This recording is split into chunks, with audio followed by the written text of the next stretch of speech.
Hi, hi, Super Robot fans. It feels like it's been a while since I've gotten to say that.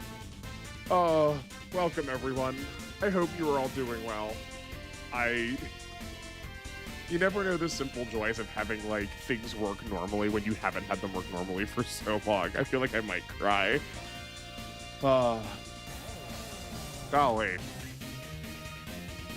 Okay, well, we are a little after time, but I'm hoping some regulars will show up for live, so let's hold there for a minute. Well, actually, sorry, let's start looking at stuff so I can refresh myself on how this game works, and then we'll jump in after some people show up. We're going to be playing some more W today. I am very glad to be back to it. I've been missing this game. I feel like I haven't streamed much recently, but I kind of haven't. I think I was on for just last Sunday, and then for like an hour on Monday. It's been a while, but hopefully the alpha content has been acceptable in the meantime. Oh right, we never did any of our preps. Okay, well I guess we can do that right now. Cool. Then I guess let's invest into all of that.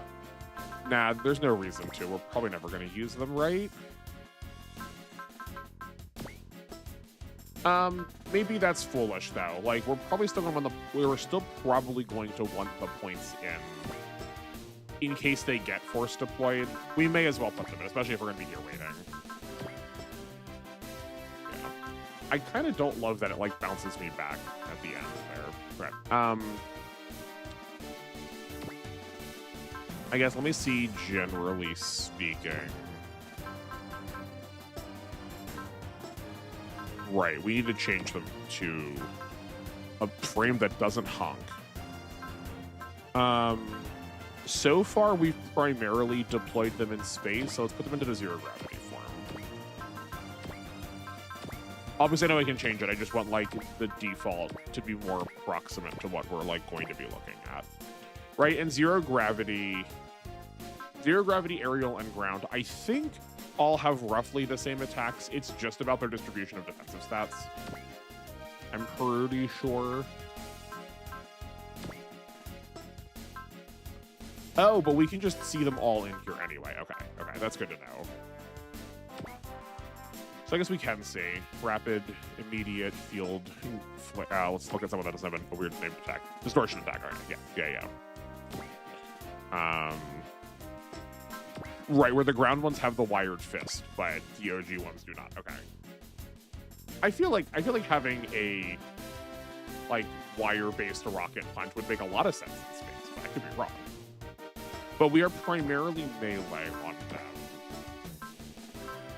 Is that normal? Maybe I'm mistaking it. Maybe I'm mistaking it with the super ice Ds. Okay.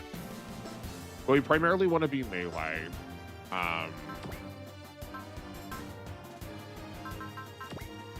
Don't we want a smidgen of defense because of how distortion field works? How much energy does this cost? This costs so much energy. Well, we can't put points in energy, never mind, that doesn't matter. I was talking about the like we were like gonna upgrade their stats, that's not true. How does... It's not an anti-beam field, it's distortion field. Nullifies all gravity damage under 2,500 and all beam damage under 1,500, reduces damage taken from all of their attacks by 1,000, expends 10 energy on activation. Okay. Yeah, so we could put like a couple of points into their defense just to try to like have them hit that damage threshold a little earlier. Let's put... Sure. We'll just round off whatever their value is into defense. Right? Round that off from the 10s. Yeah.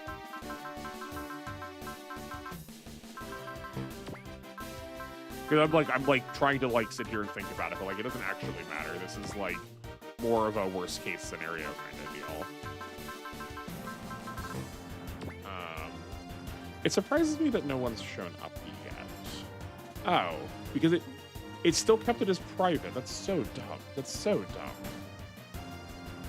Did you change this time? Hopefully. Okay. Oh, I will never understand how YouTube decides to operate things. Okay. I think I still like pushing Hero's skill. I think that works fine. Are we finally back? I believe we finally are back. Welcome back, Control Room Guy. It's good to see your name. How are you doing? Oh.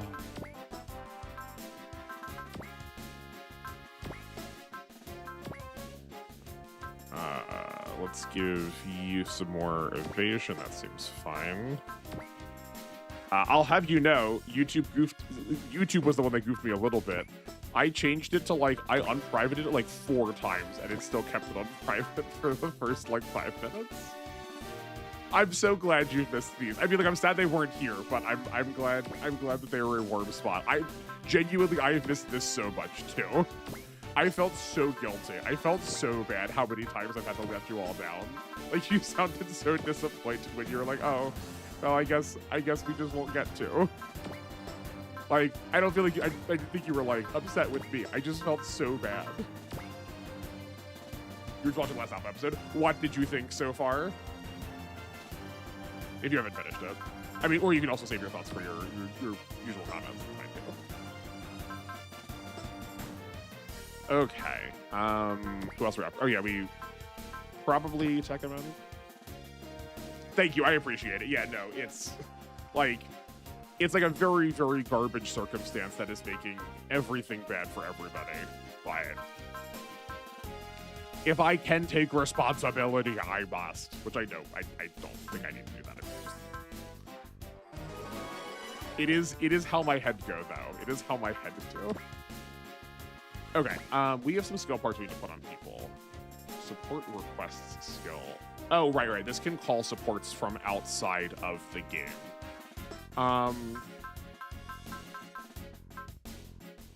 We'll check that in a little bit. Howdy, NR151. It's good to see your name too. I'm so glad you're here. You just finished it. Sick. Nice. I assume you're not going through with the skipping the in-game text to save on dead air. Correct. Yes, I am not. I filmed the next episode that immediately did not work. You're doing pretty okay. Just doing chaos runs while I was listening. Cool. Sick. How are you doing, NR151? I hope you're having a good time. I'm glad to see you back also. Is my internet better now? I hope so. I have someone coming out on the 27th to like make sure it gets locked in correctly because I think they owe me from all of the like rigmarole they've put me through. But we'll find out. It has genuinely been nightmarish. If you're thinking about trying to own a home, take it from at least this one homeowner. It's more of a task than people let on. Gracious. Oh man. Okay. Who else are we using enough? I guess we could put counter on the Go Lion. That feels a little unnecessary. I like counter better on Tekkaman because like that could potentially save us from like getting killed if we have the chance to like luck into a counter. But like that doesn't matter as much for the Go Lion because it's so defensive. We could put it on Kazuma, right? Like he is technically, I mean not technically, he is more of a dodge tank. But I have this suspicion based on just like the way that it looks and the naming conventions. I feel like we're gonna get like an SRX kind of style combination later where counter won't matter nearly as much. I mean, I'm usually one to be like, no, don't save it. Like you're not using it. That's like value you're leaving on the table. But like we do have some like reels that are coming up later that we probably want to use that we could save it for that maybe. Pretty good. My friend just finished Time Strangers and told me about it. Oh, sick. Enjoyable. That's fun. I'm so glad you have friends that will play Digimon with you. You've been saying they must combine for like 4 streams. I know. Well, I mean, given the rate of this, 4 streams has been like 1 chapter. Prepare for this being another pink suit situation. Yeah.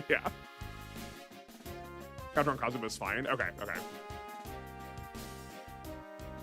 Is the DLC going to be good? Does it seem like it's stacked up to be good? Do you know what the DLC is even?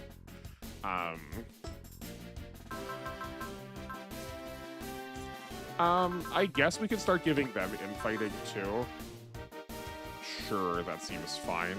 We're gonna give them infighting and potential. Yeah, let's do both. Okay, I've got it. Oh, hold on first. New Digimon and quests very worth the price. Okay, sick, incredible. I assume when you mean new to the game, not like this will be the first time they are being revealed. How and when do new Digimon get to exist? Because I feel like it doesn't work the same way that Pokemon do. The first DLC was alright, just a bit too short, but Kuzuhamon destroyed my team so much. Was that like one of the super bosses at the end of it? I don't recognize Kuzuhamon.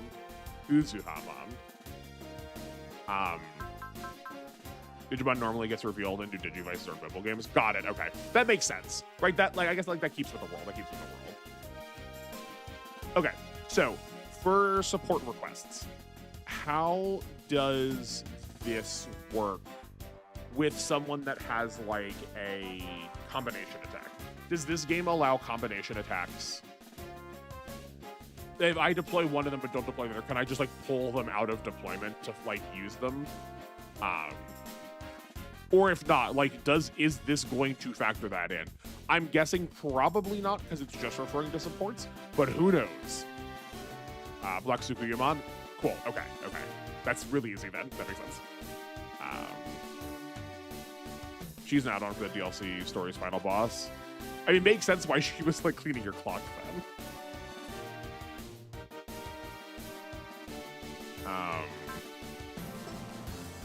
You can put them out of the ship. Wait, hold on. That's what support request does? I thought we talked about it before. I thought this let me like call someone for just that combat though. I thought I let them call like I could get like a support attack for free out of that combat. But instead I just have this wrong. That having this on a person lets me choose to deploy them in addition from the ship. Oh, you meant something else? Okay. Oh, right. Because I phrased it as, can you just pull them out of the ship? Got it. This is what happens all the time. I ask like 6 questions, like all truncated into the same question. I forget which one. Yeah. No, I'm with you. Thank you. That's helpful to know. That's good to know.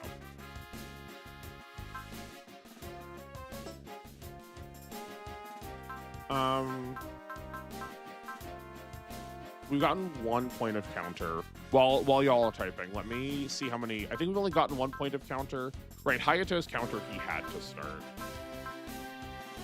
Big Volfog also did. Okay. I'm just thinking like how frequently are we getting these? That like maybe am I like overly worried about trying to hand it off to somebody. Also, Ryoko seems like so much more stacked in this game. Like, the fact that she has counter, she normally always has leadership. But she also has potential too. Like, she seems so much better in these games. This game. I'm assuming it's gonna work the way for the next one too. For L, is it? And then combination attacks can only be used within 1 square. The bigger version is not from. Oh, okay. Oh, right. I'm forgetting this too. That we need to. Oh, we put 1 point in. Yeah, we put 1 point in. So we could use this swap to pull them in.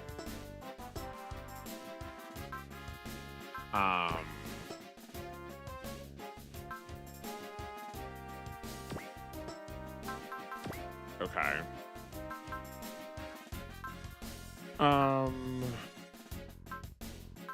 Is this a This is a skill. Oh, there we go. Okay. No, it's okay. It's okay. Listen, you tried to get me there. This always happens whenever I try to listen to you. I just don't read. I also don't read your words correctly like 3 times. You're all good. You got me to the right place eventually. That's what counts. Allows power to request a support from an undeployed unit. Can activate once permission for each of this. Oh, it's once per mission. It's not once per, like... This is considerably worse than I thought it was. Should we just sell this? Also, my voice is cracking so much against water. Such a small delay caused such a massive problem? Yeah, it's true.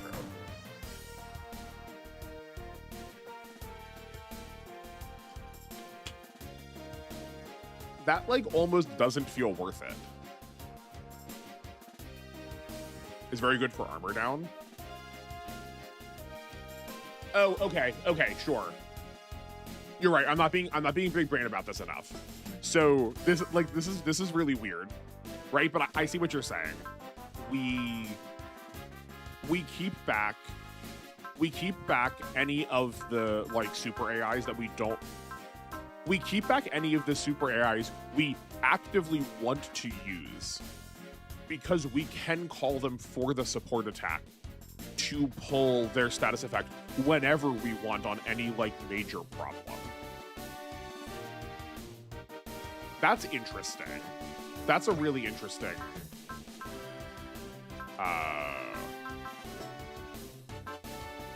like that's a really interesting application. Okay. I feel like, yeah, okay. Oh, does the Rust Hurricane have it on here too? I guess I should assume it probably does. Like, if I think of, like, it had it in the other games, but yeah. Okay. Cool. Okay, because I think I have been sending out the Majin Kaiser, even though we aren't really using it. So, like, with that, now we need to deliberately not do that. Okay. So then I feel like it should go to whoever has both a combination of like highest accuracy and highest movement, because like we want, well, I guess accuracy doesn't matter that much because they don't need to land the hit. But I'm just thinking like who is most likely going to be hitting the boss first, right? I guess that is probably just like Tekkaman again. Like even if we weren't speccing into him a lot, I feel like it is probably him anyway. Yeah, you know what? Let's try this. Yeah, I mean, yeah, let's try this. This is interesting. Yeah. We're also gonna put counter on Kazuma.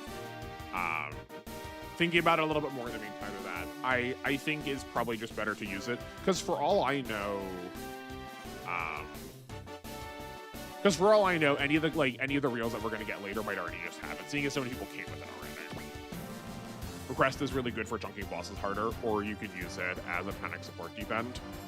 Yeah, I was thinking of it initially as like a panic support defend. And I was like, that just doesn't feel that good. Like, it feels like it needs to have another high upside for that to be like a niche use case, right?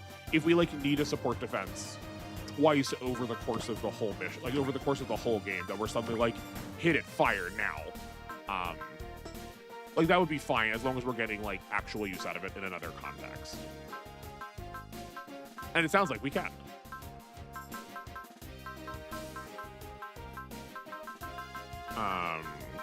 I get what they're going for.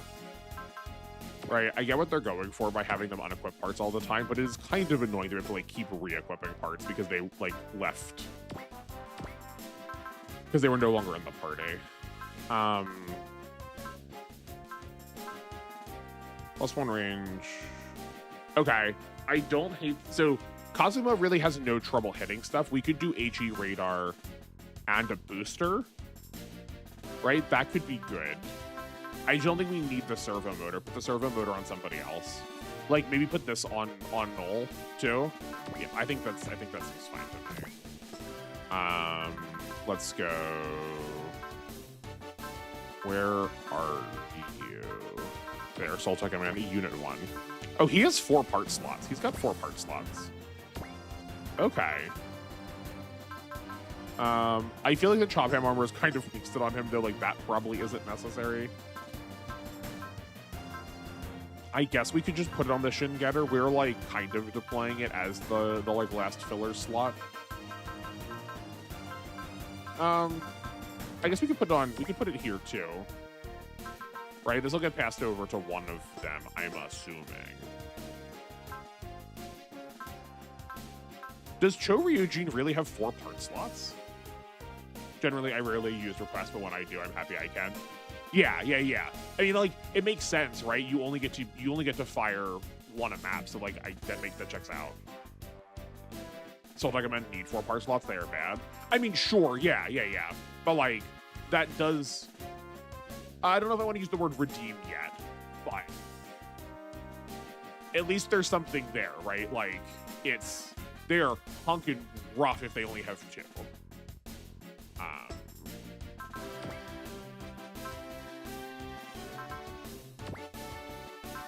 Yeah, so how you oh my word. Yeah, that feel like giving someone like this 4 part slots feels almost too good. I mean, his stats are not that high to start. Okay. Yeah, like I'm used to the combinations usually taking all the part slots. It just surprised me when they had 2 each. I would have assumed they were going to have 1 and then Choryujin was going to get like a combo 2. Okay, cool. I mean, I didn't commit to the Galgagar for favorites, but I feel like there's a really good case to be made for them. They're just built for superiority. Yeah, heck, it shows. Golly. All right, let's hold on. One more drink before I can warm my voice up.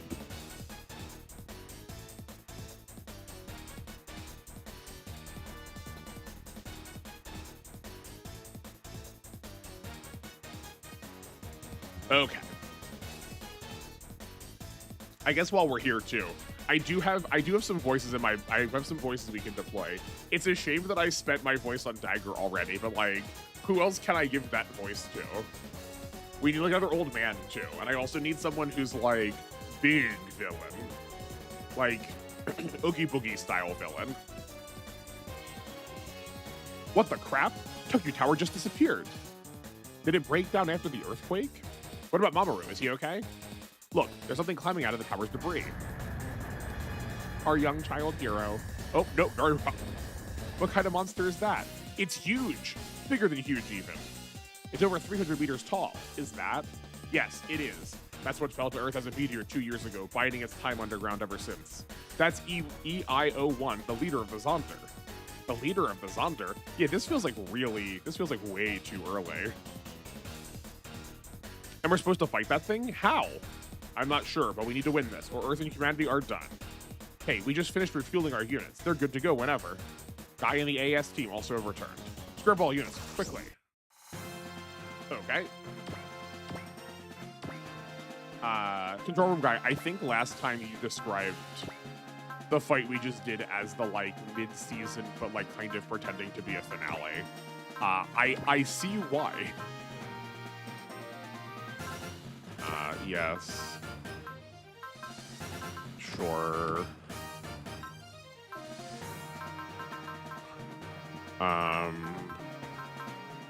I guess we can oh, we haven't brought, okay, no. He needs to be here, definitely. We already have the other Arbalest. I guess we'll take these two in case we want to do the support, we want to do the combination attack. Position. I mean, quite possibly, this isn't also the real fight, but I guess, like, does Galgagar not end with them fighting Pastor? Are there more villains after Pastor? Just the number and naming convention to me feel like they're really coded to be like, well, that's the last one. You can fly, so you get over there. And that's probably roughly good. Yes, the first GGG final boss of many. GGG climaxes very often in this game. Okay, cool, great. I told you the plot starts to kick in. I mean, yeah, you weren't kidding. GG is also, yeah, one of the 3, like, main series, so they'll always have big plot significance going forward. He's the final boss of the first half. Got it. Oh, weak-hearted humans, the time has come. Should I try and give him my Oogie Boogie voice? What does Poster sound like? Is he gonna have a voice for a while? I don't want to, like, waste a good voice on him. Has both GGG and GGG Final. I mean, I haven't watched GGG Final. You could tell me the Poster was the last boss of Final. I don't know. Ooh, yeah. Feel the horror you have brought upon yourselves, humans. What's going on? Shingetter's breaking down. Same here. If he used some kind of spell, this is very bad. Talk to us, Miss Inez. What's going on? Do we have an analysis on the burst of light? Yes, it was a pulse of pure Zonder energy. Then, this is what's happening. Verter's units are equipped with counter-Zonder measures, yes? Namely, they were given faint G-power barriers to stave off mechanization. I see. This is due to our counter-Zonder measures. The G-power in the barrier is diametrically opposed to the Zonder energy, and, as they clash, both cancel each other out. Our units are buckling under the resulting particle annihilation. But in that case, shouldn't he be getting affected as well? No, because he's running a lot more energy than our barriers. Put it simply, we're like a bunch of minnows staring down a massive river. Damn it, the Valhawk's controls aren't responding. Our final enemy's dead ahead, and my body just won't move. Granted, without our barriers, we could have been mechanized in the blink of an eye. D-Boy, isn't there anything you can do? I'm trying. My tech system's just barely hanging on. Yes, I believe he's the only one who can move right now. We're glad we invested into him. That's Mamoru. You're the Zonder boss. I mean, the game has been... I meant with copyrights of the game. Oh, okay. Wouldn't waste a great voice on Poster. Okay, great. There you are. Kane's engine of destruction. Kane? Engine of destruction? I must commend you for withstanding the flow of my energy. Well done indeed. But, sadly, I haven't the time to waste on you. Take him, Polonaise, Primata. The 4 Machine Kings? They're still alive? Polonaise and I were so close to creating the Zonder metal plant. You'll pay dearly for ruining it. Mamoru, damn it! Polonaise, Primata, stop! That Zondarian. What are you up to, Pizza? Step aside, Pizza. You're not turning on us, are you? Polonaise, Primata, I beg that you remember who you used to be. Who we used to be? Pizza, you have recovered your true self? What do you mean, honey? There. Why did you call him that? Those are your original memories struggling to return, Primata. You would defy me as well? Is this the fate of all you weak-hearted humans? Long have I sought a place where I could die a warrior's death. Tekkaman and Guy, you helped me remember something truly precious. Thank you. Poster. No, Zonder. You've caused too much evil in your name, and now we'll atone. We've caused too much evil in your name. Now we'll atone for it. We'll be together every step of the way, honey. What are they doing? Pizza, stop! My name is not Pizza. Yes, my name. My name is...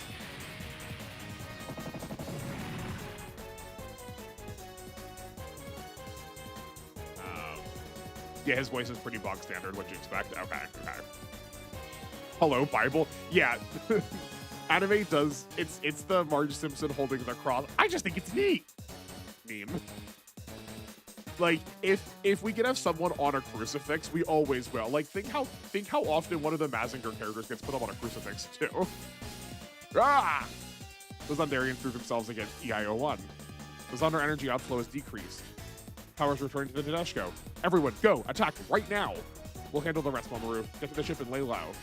Guy, everyone, you have to win this. And we will. That's a promise. We're the unbeatable Werther. No bad eggs getting the better of us. Damn straight. Grab yourself some popcorn and enjoy the show, kid. Okay. All your chest pounding aside, that particle annihilation did a lot of damage to us. But we're still finding a way through this. No, you are not.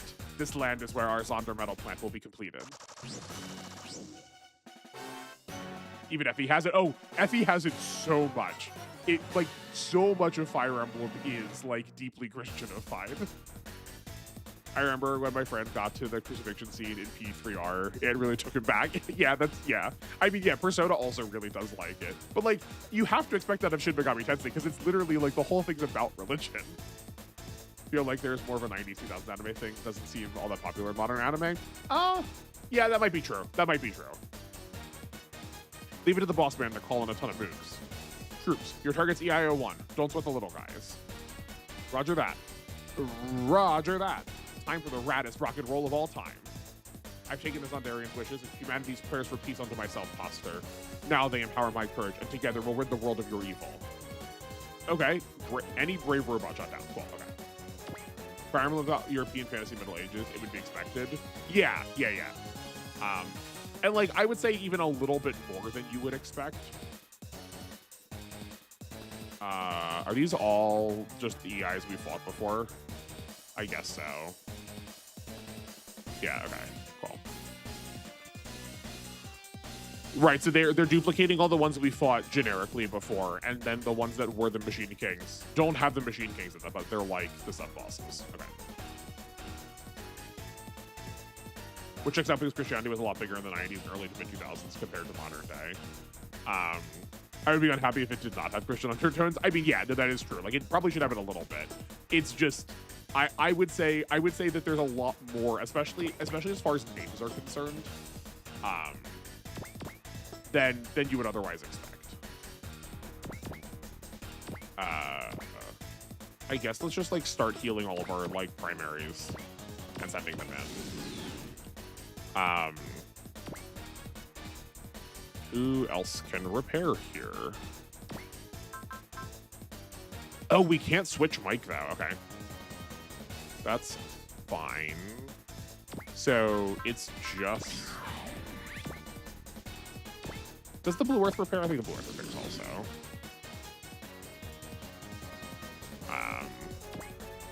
Yeah, they exist for variety. I mean, I'm like happy with variety. Yeah, no, like it's the definitely not a complaint. I am pro that choice that they made. I was just like trying to like acknowledge it, like trying to make sure about it. I guess the one thing I will say towards the like 90s element is I don't know if the downturn in Christianity in like the popular zeitgeist is as true for Japan as it is like the West more. I feel like that is less true about Japan. Important reuse, I would argue not doing it would have been so much more worse, right? Oh yeah. Sadly, Mike has Rockstar only mode for story reasons. Yeah, I mean, like, I get it. It makes sense.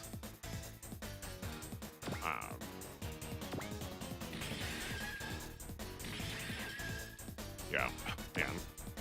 Protect Shade would be good if we just invested. I just like every time I watch it, I do cringe about it. But it does like if you have to invest, it can't be that good.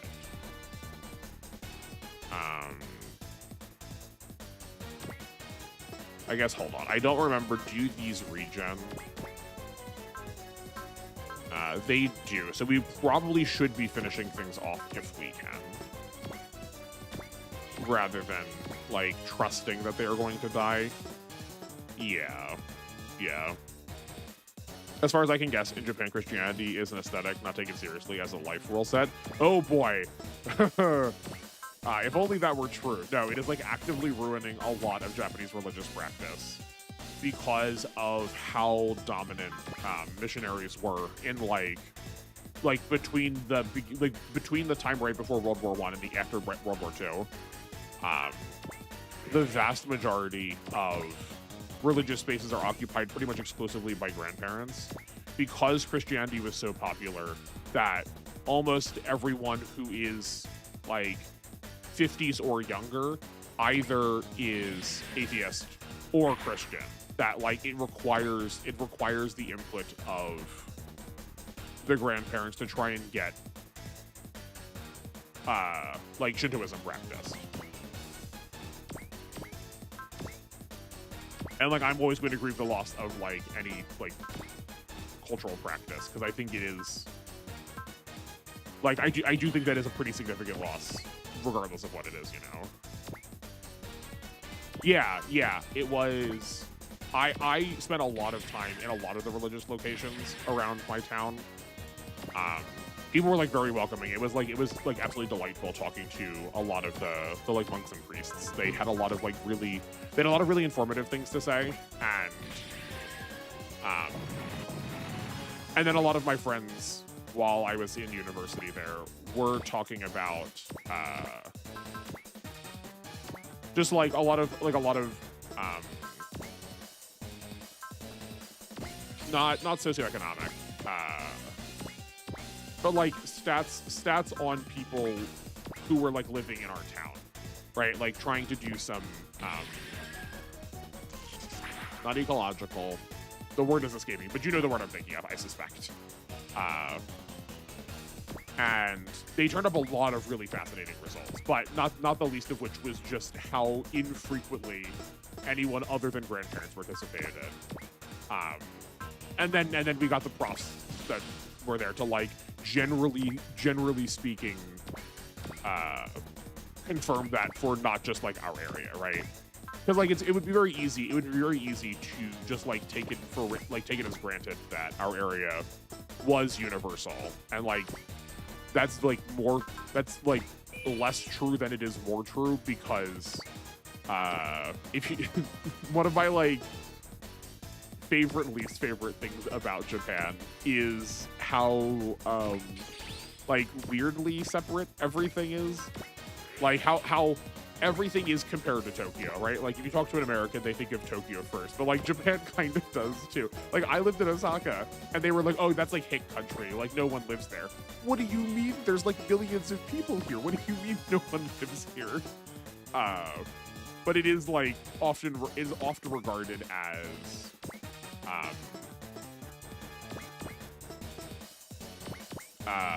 sort of like a rather rural, and then by extension not that representative of all of Japan, even if in actuality it probably is. But like if you asked a Japanese person, I would not be surprised if they were like, oh, Osaka, that's not, you know, they're the odd ones, right? And like it works, it's true. Whenever I visited anywhere else, like even something as close as like Kyoto, the frequency with which people would be like, oh, you're from Osaka because you speak Osaka then, was alarmingly high. It isn't also true we don't get into politics world issues within an hour of starting. Listen, you know what you signed up for. You said you missed this. I figured I would just try and like fast track us through all of this stuff. I guess the Metropolis problem. Yeah. I mean, like, I like Japan especially, or like Tokyo especially, is almost like an ecumenopolis. If that is a new word, it is a planet city, and like obviously it's not that dramatic yet, right? But like the fact that there is like actually sincere conversation about dividing Tokyo back out into its like separate separate districts, like speaks to the fact that Tokyo is just like absolutely hunking massive. Osaka being considered the Hicks is interesting. Yeah, no, right? That seems so weird. That seems so weird by comparison, right? Because it feels just like integrated as part of what we think of as like the parts of Japan, right? Like the parts of Japan that you know probably include Osaka. 1, 2, 3, 4. Let's keep Mike farther back. Oh, it's only 3 range. Right. His regular attack is 4 range. That's what it is. We should be fine. Cool. I mean, Hicks could be countryable for me as a people living in villages under 1,000 people. Yeah, no, but like that. The scale of like East Asia, or just like Asia in general, especially, changes so much of that framing, right? When I was in college, not in Japan, my roommate was Chinese, and we would always like when we would ask him about like where he lived, he would always be like, "Oh yeah, I lived in a small village," and that's what we knew about him for like most of our time. And then it's like, for whatever reason, at some point we learned about a little bit more about where he lived. He's like, "Oh yeah, it was a small village of 1 million people." What? What do you mean it was the small village of 1 million people? And just like the scale of China is just so different, right? Because like, I'm with you, NR. If someone around here told me, let's double talk with these just to like put some stats on them.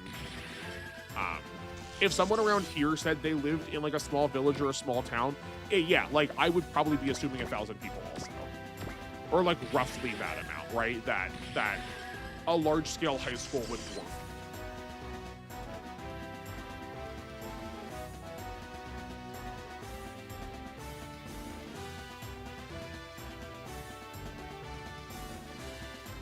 It's also interesting that those attitudes don't come up in JRPGs or games based in Japan like Persona. Yeah, right? Like there's definitely some elements I feel like we would have expected to see. And I think this is why so many people often like try really hard to push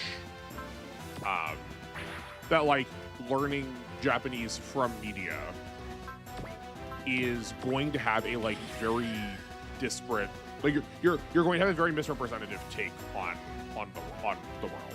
But like some of those things are true in JRPGs. I don't remember which town it is, but in P5, Ryusei, a couple of new halves try to pick up Ryusei.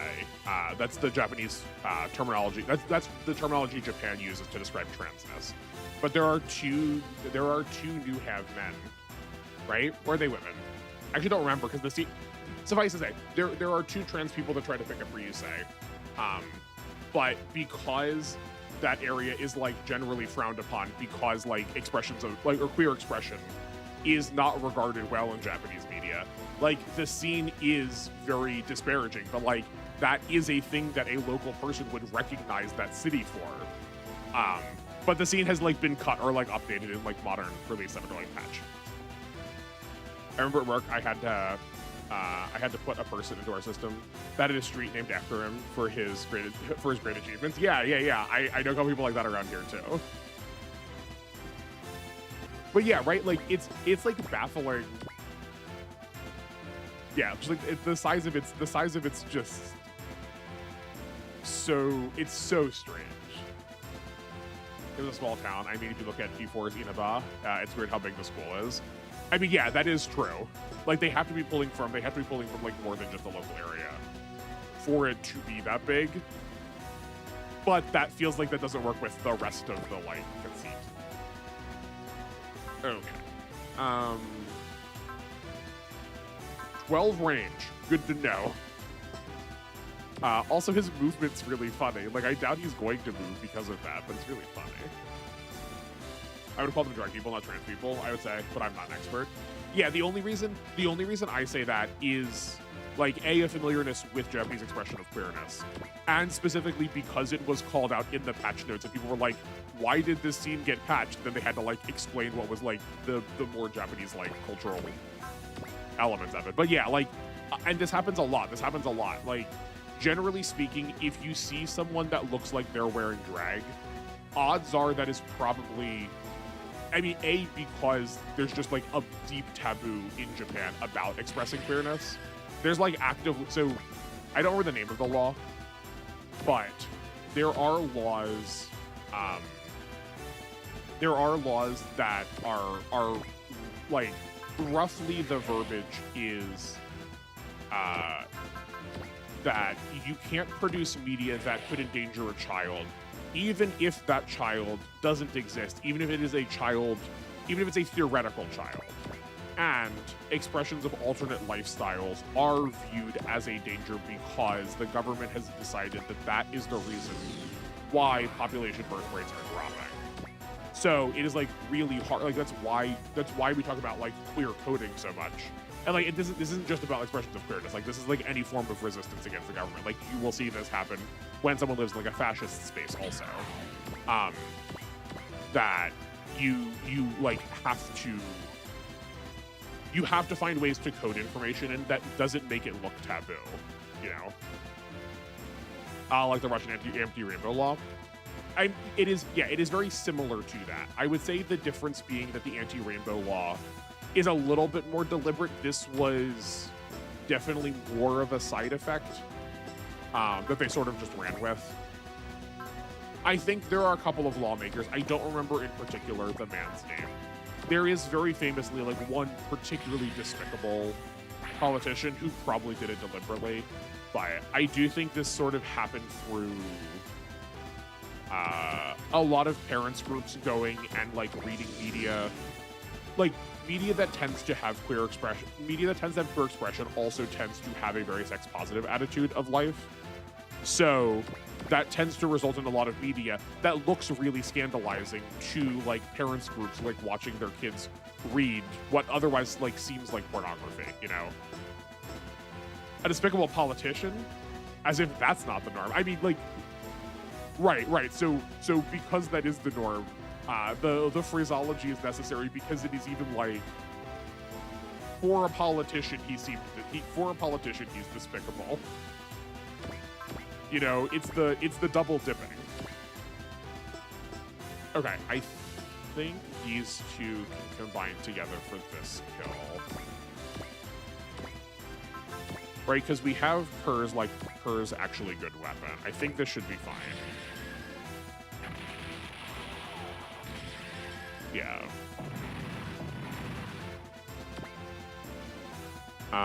You only have one support, so now you're just going to snipe out. Yeah, like we can probably leave this 15 to Kerr's.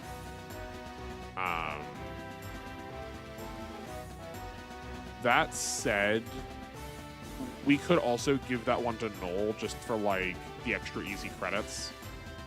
Right? These bosses are not worth that much more, and it's like it's potentially more risky. I mean, like, this is almost the same value as a boss, right? I mean, I keep hovering back over 28 because 28 is like maybe the best version of it.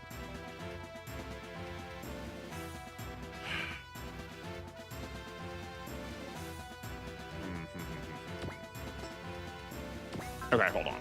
How? You can't reach that far. Okay, we'll worry about the Nadeshko afterwards. Like, she might also be able to clean some stuff up. Let's take a look at our spirits. I keep not doing this, and I keep wasting a lot of our money. We have more of this to use than we like have otherwise thought. So we've got 3 instances here, and we have 1 bless off of Katra, and almost 2 blesses off of Sayaka. Do we have a dedication? We got a dedication recently in some game, but I guess it's not this one.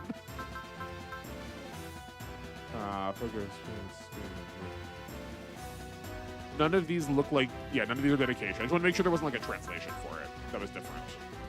Maybe it's the other form of mic or something, but I was trying to see if we could like give Sayaka some extra SP. Because she only needs 1 shot of dedication to give us 2 classes. That was what? We have 5. We can get cash off of 5 of these.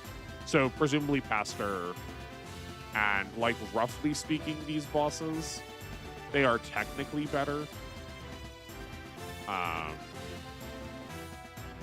So that's what, 19, 17, 18. This is either 2,000 or 1,600 based on the pattern. Okay, so we could have like the Go Lion take out the 20. We'd have the Go Lion take out 28. Let's do that. We'll save Knowles for something else. Because like we don't have, it doesn't have to be the most. It's just like better if we actually like work out how to get it. Oh. Right, their fortune was on Shirogane. So we have to bless them. That's fine. Please catch us them.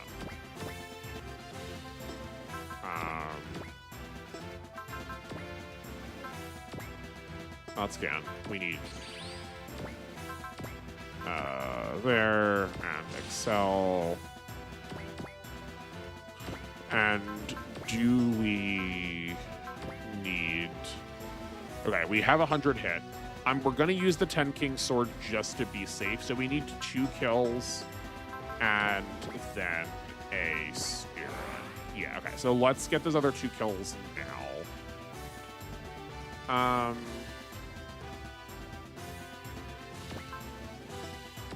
I do like the idea of moving Melissa up.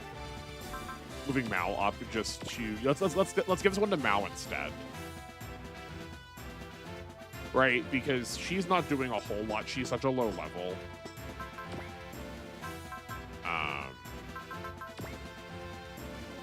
Are there any cheers? Here, we can do this. Like, that's fine. Yeah, I think this is a good plan. This puts our command forward more. Right, we also have a command with a good terrain, you know? I do hate pro clutching. They rarely have a point unless it's something as crazy as how some children play that slaughter, which is a crazy fairy tale. I love that fairy tale so much. That's like one of my favorite fairy tales because of the weirdness that I have access to it. I have like a complete copy of Grimm's Fairy Tales that is like had that story removed from it in recent printings of it, but I do know exactly the fairy tale you're talking about. Hope Equal Dedication is pretty late here. Okay. That makes sense that it was in GC because we've been like training pilots that have we've been training a lot of pilots that have like potentially good spirits like Atomic Picking. And Command 2 is really late. That does not surprise me. Yeah. Okay. Oh, you know what? We can use his drive now. Why not? We never get to... We were, like, not using it in any other case. Okay, so... Right? Like, go for one of these.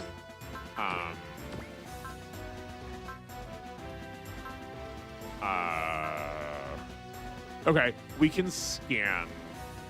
I've not been using scan at all this way, but like we need to be using scans to like clean up those like 99% hits. Right, do this. We're probably not using the Valstork for anything else and just like soften up one of these harder enemies. Yeah, I think this is fine. It's like 35-ish. Okay. Yeah, so like we're probably never gonna get there with Mal.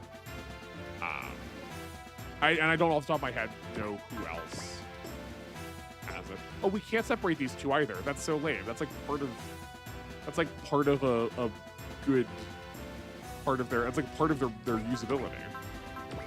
You know, it was like 20s. I mean, it's quite like maybe the two examples you were thinking of that is true for each of them, right? Because it's not like it's always. It's not like it's the same. It's not like the same on every pilot, right?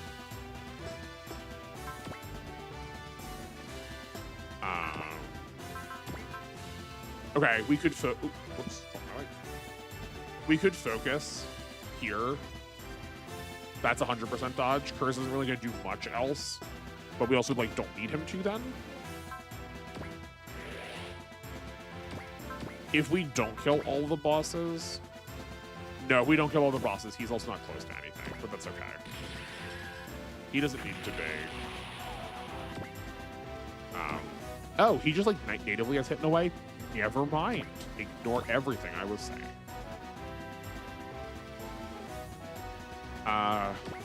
Patra, you are done, right? Yes, you are.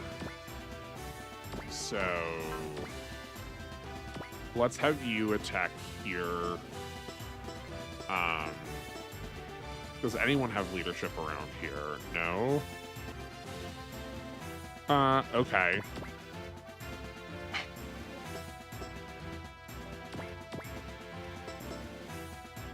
So, okay, we'll move the Shin Getter first. So that he can, then Catra can be behind Wolfog to get the leadership off of Eureka. Yeah. Every pilot is different. Yeah. Mao, I do remember, is really, really late, like 30s, which I never took, which is why I never take her to. Yeah. Yeah, which you never take her to. 9 is 40. That is rough.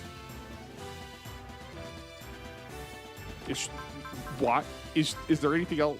What else is she doing that's warranted? Oh, does she natively have a support request? I feel like I would not be surprised if the game overvalues that. Trust Excel focus. Yeah, I mean she's gotta have like a really good spirit and spot for her. That specifically mean the people where it maxes at 2 for ship captains. It's obviously earlier. Yeah. Right, like the sort of like the side little gimmicky ones, not the main characters. Goes with another request, though mid-30s. Okay, cool. Let's have Eureka. Right, they can do this. This is fine. What I need them for is just her being in place.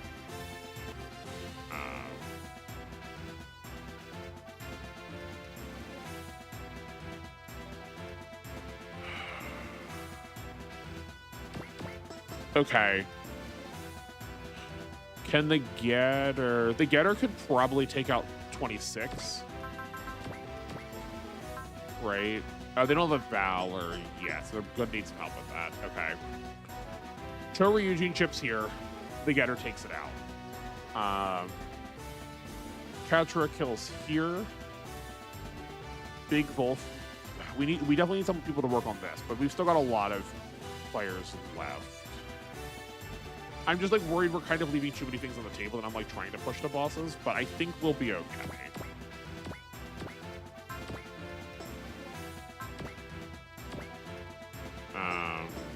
That's like not changing our accuracy phenomenally.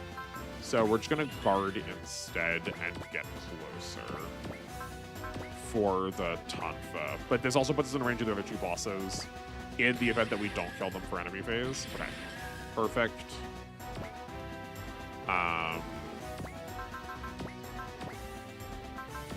Hayato. Oh yeah, do they have a game too? Oh, Ryoma has Gain in this. I'm not used to Ryoma having Gain. That feels off. But this Ryoma also is like, feels like he's not nearly quite so brash as the one we're used to, more modern. Some characters get skills as they level up. I miss when games do that. Yeah, right? Yeah, level up skills are so much better and makes early arrivals less boring. Yeah, like there's like something actually to work towards. You're fine pushing the bosses? Okay, cool. Also gives late joiners more enticing for actually having... Yeah, like there's just a way larger design space doing it that way, right?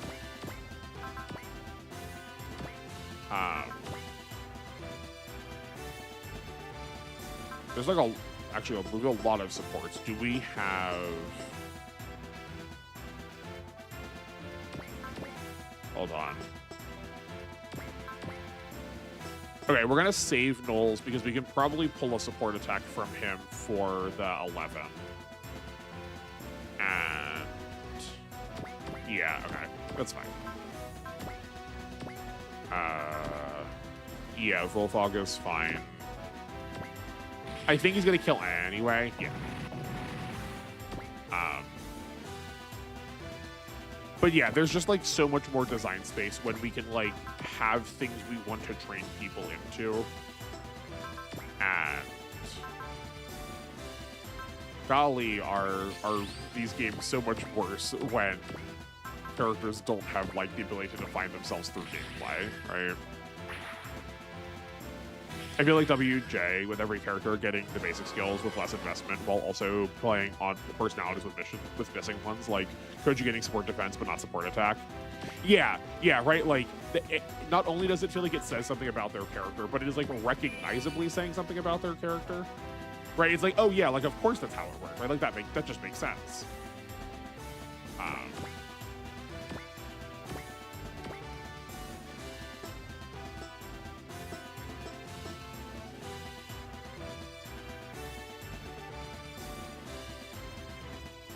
Okay.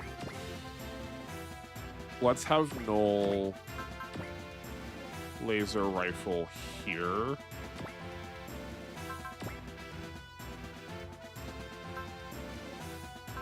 No support.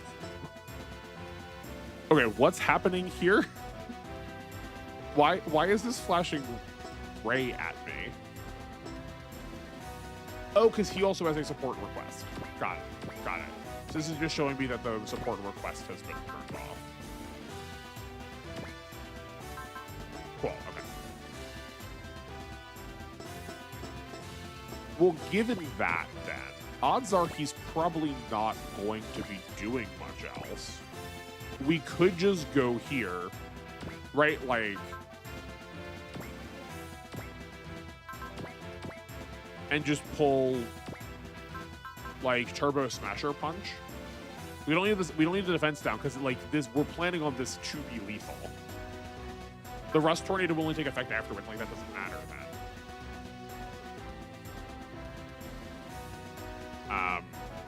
I guess just to make sure, the support request stops that character from using the support request again. But, like, everyone with their support requests could call the Majin Kaiser, right? Like, calling him with Null isn't going to stop him from being called with other ones, yeah. Koji is good at jumping in, but he is not good at linking his attacks with others, meaning only his friends with a lot of practice. Yeah, right? Like, regularly we are shown... Yeah, that's how we're... Okay, great. Like, regularly we are shown that he is willing to fight on behalf of protecting other people. But yeah, like, you have to sort of like play on his terms, right? Like, he is the leader if he's going to be participating. Whether he calls himself the leader or not is, like, certainly up in the air, but yeah, like, he's definitely gonna be the one that's setting the pace of the fight. Okay, so we'll have 1, 2. If we're going here, we're not getting a laser rifle. Darn, I was trying to see if we could get Noin's terrain in. Okay, we could excel.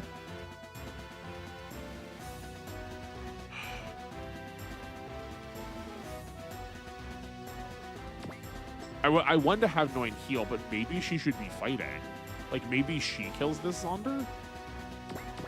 Okay, yeah, what? So instead of here, 1, 2, 3. Noin's here. She attacks this Zonder. Actually, how much of range does she have? Just trying to, like, find a way to give Null a more like avoid because of her command.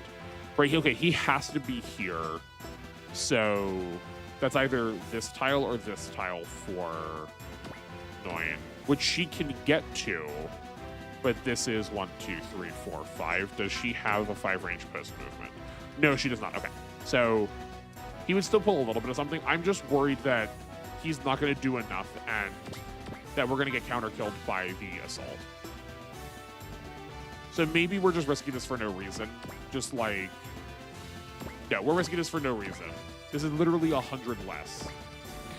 We're like spending so much time just trying to do like to get like 200 extra money. I guess a little bit more than that because of how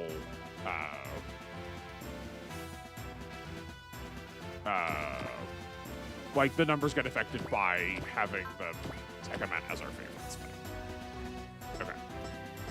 Do you have everything on? Alert, Excel, Luck Gain. Great. Well, Tetsuya does both since he's better trained and older and has more issues. Yeah, right. But like, yeah, he feels more like a team player, right? He feels like an older brother type, you know. People Hunter's pretty good. Online. Yeah, no, she does seem like she actually does some real damage. But in that case, she's like not. That wouldn't have worked because it couldn't. I was trying to get her leadership next to Null to give him some extra avoid too. Maybe I forgot to say that in the middle there, but I was just thinking her like the terrain. I've always just said the word terrain or tiles too many times. But like, I wanted her leadership levels next to Null to give him that like what should be like 10 or 15% dodge. He is Tetsuya. Wait, Tetsuya is Koji's uncle? Really?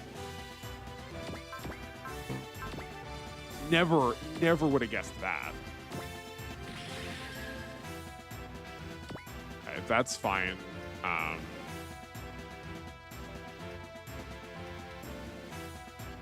V said that? Fascinating.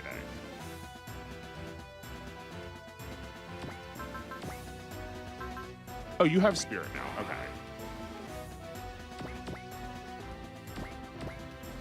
So we can Hell in Heaven.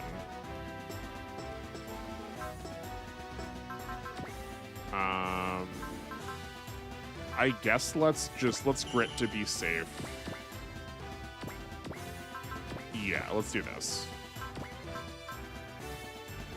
Normally he is a brother roll. Some games do uncle. How odd, but like in canon to actual Mazinger, what is he?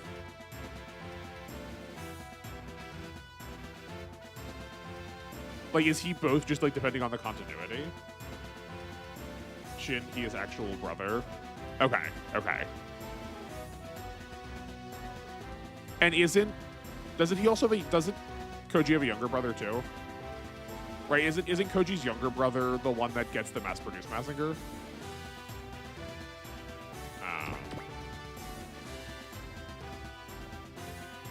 I don't think this matters who we are healing. I guess we could just give Aki a kill. She just like so seldom hits them.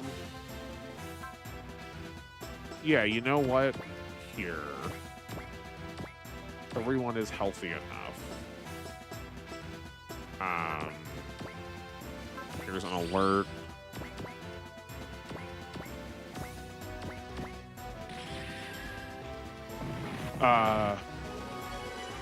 AP is really annoying. Older brother. Okay. Koji also has his brother. Yeah, Shiro's the one. Yeah.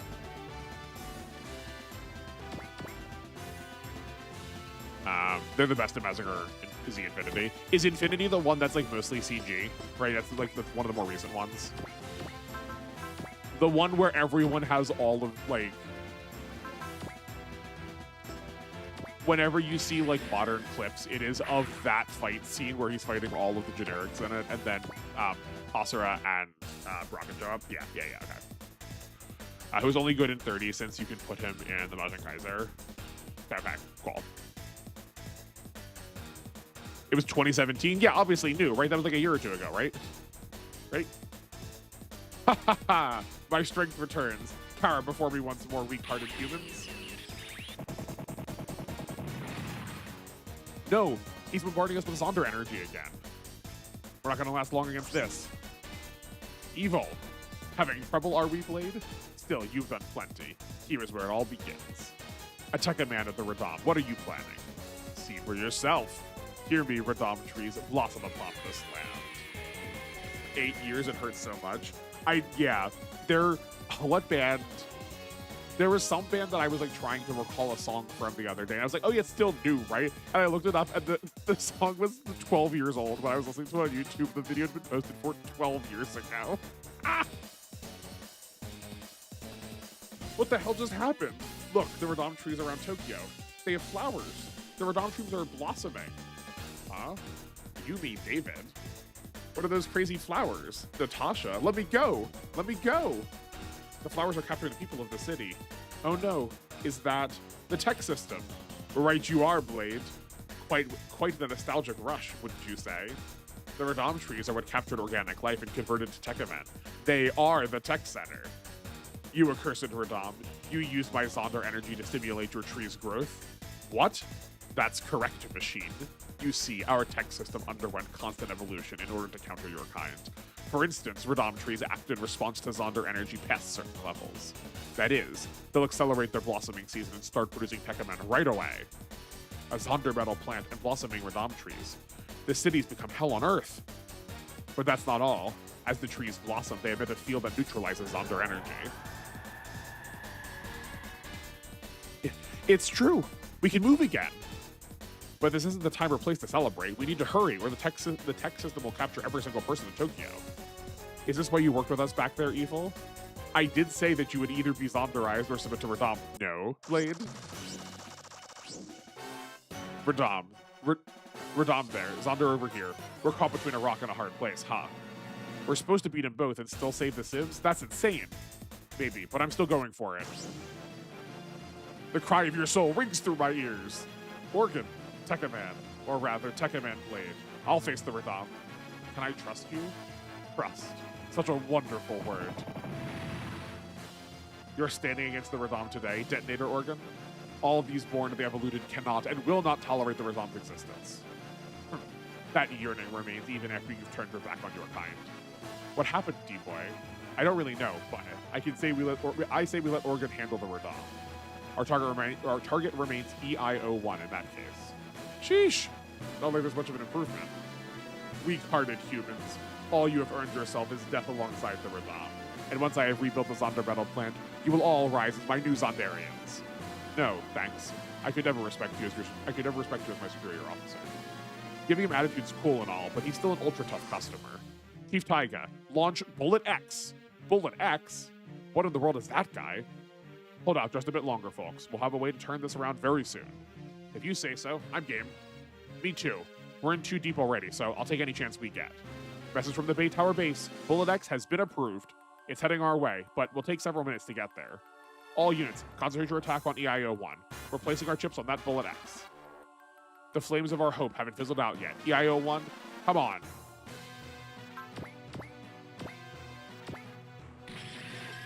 Yikes.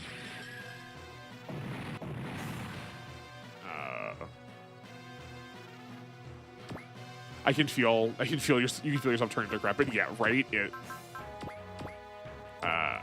The process is active. Those random names are important. I figured, which is why I read them out. Yeah, no, of all the things we repeat every stream, I will also, my obligatory, good lord, is this world so, like, thoughtfully and nuancedly crafted, right? Both of those things exist separately, and they're given such good reasons to work cohabitatively.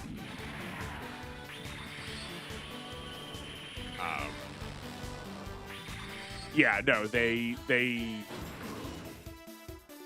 I guess one of the reasons also they feel like they work together so well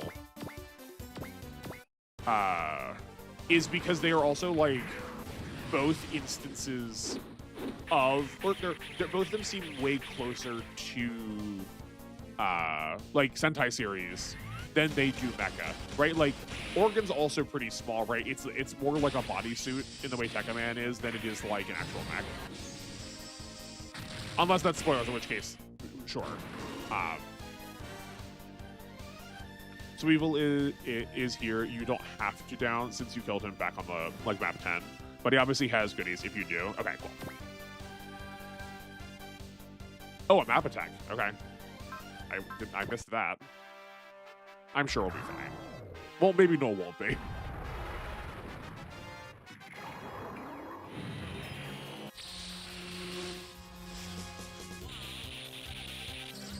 Those faces look nothing alike. Okay, there we go.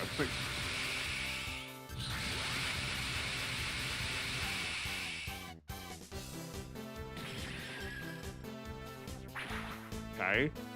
There's a lot of damage.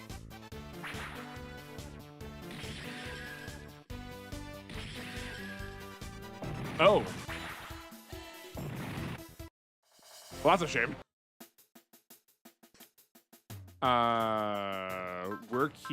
This keeps the stuff. So can I not load from here?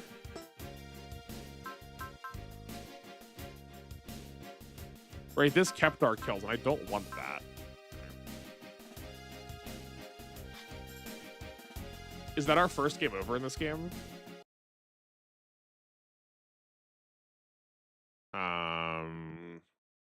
Spoke too soon. Yeah, I know. Yeah.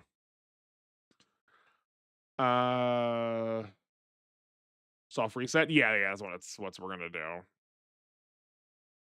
I mean, not soft. Well, I guess this is a hard reset, but it's fine.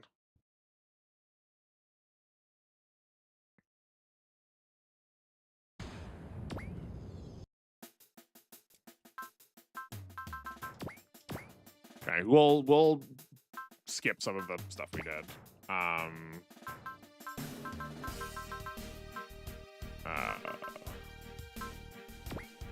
It does not help that we also just can't see what the range of the map attack is to start, but I appreciate that I need to play a little bit more careful around him.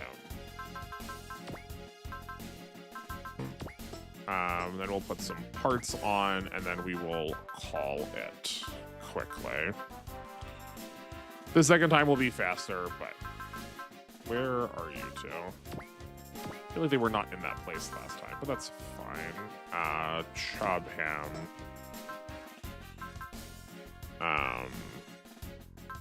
Where is the Val Stork? Nope, Val Hawk. Oh, because the Val Hawk's not force deployed. Right, we just put it out. You take this, and then what else is left? Oh, extra mobility. Right. And then we put that on null. Yeah. And now that we know we're on ground, I guess someone can take a dust proofing.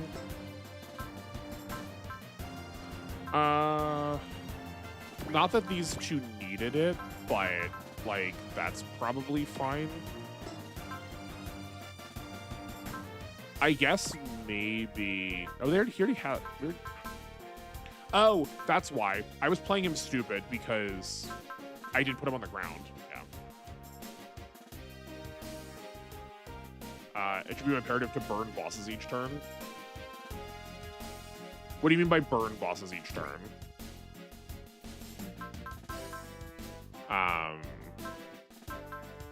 Yeah, like we could move one of these over. Move off from the Valstork.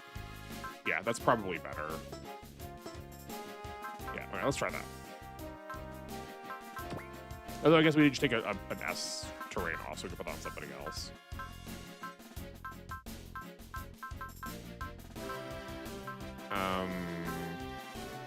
I mean, you don't need an S in the water here. Yeah, that's fine. Okay. All right, let's mash through this. Yeah, we should also, like, it's also just because we, like, let him take 3 attacks in one turn.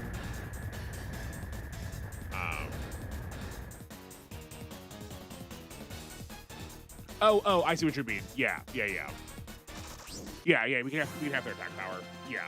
I don't think we could have actually I don't think we could have gotten to him in the position that we were. Like, I could like easily conceive of a situation where we could be in a position to do that now. We have the boss. Yeah, I think that's fine. Yeah. I don't think we could have gotten there.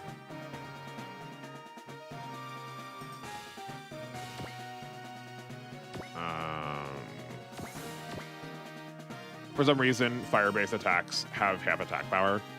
Oh, okay. I see the through line you were calling out. Sure.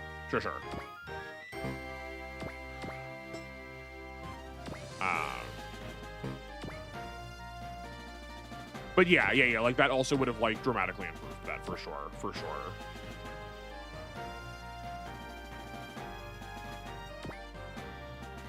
Good night. What a sad time for you to end on. Don't worry, I'll have a good clear for you to come back to if you ever watch the mod.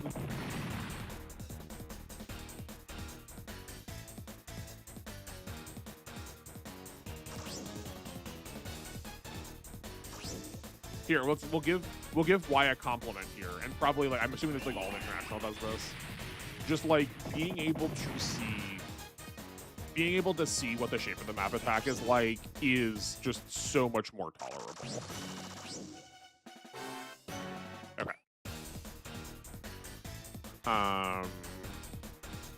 Let's set up a scan so we can actually like clock this. This is also what happens when I haven't like played in so long. You know, we're in the stretch where maps get longer even if you don't lose to them. Honestly, great. Okay. Is there anything important on the screen that I am missing? He has really... Okay, actually, yes. He has really high skill, so anything that's skill procking is not going to work on him. Hero has our highest skill, and I believe he is 208 right now, so we basically should not count on anything that has skill activations against him. He's also double large, so he's also doing a lot more damage than he otherwise seems like he... Oh, no. It's been a while. Can you refresh me on what parts of size do and don't work? Is it just that nothing about size works, or is it only about evasion that size doesn't work?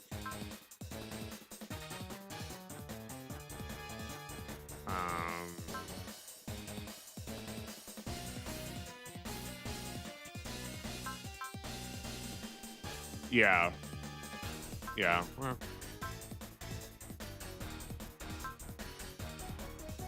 HP restore small, super ally, Trident Yaki. We probably can't see what that does yet. Great.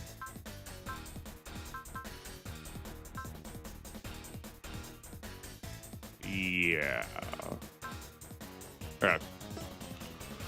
1, 2, 3, 4, 5, 6, 7, 8, 9, 10, 11, 12. Okay. There's like, I guess this skyscraper, this ruined skyscraper is the boundary for him attacking us too.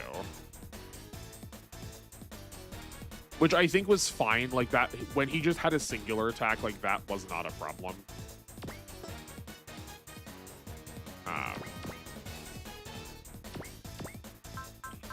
It was just in the map attack that we suffered. Size difference affects damage as intended, but are not figured into accuracy evasion. Okay. Ignore size skill doesn't work at all, but weapons that have ignore size built in work. Okay. The ignore size effect from direct hit spirit also works as it should. Okay, cool. Copied. Thank you. I appreciate when you say that also. Like that's like that is also very useful.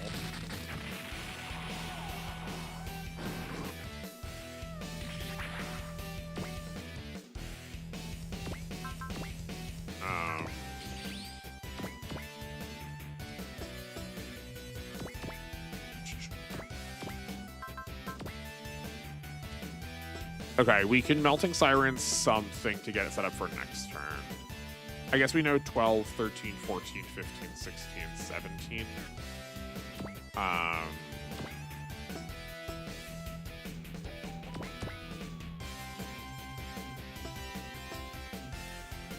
Okay, hold on. How far can we get that? 1, 2, 3. So we could be here. The Valstork has what? 6 moves, so 9 move with Excel. 1, 2, 3, 4, 5, 6, 7, 8, 9. So I'll remember. Yeah, I see the spot. 9. This is a move of 6. 1, 2, 3, 4. Okay. So I'm thinking we can put Choryujin in the Valstork and just like actually get him up to cut his attack immediately. Howdy, Tricky. It's going a lot better than it has been, despite the fact that I just died. This is our second try in this scenario. I died to a map attack that I did not know the size of from Foster. Yeah. I'm fascinated how it's bugged like this. Yeah, it feels very strange. It has the same energy as like Final Fantasy 1, Final Fantasy 2, just like not having half of their effects work correctly too. Okay, so we're gonna go here with Bless, move Choryujin in, and then next turn we can get him right to Pastor to like cut his attack, so that we don't suffer the same way that we did before.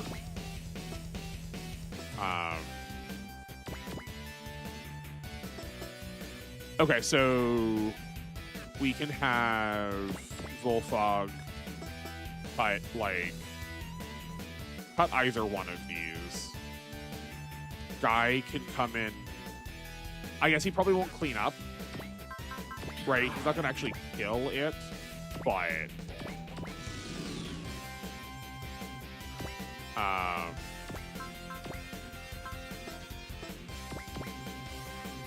maybe we can make him kill it.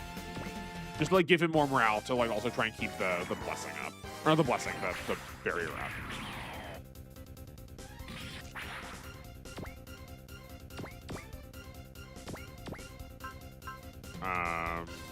Could we get to this?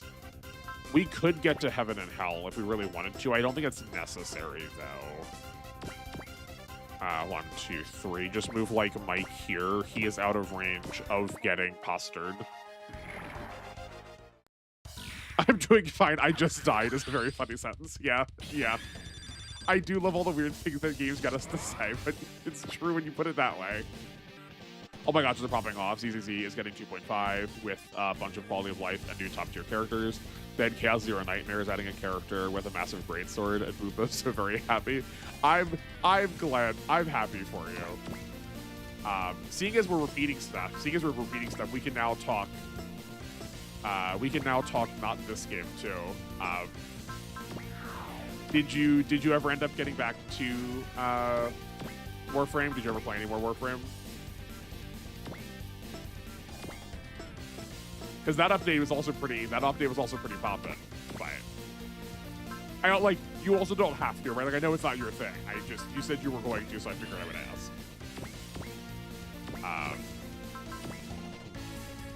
But like as I've been playing it, I have been thinking about all of the like ways it is like these games, and there's definitely a lot there that you could do. I think it's on you if you're not like shouting the names of like super robot stuff while you're doing things.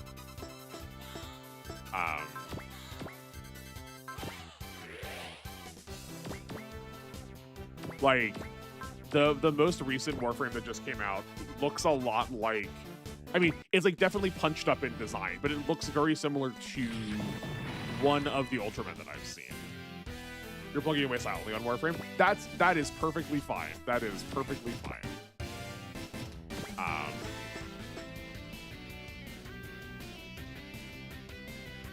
Okay, what if we have Guy, hold on, we can have Guy punch here. Intentionally not kill to like give something infernal. We'll do, I keep not turning animations off. Yeah, then Null has a kill. 1, 2, 3, 4. Yeah, that's fine. Still doing it. Still only have the Excalibur, gradually unlocking all the functions on the ship. Yeah, like that first part takes a lot of time. So I also understand if it's just like, if it is not worth the squeeze, right? If you just bounce off because you're like, I got too many other things I'm already like into.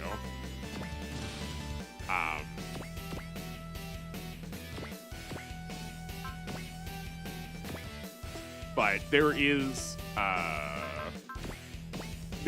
if you squint really hard, a character that can kind of do a rider kick.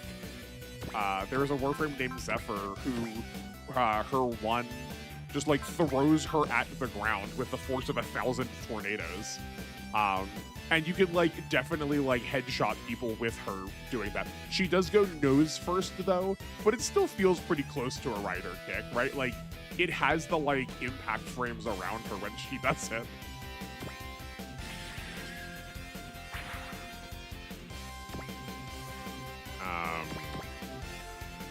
1, 2, 3, 4, 5. It's only 4 range. Only 4 range. Okay, that's fine.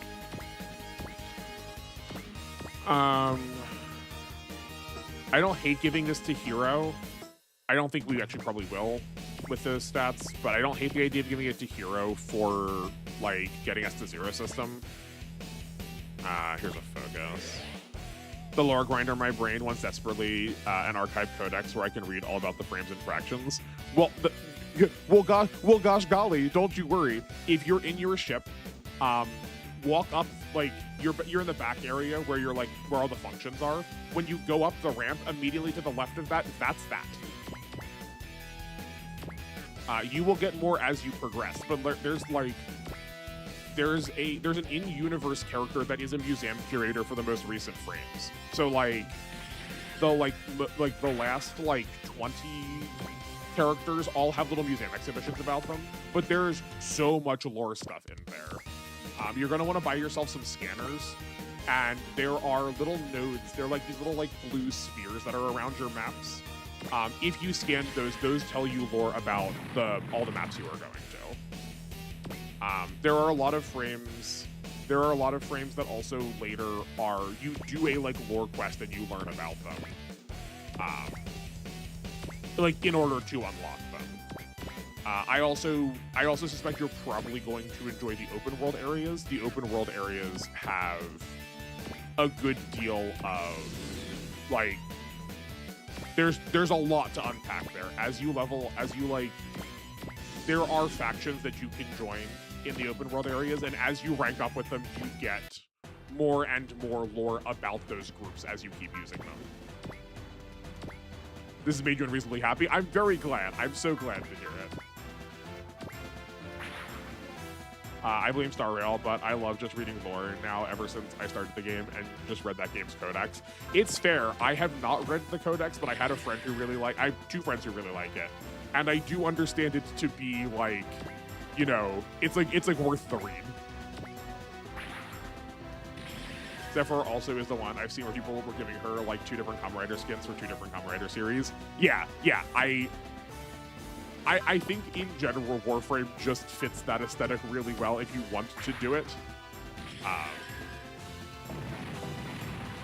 But it's like it's hard to deny that when she like dive bombs on people, that's like I want to believe. I want to believe, you know?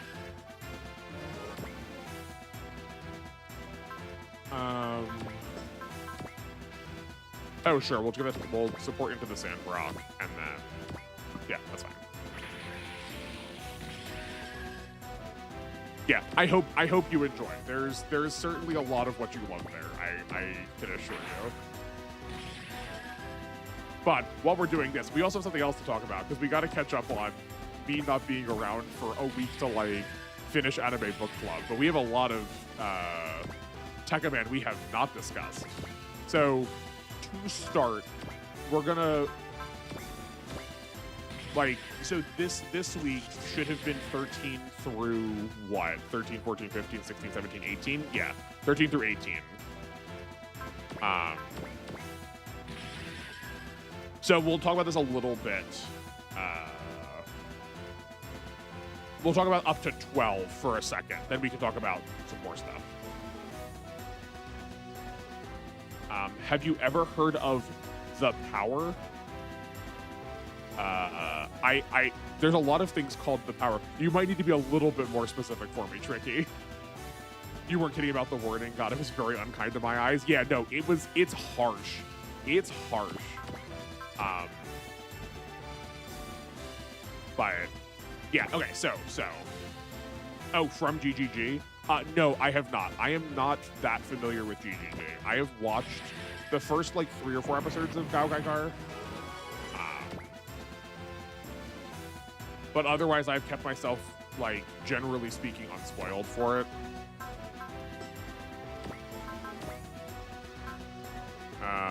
You do have trusts. We can trust and we still have a bless. That seems fine. I guess you find out what this means later then. Perfectly fine. If you have a question about it specifically, feel free to ask me that. Okay. This fish is definitely... Actually, both of these are pretty dead. This game does a very good job at conveying lore from the series. Okay, sick. Great. I guess that means I just also, need to watch it, too. Maybe that one won't be book club. Maybe I will just... Actually, yeah, that one probably won't be book club. Probably because we said that it was just also, really hard to watch. Maybe I just have to watch it on my own then. So I can get, the original version of it, too, you know? 2, 3, 4, 5.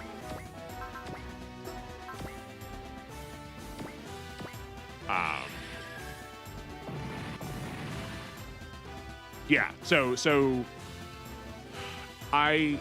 this is all going to be up until 12. This is not going to be talking about stuff for this week yet. But, here are the thoughts that I was having.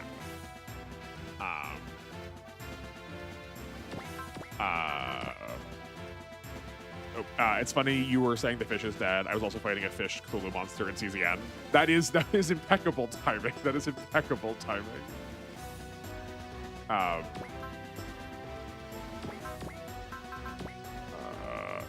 That'll work.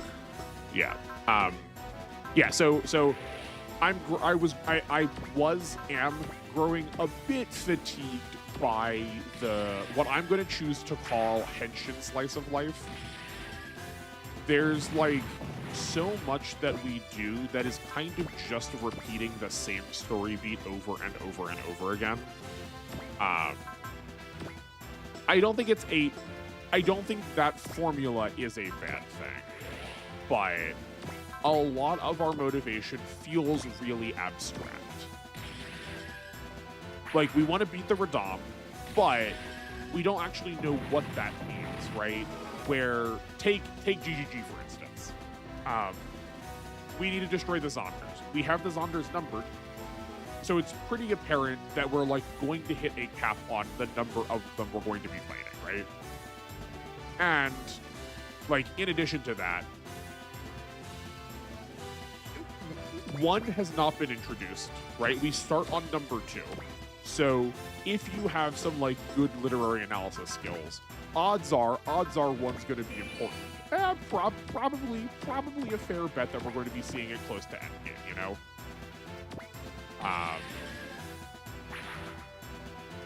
But even still, everything we fight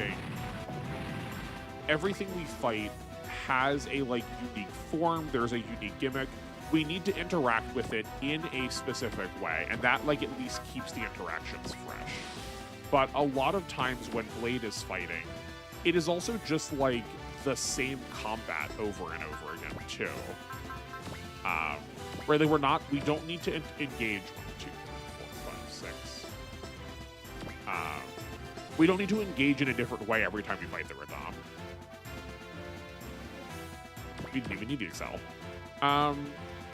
Let's pull. We'll figure that. Actually, no. We'll figure that out in a second because we want to save the leadership. Like we want to move the leadership to somewhere we need it, right?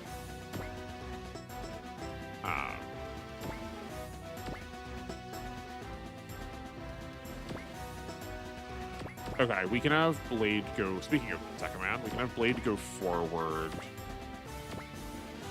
Yeah, he'll be fine regardless. Maybe not regardless. Maybe we should put some. Well, there's no reason to risk it again.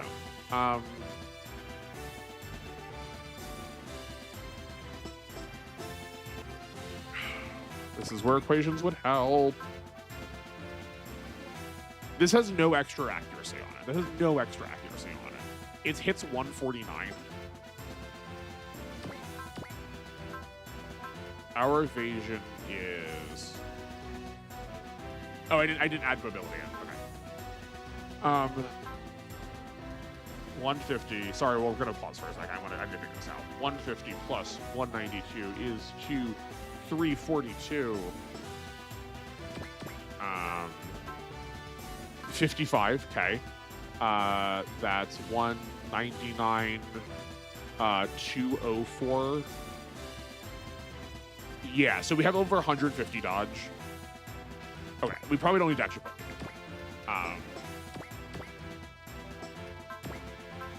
Maybe we just high volt Tekka instead, just to like get the best damage in that we can. Okay, so we're gonna have Volfog. We could also hold on. We could also disrupt. That could also help a lot. Hold on. I forgot that we had this. I've sort of been writing it off because it was so expensive. Okay, I don't think we're gonna... No, I do think we're gonna disrupt this turn. I think this is the turn to do it. What? Oh, okay. That was just weird that it put it on him. And not on that. Okay. Melting Sirens here. Great. High Volteca here. Do we not have supports? We do. But we can't call that because you're on the ground. Okay, that's a shame.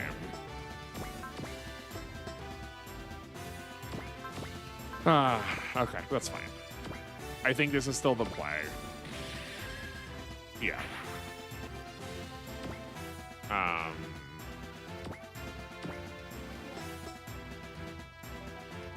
We can move. That's not Kazuma.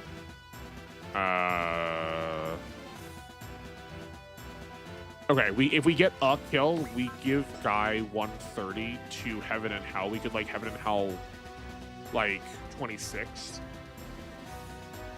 I'm trying to do that too. We can put him like here. That will like spread him out far enough that we probably won't get map attacked. That seems potentially fine. Like, have Heroes still like decent with even without the beam launchers? Yeah, okay, this should be fine. And just keep him far away also. Yeah. Okay, I think we have a plan. But yeah, so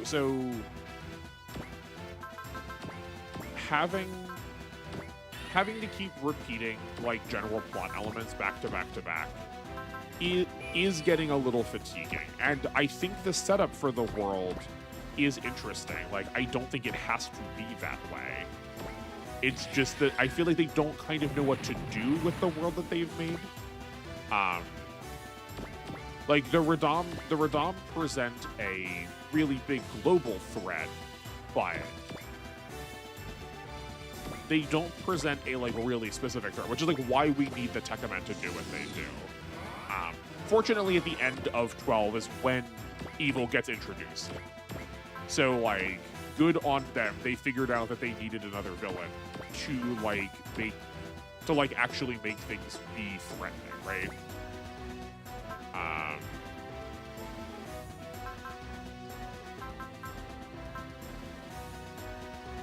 I guess let's grid. That might not be necessary, but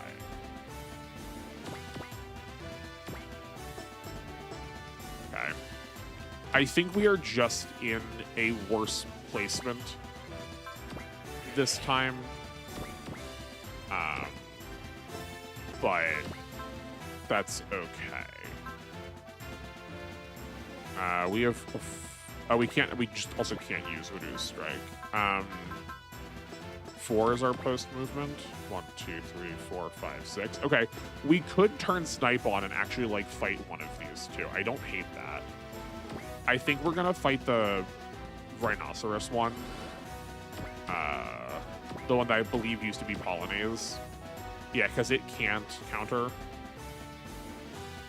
That said, if we're gonna have it in Hell, this one, we may as well hit this, because, like, just, like, stack the damage on the same place.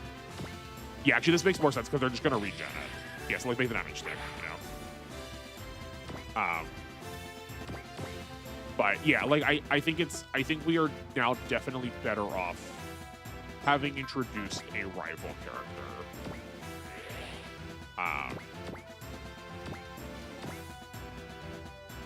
I never pointed this out the first time, but I'm gonna mention it with like the content for this week, so I guess it's worth saying now.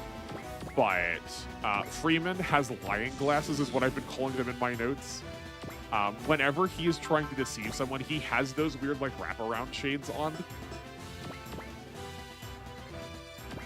So if you see him with those on, know that he is lying, because there's always something. He's always up to some tomfoolery whenever he has those on. 1, 2, 3, 4, 5, 6, 7, 8. Then we deploy 1, 2, 3, 4, 5, 6. Okay, yeah. So we can go here.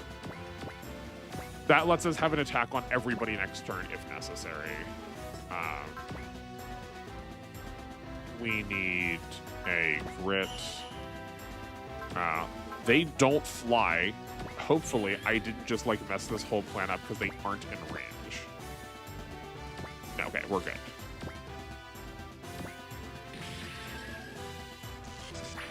Yeah, perfect. Oh, okay. I guess hitting him is also going to trigger this event. That's fine. It definitely feels like old Rider series without the shilling of new forms toys. Yeah, but at least with like old Rider series, I feel like there was at least a different monster every week to like keep you invested in it. But that's what I was talking about, right? Where like at least with those at least with those Monster of the Week formats, like people complain of them being very like samey, but you do get the like freshness of like whatever little mini game the nature of that monster like forces you to play. At least is how I understand them. Like, correct me if I'm wrong that there are some writer series that don't do that, but like genuinely speaking, the Radom, the difference is the context that we're seeing the Radom in. That doesn't change how we engage them, right? It's just like trying to tell us smaller things about the world. And like, that's fine. Like, tell us small things about the world. I don't mind that part. But it feels like we are doing so in a way that's like really spending a lot of time that we don't actually necessarily need to be spending, you know? Now the number armor person is here, though, that formulaic approach hopefully will change. Yeah, and I would say, generally speaking, it has. It feels like we're actually getting to some more plot for episodes 13 through 18.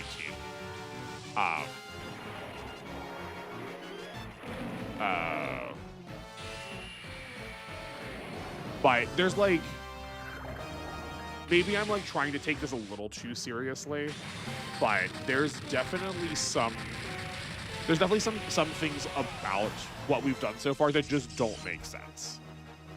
We're going to see this consequence.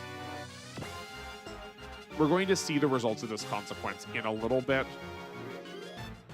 But it's like absolutely baffling to me that we've allowed the timer to be such a plot problem when we have like what is otherwise a pretty easy fix to it. Just like, fam, team, we have watches. Just like, I don't know, just like keep track of this a little bit better.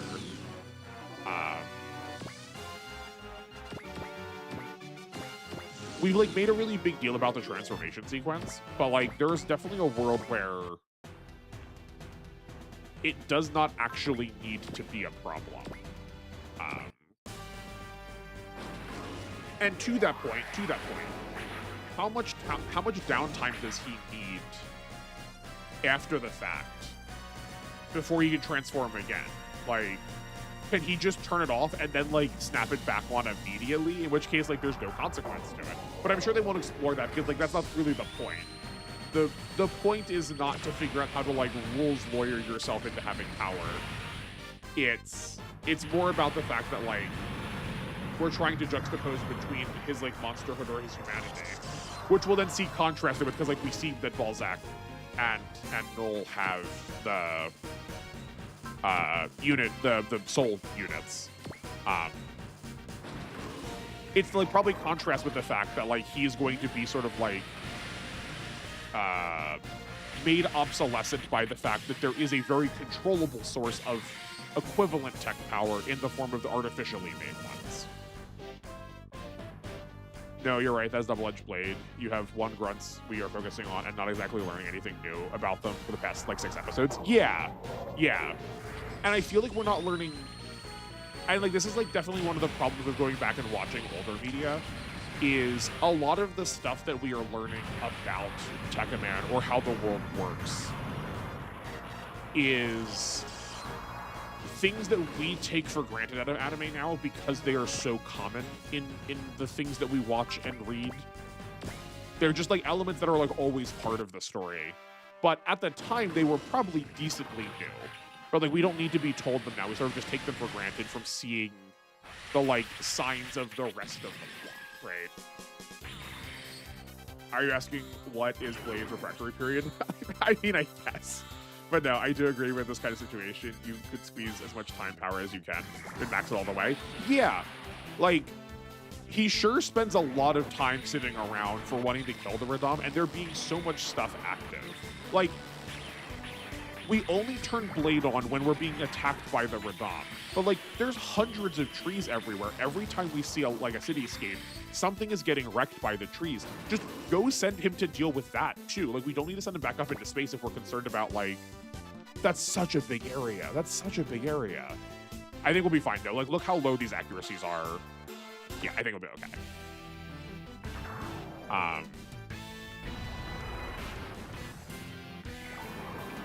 Yeah, like there seems like there's plenty enough jobs for him to do.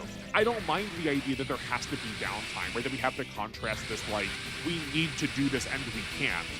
But, like, we've had plenty of time to show that off, too, that, like, he is distressed by the fact that he is unable, but should. But it feels like we have to wait for an attack to come, and we have to, like, kill the monsters. And I get part of that is because it makes the show more exciting. Like, do you actually want to watch a show where, like, man in cool outfit just goes and stabs trees for a half hour? Like, probably not. But we could also, like, start in Mediares.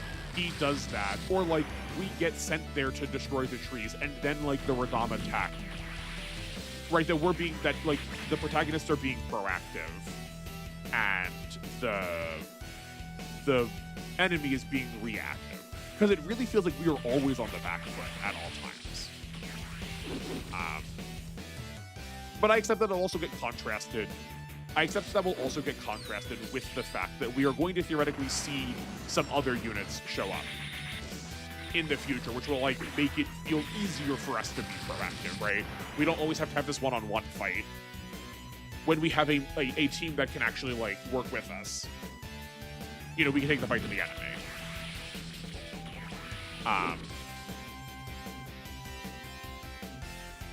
I guess, like, let me throw my piece in here too for right now, because we kind of started this under the guise of talking about, like, wanting to be able to talk about Levin. I think so far, generally speaking, the show has treated her well. Balzac has been a ballsack about her gender, but, like, he's a villain. Like, we're not supposed to like him. I don't mind the fact that he is awful, because, like, that's consistent with his character. Like, he respects nobody. He invades everybody's privacy, and, like, misgendering someone feels like it goes along with that. Like, he is a despicable villain, and we're supposed to think him that way. Like, there's no time in the show where we're supposed to like him, and everybody else doesn't give her a hard time. Actually, that's not true. Noel does at one point, but we're also definitely supposed. I feel like Balzac has taken the place of what Noel used to be for them, you know? Being on the back foot, I assume, is very purposeful to keep us on edge and feel under siege. But, like, do we? Like, maybe I'm... Call me an extremist, but it feels just so...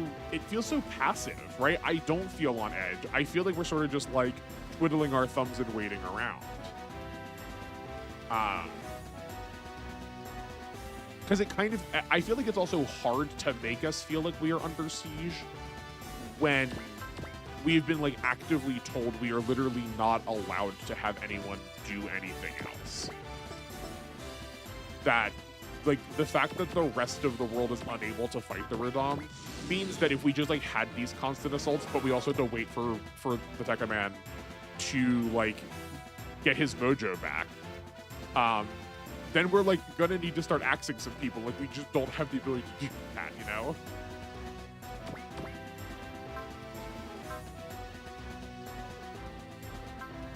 Yeah, like,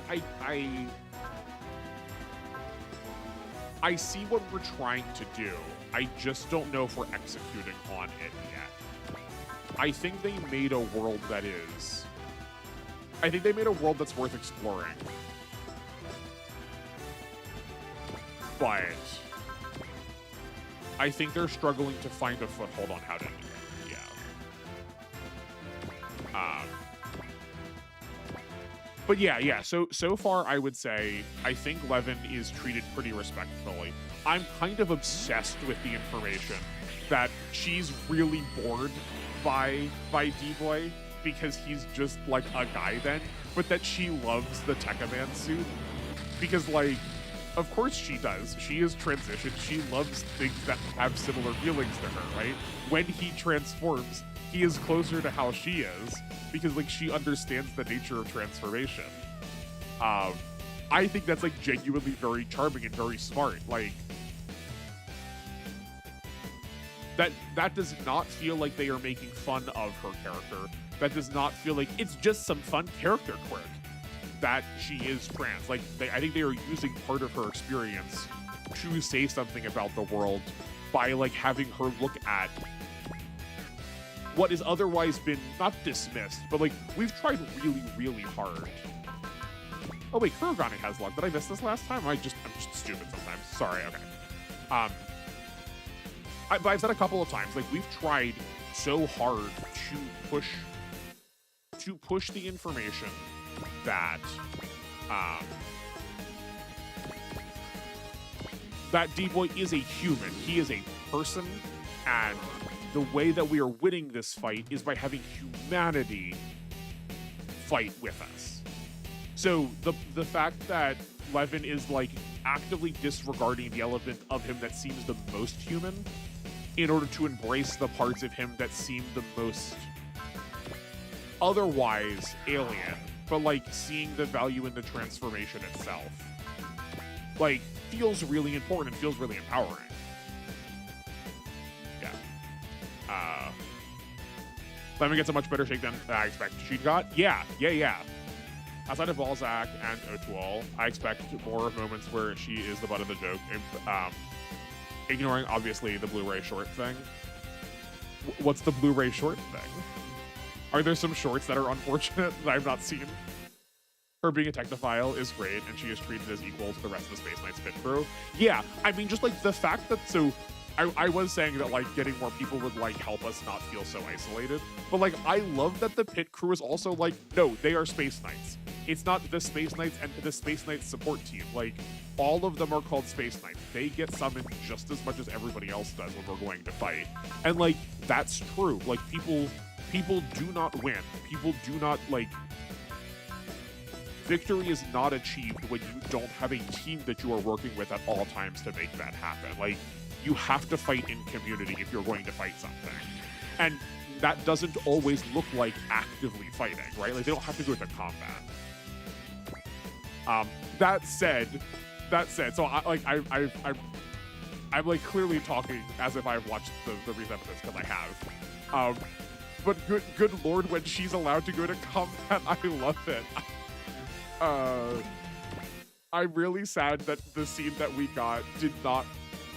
The moment where Soul Tekkaman shows up for the first time, we did not get Levin as a unit for one stage in a turret. That would have been so excellent. I would have been so happy.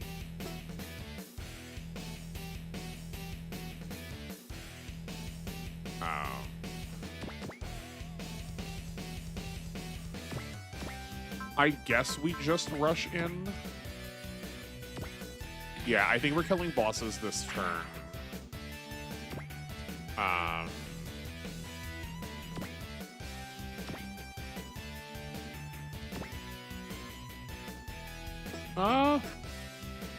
You know, we could probably put some damage on the poster. I'm wondering how we're gonna like get back here for evil. Hopefully these two will like keep sliding up in this direction so we can like maybe just come and clean them up afterwards. But having that map attack like drop on us while we are like going to actively be trying to fight is going to be obnoxious. Fortunately, at least Big Volfog won't die immediately, like he has a second form. I'm assuming we're still going to be allowed to use that, right?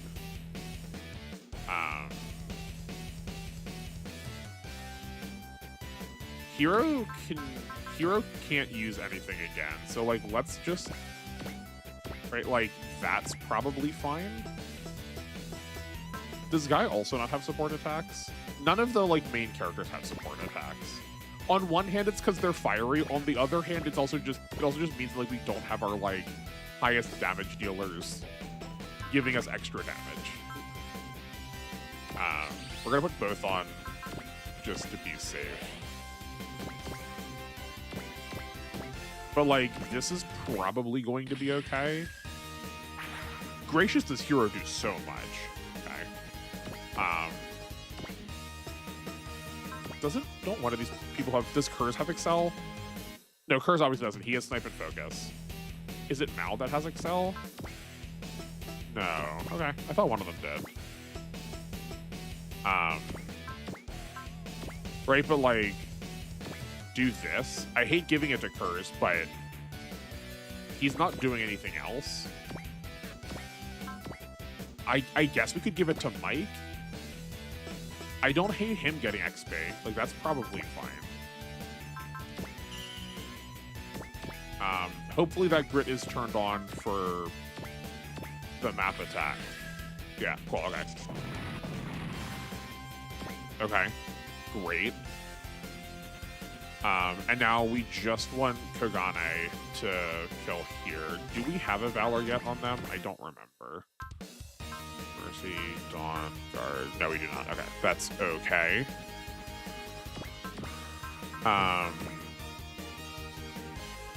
We could attack here, and then between the combination attack with Kogane and Kazuma, that should be enough. And then we left a lot of units still. Okay, I think that's fine.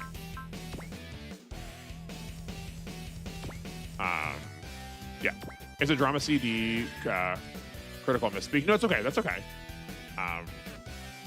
Levin enters the women's locker room and is kicked out by Aki and Millie, and enters the men's locker room and is kicked out by Null. Oh, that's really garbage.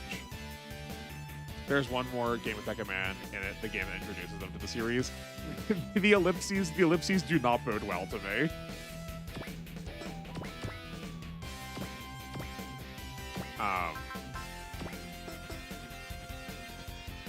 Okay, you know, I say that's garbage. I say that's garbage. But depending on how it is written, I might be here for it, right? If we're like from Aki's perspective, we're from Levin's perspective, and like we are trying to understand the grief of her like experience as a trans person, then like maybe. I doubt it's gonna be that nuanced for how old it is though. But like that's a sincere problem. Like the convention that I went to over like around Thanksgiving, like deliberately had to have signs out where it's like, don't do that. Like we will come for you if you do that. And you kick people out because like that's not acceptable. But like that is like unfortunately, but like sincerely kind of fundamental to the experience of having, you know, any expression that is different than like any expression that is like different than like normative, right? I mean, heck, like this happens all the time. This happens all the time with people like in wheelchairs, right? If you go anywhere that is like supposed to be accessible, it just isn't. Like at my last job when I was, oh wait, hold on, we can go here now. When I was the like teardown person I've talked about before, they recently put in a wheelchair ramp, and there was only one person on staff that had a wheelchair, and she just didn't work at nights. So, like I couldn't ask her. But like I just got in a wheelchair and I tried to go on it and could not. Like it was too steep. The turns were too narrow that you could not turn the wheelchair around it. Like this stuff happens all the time. But I'm sure the joking is like at her expense though. I feel like all of those little like extra bits, the dramas, the CDs, like not the TV show, not the manga, but like anything else that is like smaller than that always tends to have this like incredible level of irreverence.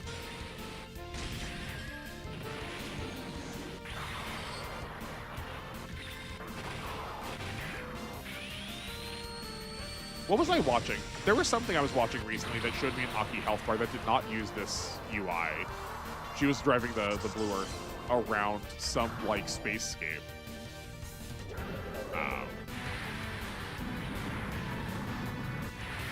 So I guess that must have been another game.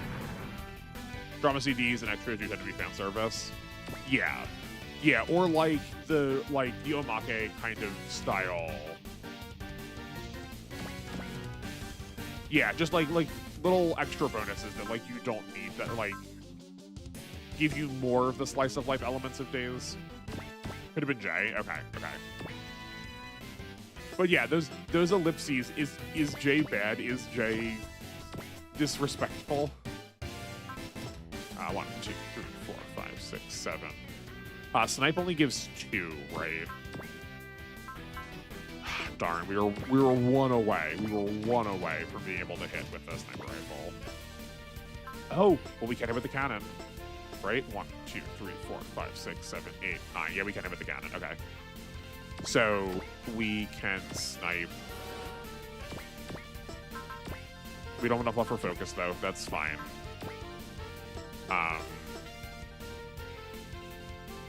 Do we have a scan left somewhere? No, that doesn't matter. It doesn't make him. It doesn't make him less likely to hit. It makes him. Yeah, it doesn't make it easier to dodge. It makes him less likely to hit. Makes him more likely to get hit. But I kind of just want to do this to also burn his energy.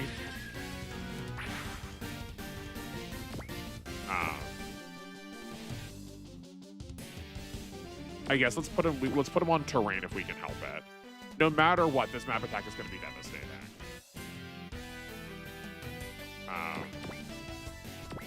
So I think we just want to heal the brave robots as best we can to make sure they are not casualties.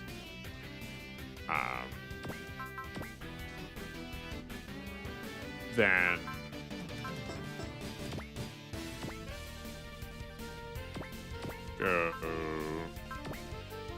okay, we could. I don't actually think Hammer Heaven Hell is worth it. Yeah, I think I prefer just doing this. We still have Grit up because we dodged before. Yeah, none of the rest of those matter that much. Maybe we should just Spirit. Maybe we should just Spirit to give ourselves some extra defense, too. Let's do it. We're also going to get a, like, DSX Machina in a second. So, we should be fine. Nah, J is fine. People love J. Some even more than W. Okay, okay. Great cast list introduces Tekkaman from Majin Kaiser, so those shows get particular focus. Makes sense. Is J really the first introduction of Majin Kaiser? Oh, no. It's the first time it shows up as a show, right? But Majin Kaiser existed before that. They just didn't have a show for it, right? It was just an original unit. Just Tekkaman in J is missing in sequel and lacks a lot of playable units. W has 11 and J has 5 gracious. Also, I'm sorry, 11? That's a lot of characters.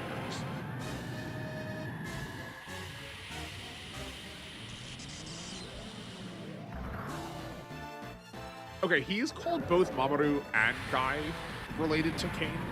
Are they like halves of, like, are they parts of a whole? Are they literally siblings? Also, Jade does Gundam Seed Story the best of any of the games. They seed no destiny. Oh, sick. Okay, cool. Given how much we are like generally Destiny haters here, I'm down. I'm for this. Okay, we can Spirit here. This is good. Then we can alert. We've still got another one of those for after this. And we also have a Grit to save us for both of the... Yeah. Here's a Grit. Okay. Super. Yeah, Majin Kaiser versus the Great General of Darkness. I should have clarified. That's fine, that's fine. Okay. But I do recognize that title. I recognize that title. Not all of us can be as well versed in all of the media as you are. Or potentially just have Akurasu open at the time.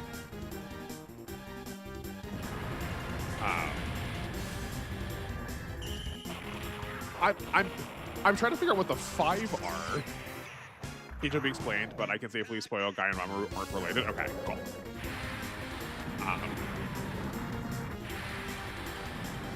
Okay, so if there's 5 units, it's Blade, it's Blue Earth, Soul units 1, 2. I think we were told there was a 3, so I guess those could be the 5.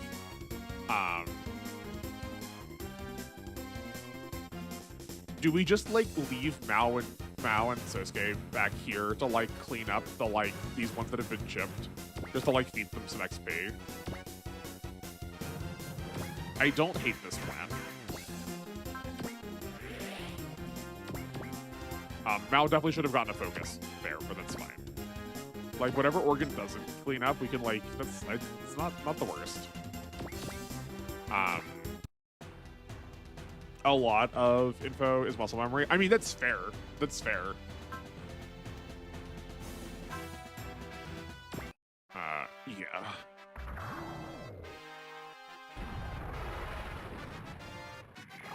We don't need to see this. We need to see how badly we're dead.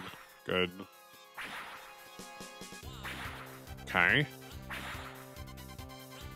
We did cut... Okay, yeah, we did cut his damage a lot, though.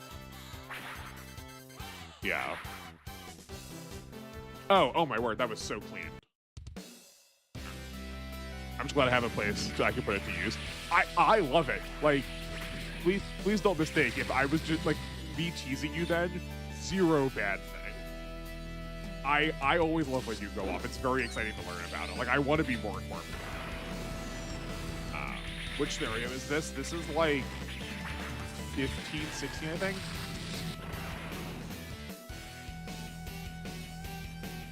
$17? Okay, I was close.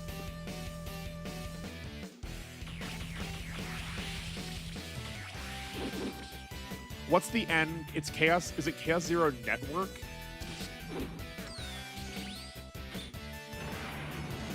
Howdy Imaginary? People like Jay, definitely because of Zaromir. That's fair. Knowing that Zaromir is involved, I can understand why. Yeah, isn't that like Nightmare? Nightmare is what it was. I remember Chaos Zero. Isn't Zaromir like what a lot of people claim to be like the best unit across all games? Isn't it like really? It's like just like absolutely like busted. That feels like a hard case against what I understand Ideon to just have infinite energy at all times. It's not close. Oh, interesting. Okay. Like what does it not do damage? Does it just kill whenever it hits something? Is it just like, no, we skip damage, we just kill every attack we make? I hope I'm kidding.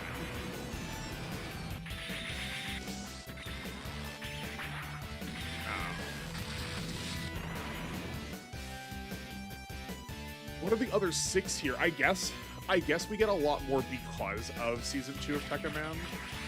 I have to imagine Aki's gonna get a Tekkaman. Maybe she's in Soul 3.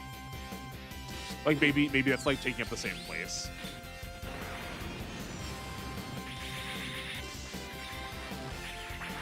Oh, actually, here. I have a question. We're gonna make it... I'll try to make it as vague as possible so you can answer vaguely without having to spoil, like, this game in particular. Also, people love OG mechs, which is Zaromir. Wait, really? I thought Zaromir was its own series. Fascinating. I did not realize that. For the games I've played, the protagonist's final mech is one of the strongest mechs relative to everything else in the game. Yeah, I would say generally speaking, compared to most tactics games,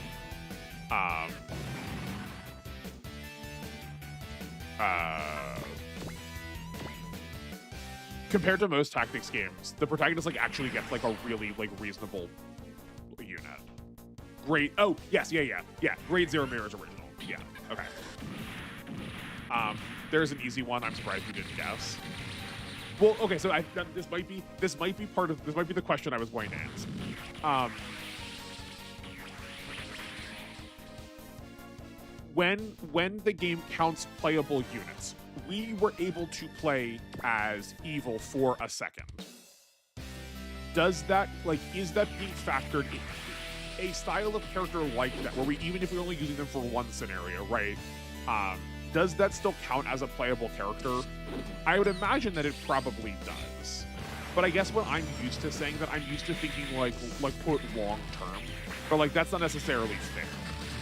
Right? Because like I say that, but like is it Athos? Who's the wizard you get in FE7 that only shows up for one scenario? Right? Like he still counts for that game. But like I wasn't counting evil because he only showed up for a little. Like he only showed up in the middle for one scenario. But that should still count. They do count, sadly. Okay. Yeah, but that was the question I was going to ask to try and because I don't need to know if we're going to be able to play as evil long term. But I was also curious what was going to happen if Organ ran out of HP, but he just like gets healed. They just like don't let him die. His attacks are so cool. I'm glad I love his attack animation as well. I feel like we probably saw them once before, but I don't remember them. So much having scraps left over also for our for our folk units.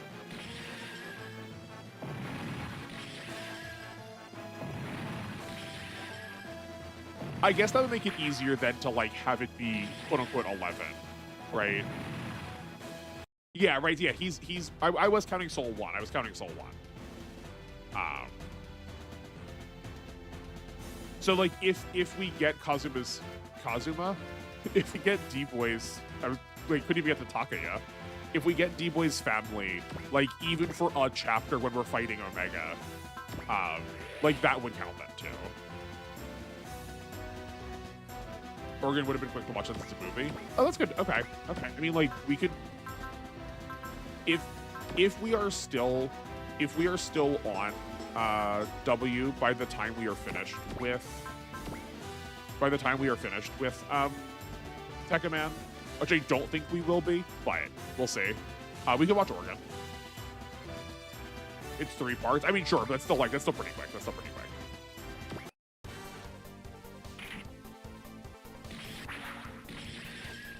Cool. We also should have moved Sasuke here.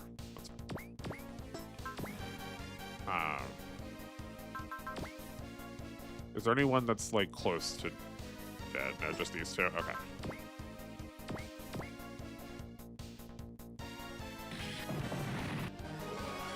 Cool. I thought we were told we were gonna get this thing soon. We just gotta hang on. This does not feel that soon.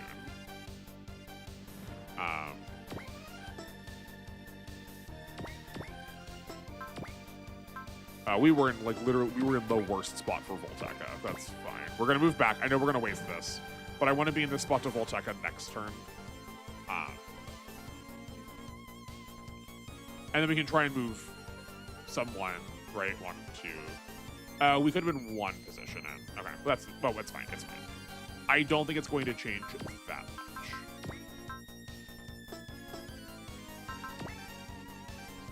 much. Here's a focus.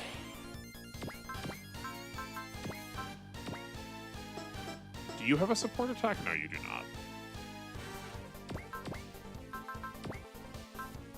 not. We need to get Volthog in here first. With the Melty Sirens. Yeah. So that any of this damage is, like, actually real. Okay. Oregon does work weirdly in W, really makes him unique as a non-playable neutral guy. Yeah, no, I love this. I have a sneaking suspicion we might get him, like right at the end, like, maybe last scenario we actually get to, like control him.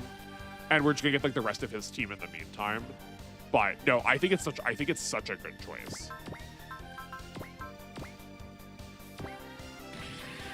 Kinda wish they utilized this for other series. Yeah, like I get that not everyone can have the main plot of a story, but like give us some more of the weirdo shows that aren't gonna get a lot of screen time, but still probably should have some in this way. I think that's really rather good. Okay, so we could hammer Hell in Heaven here again. And then, can we move? We can't. Okay. We could take a step back to just Hell in Heaven, and then we can we're in range to be resupplied next turn. I think we're also just gonna like take this onto the chin because we're going to be moving a defensive or a support unit in and we can just heal him. Yeah, like that's fine. Oh, actually, thank you for reminding me, boss. I keep forgetting to do that. That we also have to be calling our armor downs. We got to do that.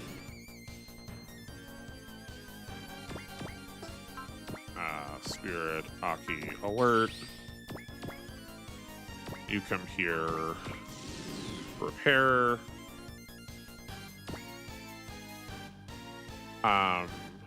Okay, who has the requests? I know Tekkaman does. Oh boy. Okay, can we actually land this without dying is a question. You have 105 mobility here. 100 there. It makes more sense to me that it would be in the mobile armor mode, that it would have that you'd have more mobility. But for some unknowable reason, for some strange reason, things like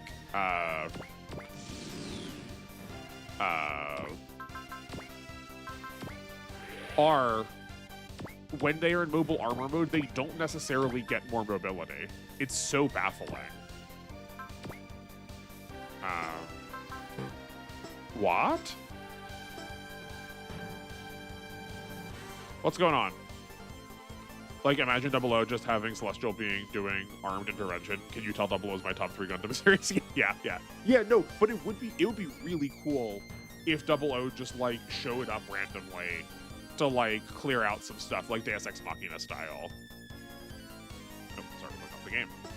Okay. So when I'm here, why am I not allowed to have the support requests? Also, I'm thinking I actually might just get more defense here anyway, because more defense and evasion, because we're getting the terrain. I guess because I have to be on the ground. That's interesting.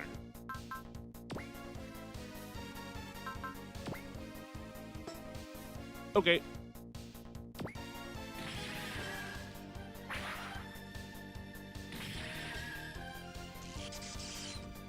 Interesting that he has, like, energy. Is he not gonna have his energy restored? Like, are we gonna have to deal with his energy being a concern? That would be interesting.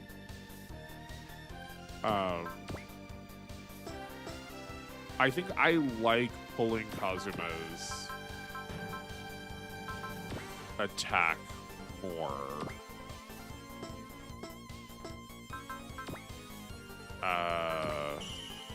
Grit.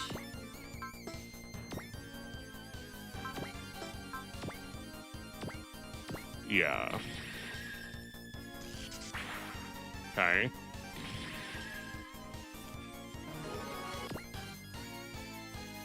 Without having Valors, this is just like hunk and brutal trying to get through this. I have to imagine they are going to cheese this for us at some point. Talking of Double O, what do you make of season 2? I have a take and I wonder if we'll align on it. I admittedly have not watched it in a long time. Can you just like direct me so I'm not gonna like stumble around this? Like, I like it. I think it is, roughly speaking, a pretty decent end to what is going on in the story. Like, where do you want me to go with this?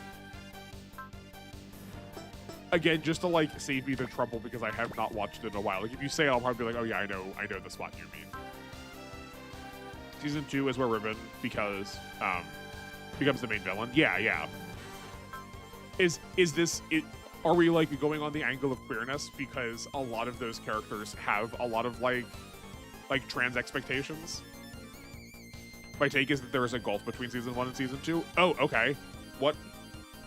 Like, do you think season 1 is better than season 2? Do you like Ribbons less as a villain?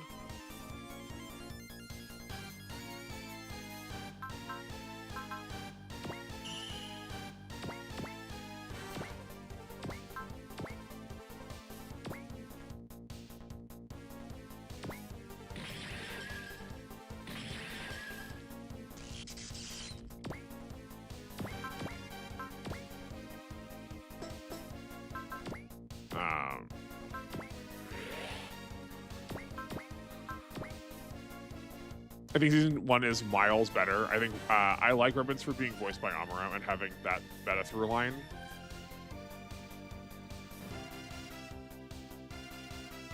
Interesting. Okay.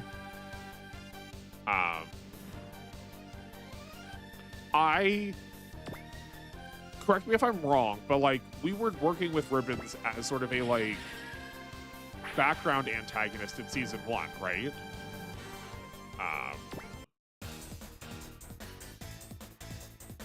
I guess I like the fulfillment. I like the fulfillment of the villainy that we saw about it. I feel like they matched. I feel like they feel like they matched Celestial being a little bit better. It feels like we escalated a little bit more into. Okay, here. I'm gonna see if I can talk myself into the reason why. I the innovators feel like they are more akin to how Celestial Being works. So they feel a little bit more like a fair fight, as opposed to a lot of the villains from season 1, where they like needed to try really hard to match them. But it does also make the feeling of the world a lot more isolated, I guess. Right, it feels a little bit more self-contained that way.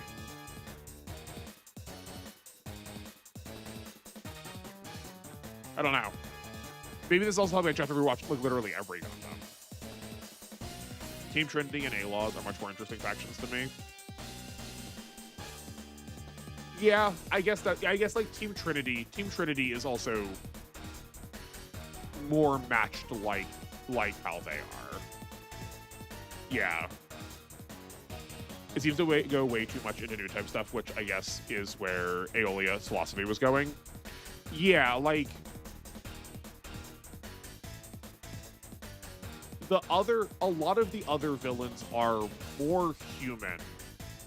Where, yeah, like the innovators are more like Akira style psychic, right? They are like more new species kind of style. Okay, I see the take. I think what I'm learning is I've just been a minute since I've watched it.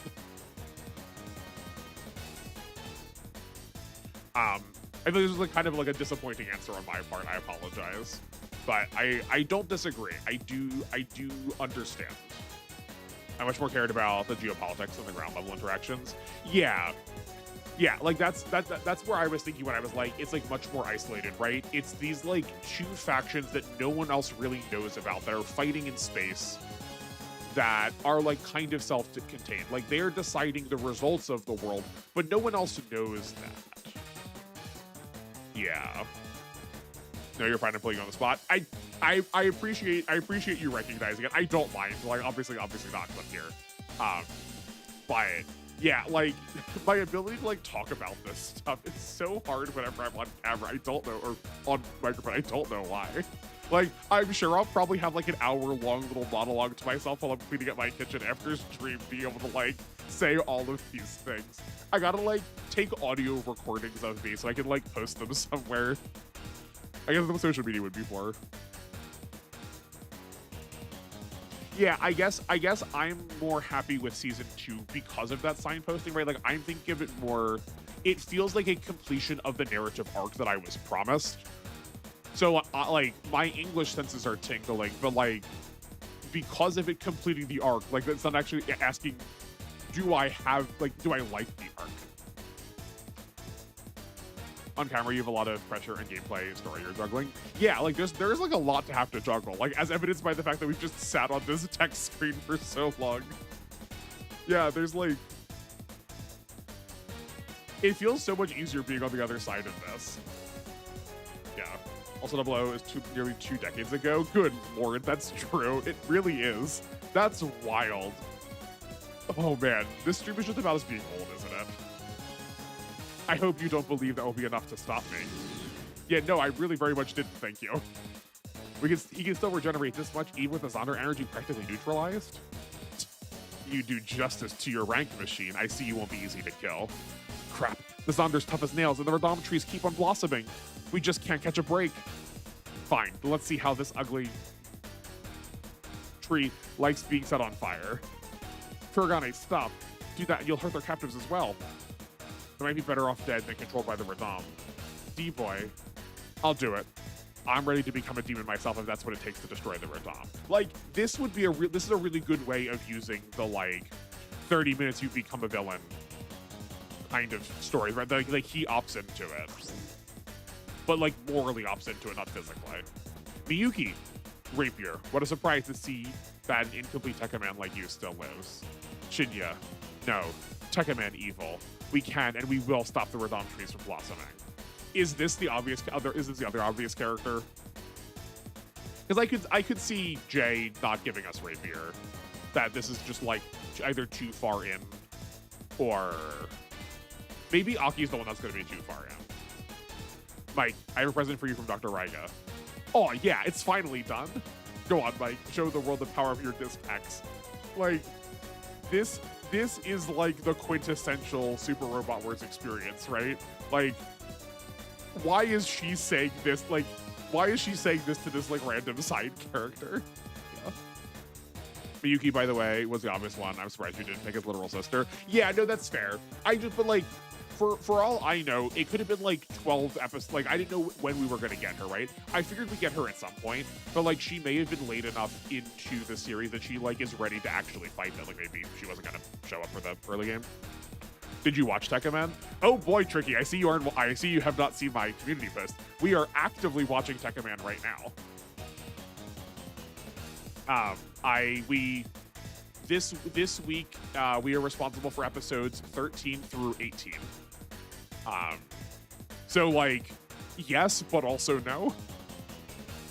Unless you were like shorthand asking about like, did I watch the one for this week? In which case I have. Do the secret, but damn, we get her late in J. Okay. Are you far enough to see Tekkaman Rapier in action? No, I am not yet. So up by episode 18, we have only just seen Soul Unit 1. Like, Null has not gotten in Soul Unit 2 yet at all. Balzac is still alive, and the Island of Dr. Moreau character just died. I guess that probably won't make any sense. Balzac is named after Isaac Asimov. In Japanese, they've only changed the first character from Isaac Asimov to Balzac Asimov, which is why his name is Balzac. If you look at the dossier with him written on it, they've just changed the first character. The rest of it is still spelled the way Isaac is spelled. And then his like scientist friend is named Marlowe instead of Morrow, like the character who makes an island full of like half human, half monster creatures from the Island of Dr. Moreau.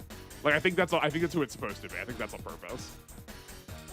Go on, Mike. Show the world the power of your Disc X. You got it. Disc X, set on. Dazzling VV. Come on, let's rock and roll. Rapier's a while away. She's like early 20s. Okay. So like next week, then we could see her potentially. What are you doing? Look, the flowers of the Radom trees are breaking apart. It's more than that. People within are being left unscathed. Yeah, I'm detecting ultra-high density soliton energy being emitted by Mike Saunders. I understand how it is. His solitary wave affects the target at an atomic level. It resonates with the target specific at atomic frequency and destroys it. It's the same principle behind the microwave oven. I also love that how they use Inez. That like, because she's usually the one that like over-explains everything, and when she's just like, oh, this is bad. It's like there's some cheek to that. It's very good. And that's what allows him to destroy only the trees? I see. I suppose that particular Disc X was developed precisely with the frequency in mind. But how did Dr. Riga find data on the Radom trees to do that? Also, what does Disc X normally do? I'll bet you money Chief Freeman gave him everything he needed. Ha, those two really come in clutch. Your Radom trees are gone, Evil, and the rest of you will follow. Be silent, Rapier. Need I remind you that I have trees growing across the world? It'll take far more than this to stop our invasion. Stop right there, Evil. I'll let you have this wind blade. Fight the Zonder to your heart's content. Oh, okay. Shame, but that's fine. We already killed him once. For any that I just like that didn't see previous episodes, or I just like didn't respond to this message in chat. We did kill him once, so we have completed whatever the bonus, whatever that's going to yield for us is. So we don't have to kill him here, but it's a shame we're missing the parts. Huma here. We'll get the captives to safety. You guys take out EO1. Roger that, big man. Takaya, I'll fight with you. Earth's counting on us. Okay, but don't risk anything unnecessary, Miyuki. Fools, with the Radom trees gone, there is nothing left to keep my power in check. If we can't stop his Zonder energy, what now? Are we really out of options? Incoming object at 12 o'clock, yeah, figured. There, Bullet X is here. That's your secret weapon to turn this around? Doesn't look like a weapon I've ever seen.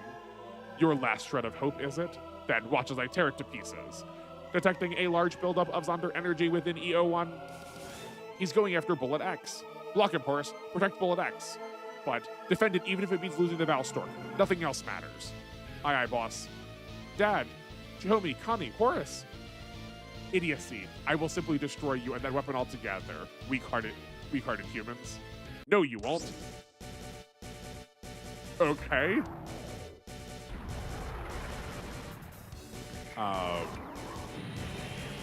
So about those transformations. Maybe we blow up and we get repaired into something that can combine. Also, who's that?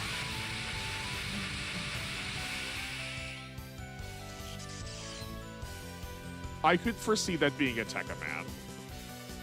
It also looks similar to an Ice Thief, but there's another who wields Kane's Legacy. No, it's just a little something we picked up. Huh? What kind of mech is that? Are you guys okay? Yeah, we appreciate the help, but who are you?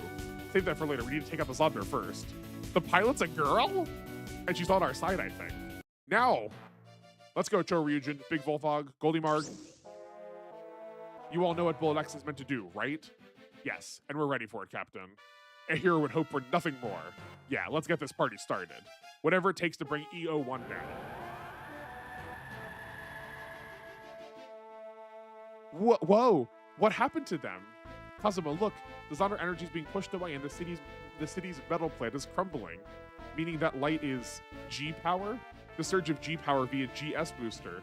They unleashed all the aggregate energy inside their G-stones and then suddenly spiked, pushing their GS riders into overdrive.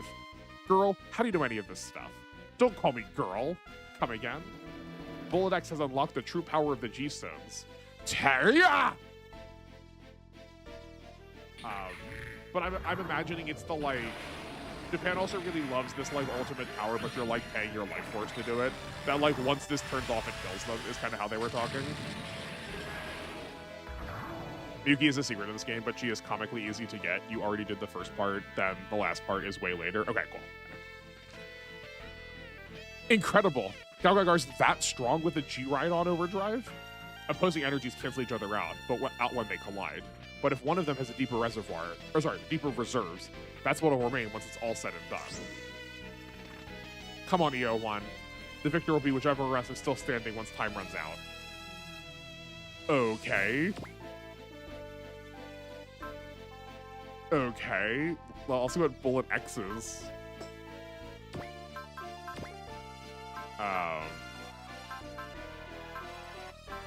Bullet X fully restores energy at the start of player phase. Oh, cool. Okay. Oh, and it's also a morale break. Neat. I wonder if that stacks with break morale on it. Can we go to like 190 with it? I'll like them. I'm very sure. Okay, cool. They're also uncontrollable. Fine. Lumen Circulus Luna Gladius Totem Sclopatum. I can tell they're an OG character by the way their attacks are named.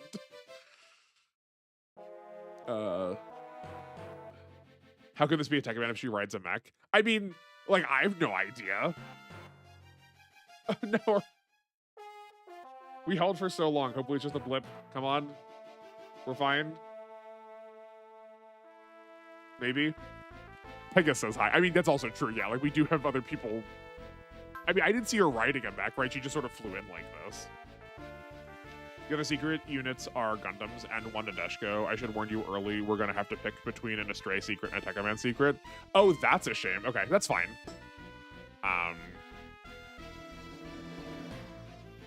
You take up before we're fine? Okay, great. Thank goodness.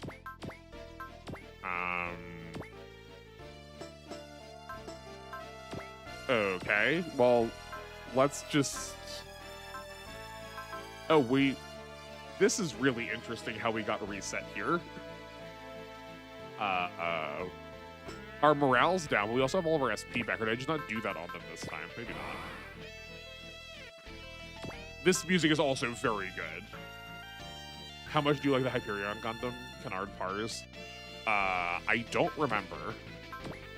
Hold on, I'll look at it in a second once we're not, like, actively in combat. Let's just Vigor to be safe. Because losing the battleship also games us over. I imagine this probably isn't going to do very much. Do we have a way of surviving this?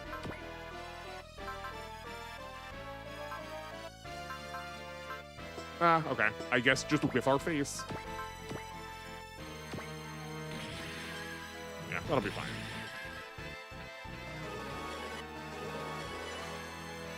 Like that. Good timing, Shiomi.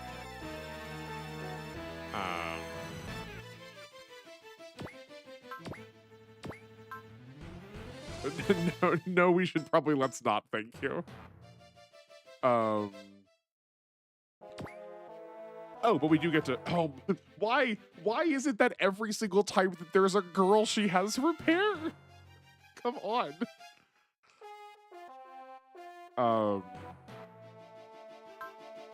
Okay. Parry's good. Parry's skill chance, right? You think it's criminal that Bless doesn't get Bless? I mean, does he not? I don't know. We've been teasing it this whole time. Maybe he gets it at the very end, but it would be very funny if he didn't.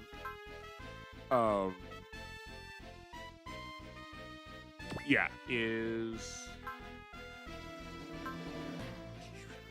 parries physical attacks, nullifying them. Activate rate relies on difference between. Okay.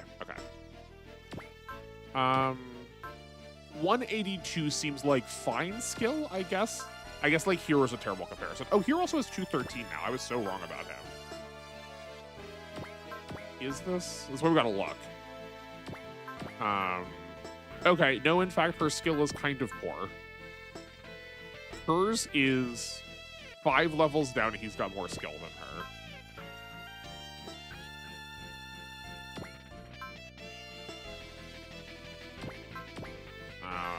Okay, her skill is kind of bad. Never mind. She has alert and focus. That's great. What is assail? For 1 turn, enables the use of any non-map weapon. Oh, charge. Okay. Sword equip, repair module, and she has the 2 regens of the biological. Cool. Okay. Because girls here, you know this. I do know this. It's true. Yeah, like these are interesting colors. These still say like somewhat feminine colors, but yeah, like this is like Gyna Droid, the hero team, and we also want to sell the toy to girls too, so we need to make one in pink. Though this game just, I mean, like these games just like putting stuff in pink. Like the amount of times that Getter Unit 3 is pink instead of red is also really high.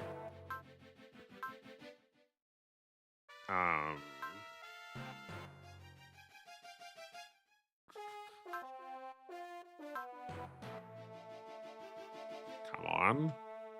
Okay. Okay. Yeah. I mean, like, for sure, she is probably the second best Tekkaman we have. But...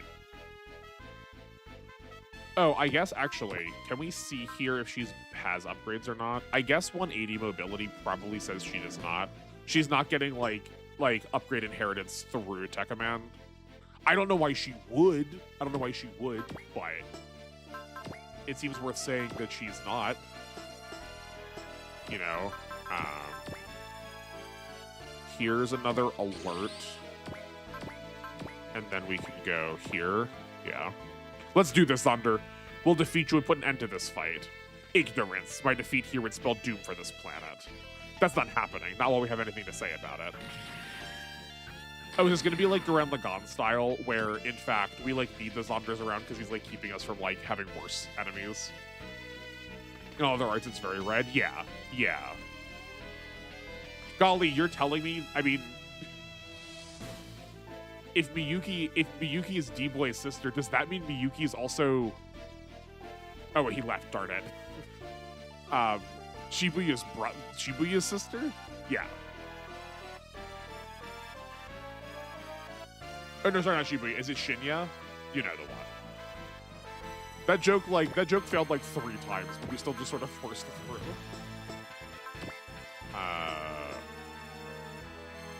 Kurs, you feel like dying today? Right, we know that doesn't work. You know what? Hold on. You're going here, because now we can do this.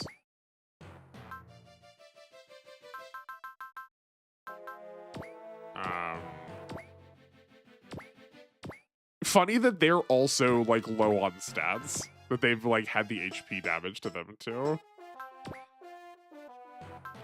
Here's a focus. And here's a grit.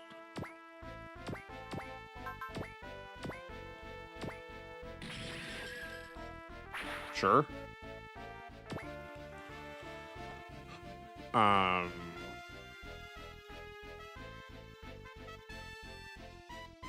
Oh, Guy also moved out of position that we wanted him to be in for the Blue Earth because of the scenario. That's funny.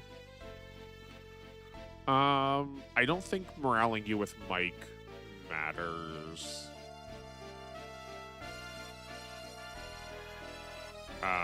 Oh yeah, he's at 200.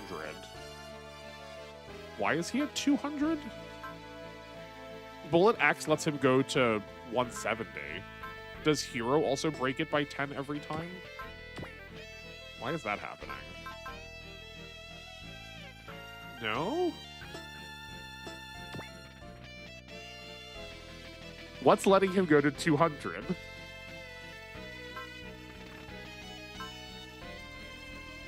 Weird.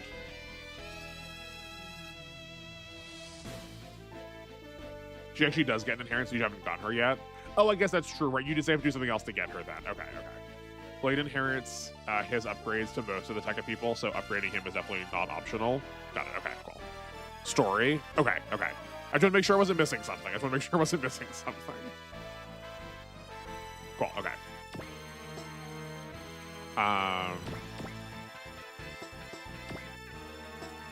Like, we're still going to get walloped by a map attack here.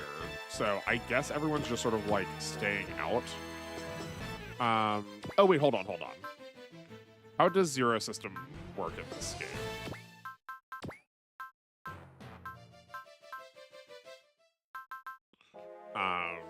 Okay, it doesn't keep scaling up. So I guess we will just do... we're gonna do it on my, or not on Hero. That's like, he's gonna use it better, I think. I feel like sending her to combat feels too risky. That said, she is full dodging, so maybe I am wrong not to trust. Okay, let's see what she looks like. I'll fight on for my brother and for Earth until my very last breath. I'm glad the music stays, that's good. Yeah, like, those just look like different people. Like, even the model doesn't have her cowl going up enough, too. It's just staying canon to Tekkaman Blade, right? That show cannot keep any of its characters on model to save its life. The amount of, like, goofs and gaffes.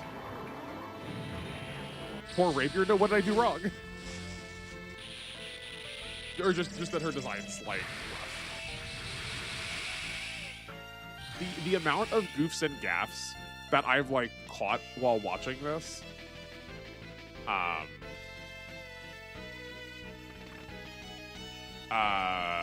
like, characters run on nothing regularly.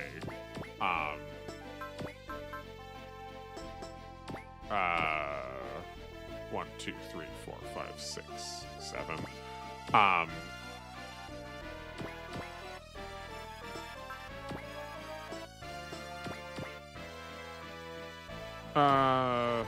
Here, we're gonna go back here, and then we can move up to another building next turn. Yeah, they, like, change what they're wearing frequently, too.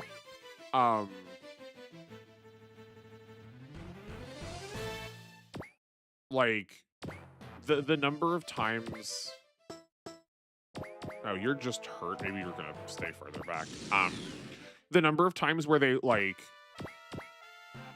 D-Boy has a different outfit on. Like, he's got a spacesuit on. And then... that's fine.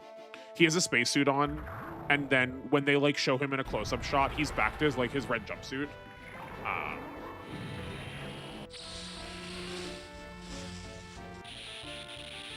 Sadly, Rapier is pink from Jay. That's a shame.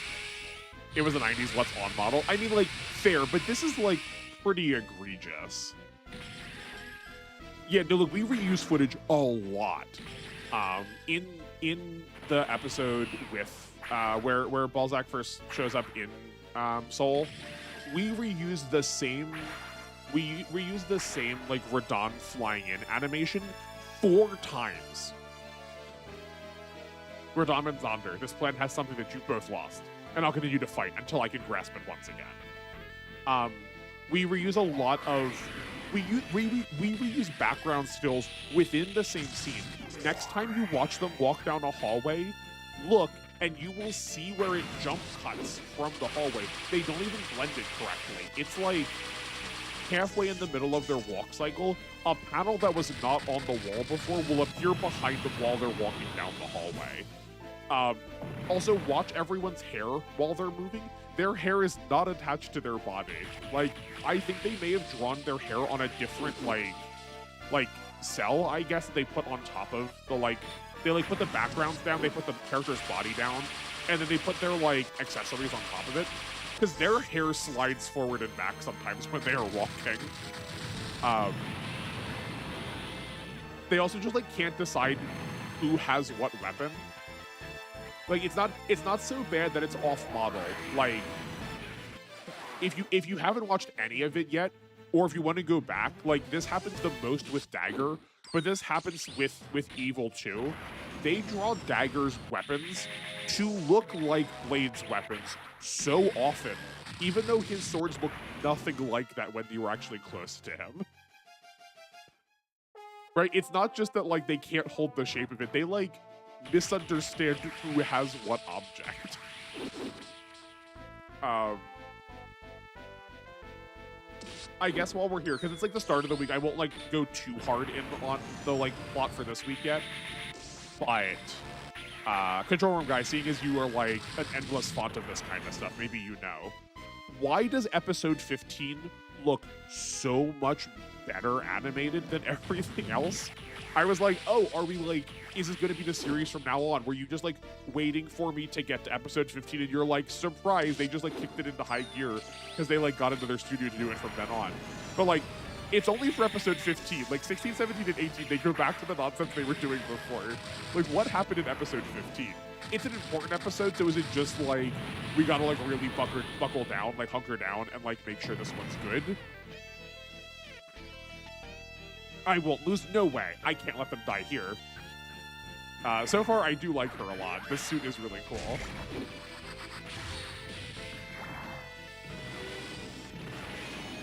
Yeah, I can't tell what size this is here. For all I know, she's an artificial Tekkaman, too. I mean, I know she's not now.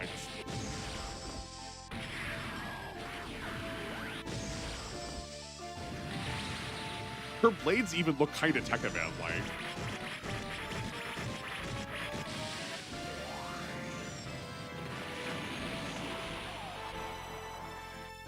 Yeah. Could you have done that a little sooner?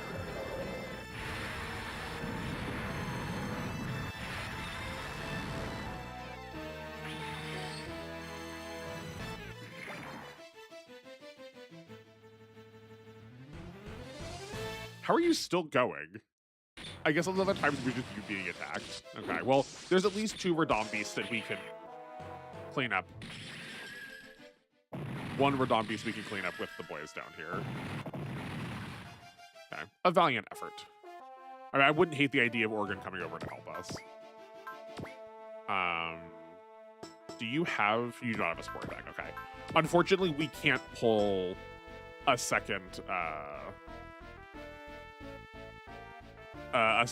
attack from Guy.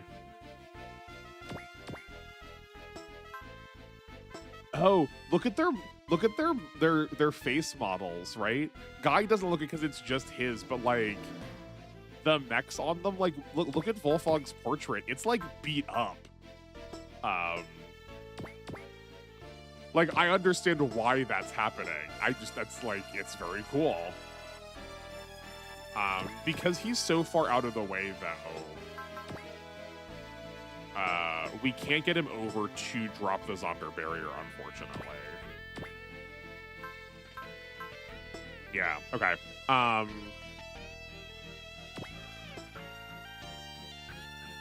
Oh, Tekkaman does not. We did not give the... Oh, because we restarted this, we never gave any of the skills back to people. Well, darn. Okay. So maybe we are just going to swap... Okay, who else are we not using, really? Do we just put Duo back in and then pull...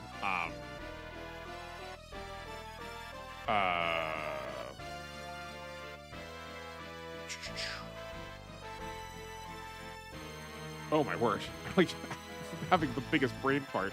Pull the Majin Kaiser out to get the armor down.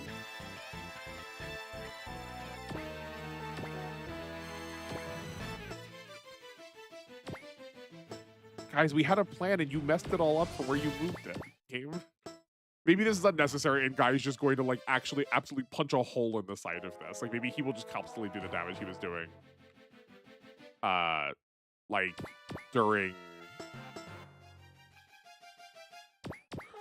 the cutscene. I doubt it though. Oh wait, hold on, no, wait, we're being silly. We're being silly. Move here. He doesn't get an attack off, that's fine. But we can just... Oh, we used the swap already. We used the swap already. So I was gonna say we could just swap it again because we could use the swap post movement. But okay, this is why we need to get more points of it because right, we only have one instance of it, so we can't keep firing it. I assume 15 got special treatment from being a very important narrative turning point. Yeah, like that's a kind of vibe I was getting, but it's consistent because the same happens with episodes 26, 32, 33, 36, 43, 47, 48, and 49. Okay, I mean, like if that's how we're gonna rock it, I don't mind.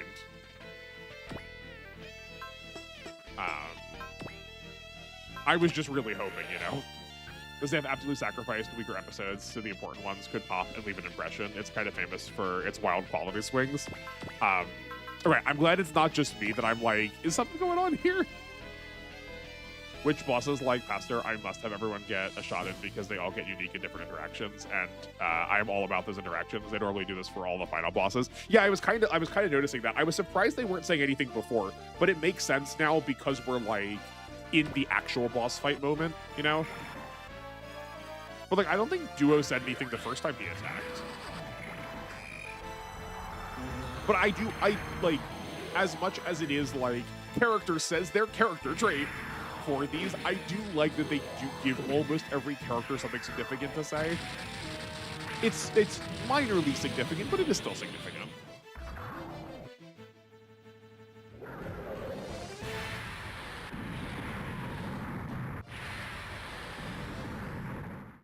Okay.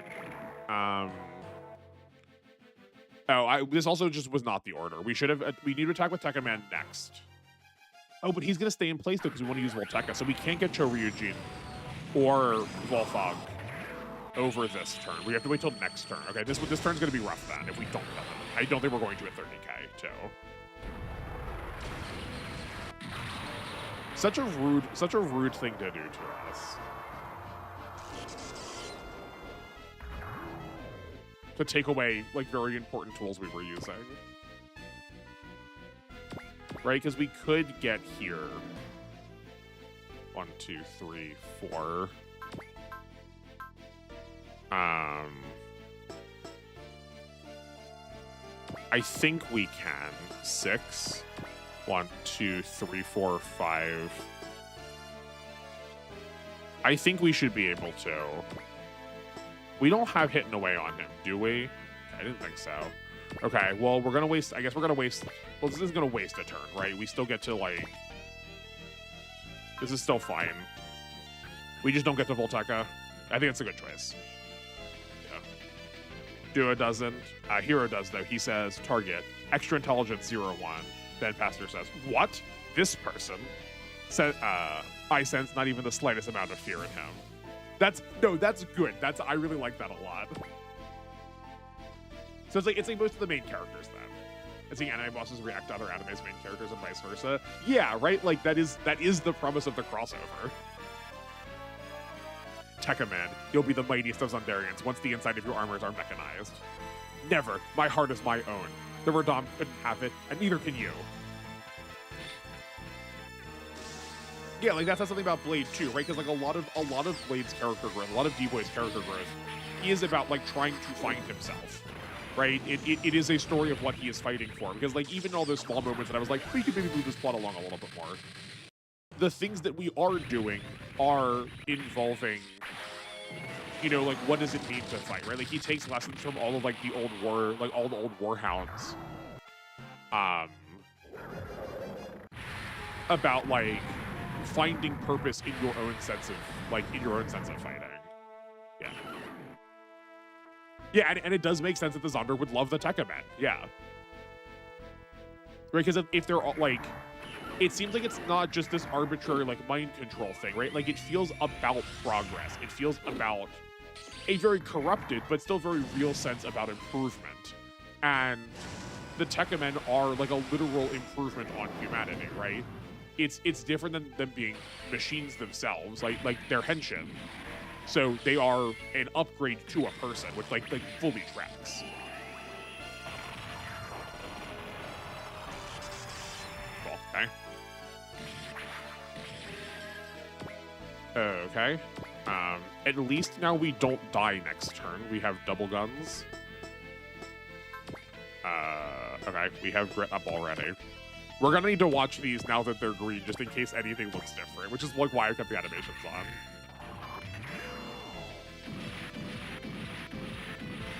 And that's still the same. I wasn't sure, seeing as Sosuke's attack names don't change in game, but can change in their, like, animation when he had the Lambda drive on. Okay. Melting Sirens is 3. 1, 2, 3. We would need a full Excel to get there.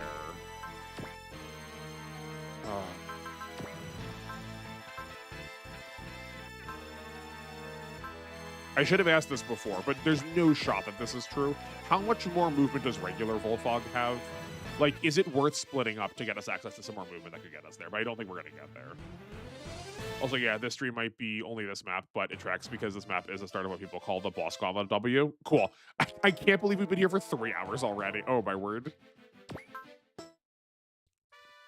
I'm so sorry, but I guess, like, y'all are here because you love it, so never mind, you're welcome. We've also been chatting a lot, too. Like, it's good, but that is definitely, like, that magnifies these stages when they're long.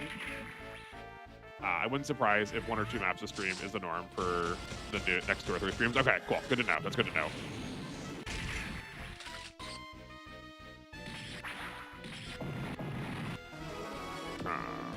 Great.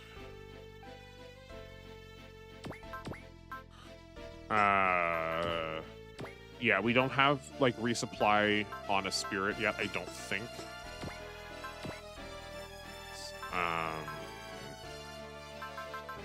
Gain cheer, bless, grit, alert, excel, don't trust. No, we do not. Okay, that's fine. So we can come down here. We'll do that after the fact, right? Guy still hasn't pulled the Akira attack yet. So Guy attacks, we move Kogane down, then we can have Aki resupply him for next turn. Yeah. Baseball Fog is also 7. Okay, great. Yeah, that's absolutely not worth it then. I guess we'll just stand there. That's fine. He's technically in the map attack now, which is maybe stupid, but so it goes. Maybe I'm also just, like, deeply prolonging this because just, like, Guy is going to one-shot it.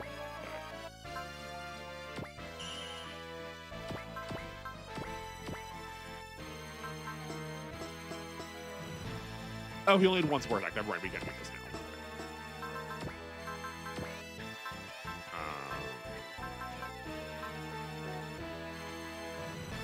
I guess we'll metal. May as well. I I don't think we're going to be giving them the kill, so we may as well do this now. Here's a grit. And here's an alert. We've not been using the grit alert combo enough. The 5 lions. How unexpected to see you on this planet. You know something about Go Lion? I know that you will be destroyed here, along with the legacy of the green planet. Such is the path that you must follow. If we could have just taken that barrier down, I think we maybe could have had it this turn. This fight will end today, one way or another. Weak-hearted human, none of you are capable of surviving in the universe. Sure, we're not that strong on our own, but nothing's impossible if we bring ourselves together, and you'll see that for yourself as you break under the strength of all of our hearts. Oh, I forgot to turn it on. Well, that's fine.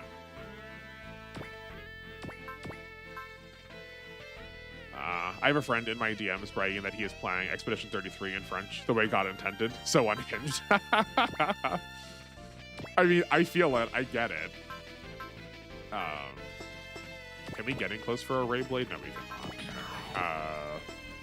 What's our best attack here? We still don't have enough for Heat Exchanger. This is 3,500. These are the same. Okay, well, if that's the case, then I guess that's what we're doing. Focus.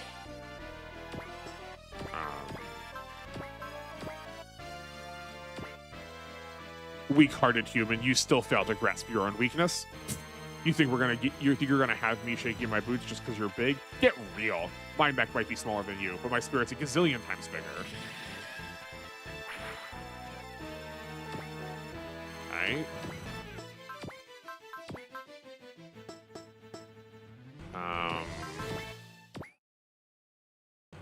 Oh, we have a Daunt? I mean, I guess.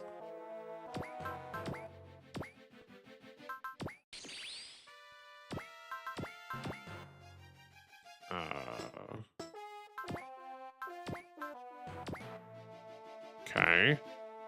Weak-hearted human, consign yourself to mechanization and become one with me. No way. How am I supposed to cook if I do that? Yeah, and if I'm becoming one with anyone, it's gonna be Akito. Cute.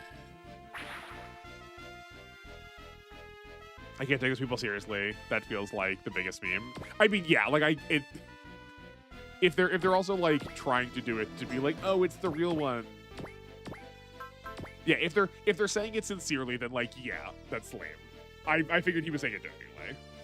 Also, not hearing Jennifer English. Why have I sacrificed that? Like, what a cast. Charlie Cox, Jennifer English, Andy Serkis, Ben Starr. Yeah, no, it's like, it's a really, I believe the expression is a star-studded cast. Let's just say all, and do we want to land? No, we'll fly. No, we can, yeah, that's fine, okay. We're gonna alert also just to be safe.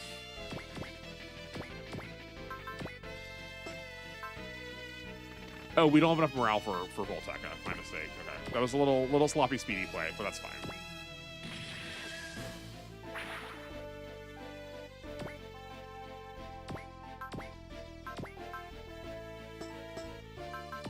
Okay. Weird that that didn't get the support attack, but that's fine. I guess we have him this turn. Well, maybe not.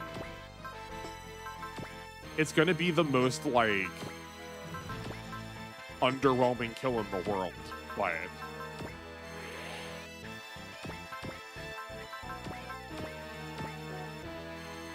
target ID'd. Extra intelligence 01.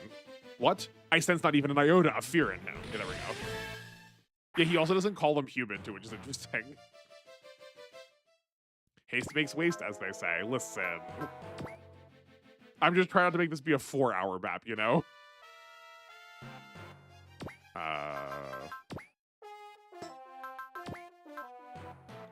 Oh. 1, 2, 3, 4. If we move here, we don't have a... Oh, we do have enough. It only costs 1. It only costs 1. Okay.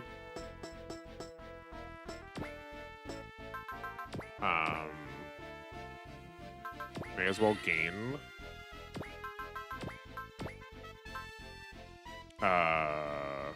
Do we need a spirit? A spirit would be literally 1 point. That's a waste. I guess we guard?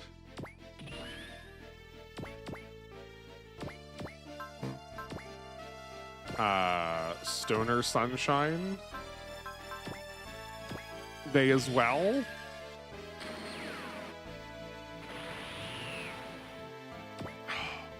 Are we gonna be just shy? Like, we're gonna be just shy. We could have, like, this would have been lethal had we, like, sorted this even just slightly better. That's such a shame. See, what W needs is puzzles like J. Absolutely. So once you're done with a long map and you have time before our stream ends, you can play a puzzle. Yeah, 100%.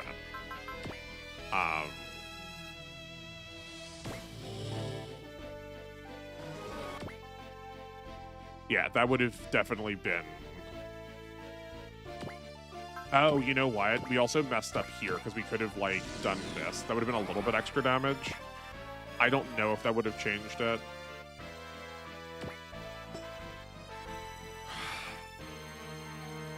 Yeah, like I said, I think there is a world where we were ending this turn, and if I was just better at this. Or like, had I not sent both people down to fight the Radom? Yeah, this is fine.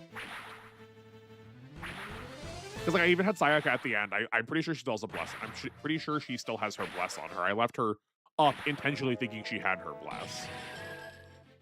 That's fine.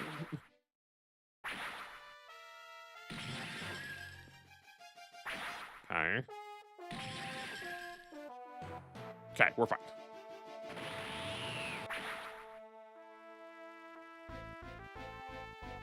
Okay.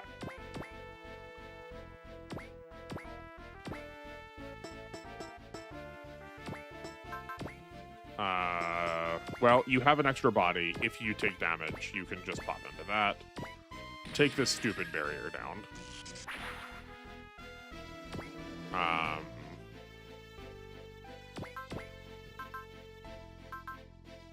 I don't think the double guns matter this time because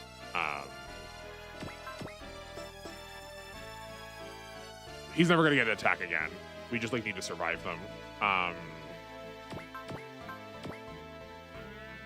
I guess just like hit him here. Here's the guard.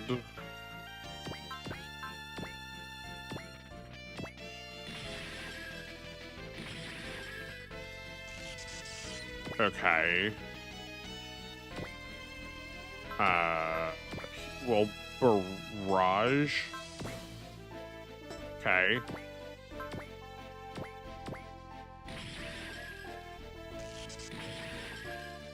Don't kill, don't kill, don't kill. Perfect.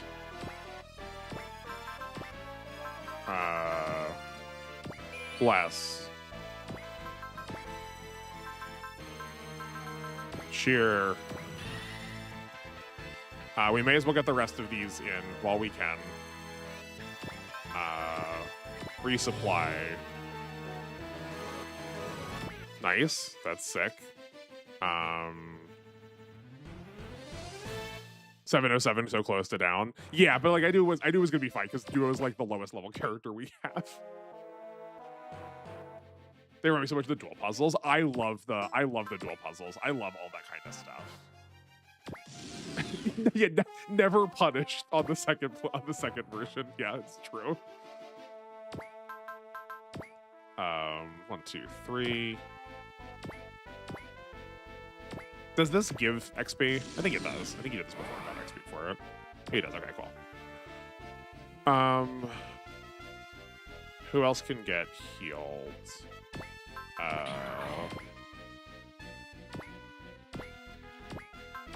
Here. I may be doing this and there's going to be a second phase, but that's fine.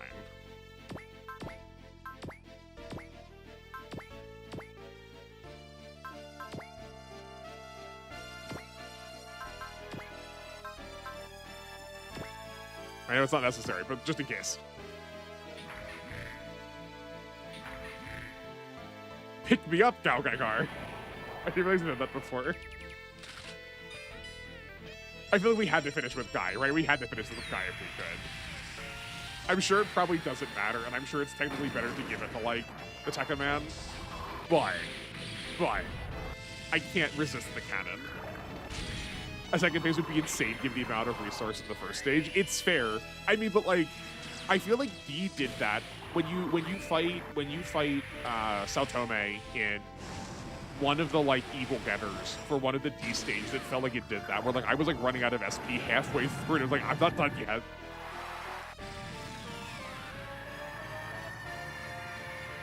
Always do the canonical finish? Yeah, right? We gotta.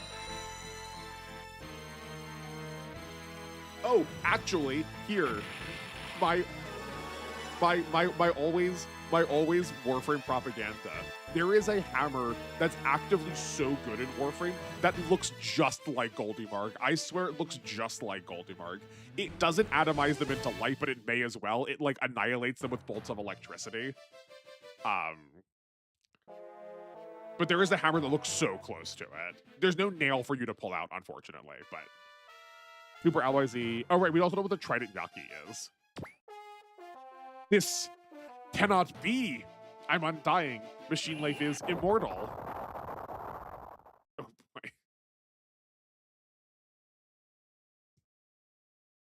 Did we get him? EI-01 energy level 0. Target is confirmed destroyed. And it looks like the Radon backed off as well. You don't say. We did it. We won. My work here is done. Organ, wait. I have something to ask you. Tekkaman Blade, I cannot answer your questions at the moment, but there may well come a day when we fight side by side. Organ, we shall meet again, Blade. Takaya, is he? I don't know. Still, he's a friend, or at least that's what I'd like to believe. And that's the end of that. Who are you? I'll see you soon, Mihiro. Stay safe until then. Okay. Who the hell was that? She sure sounds like she knew a lot of stuff. Yeah, but how did she know my name? That was the question I was gonna ask. Forget her. Let's just go back. I'm pooped after all that. Guy and the others are the real star players today, though. Oh, that's a cute way of doing that. Yeah. See, I'd have it where if you kill EI-01 without Guy, he just full heals and we go again. Yeah, no, for sure. Like, especially the ones that have the, like, energy region. Like, we said this with all the Zonders with Guy, that, like, you had to finish them with Hell and Heaven. It feels like you should have to.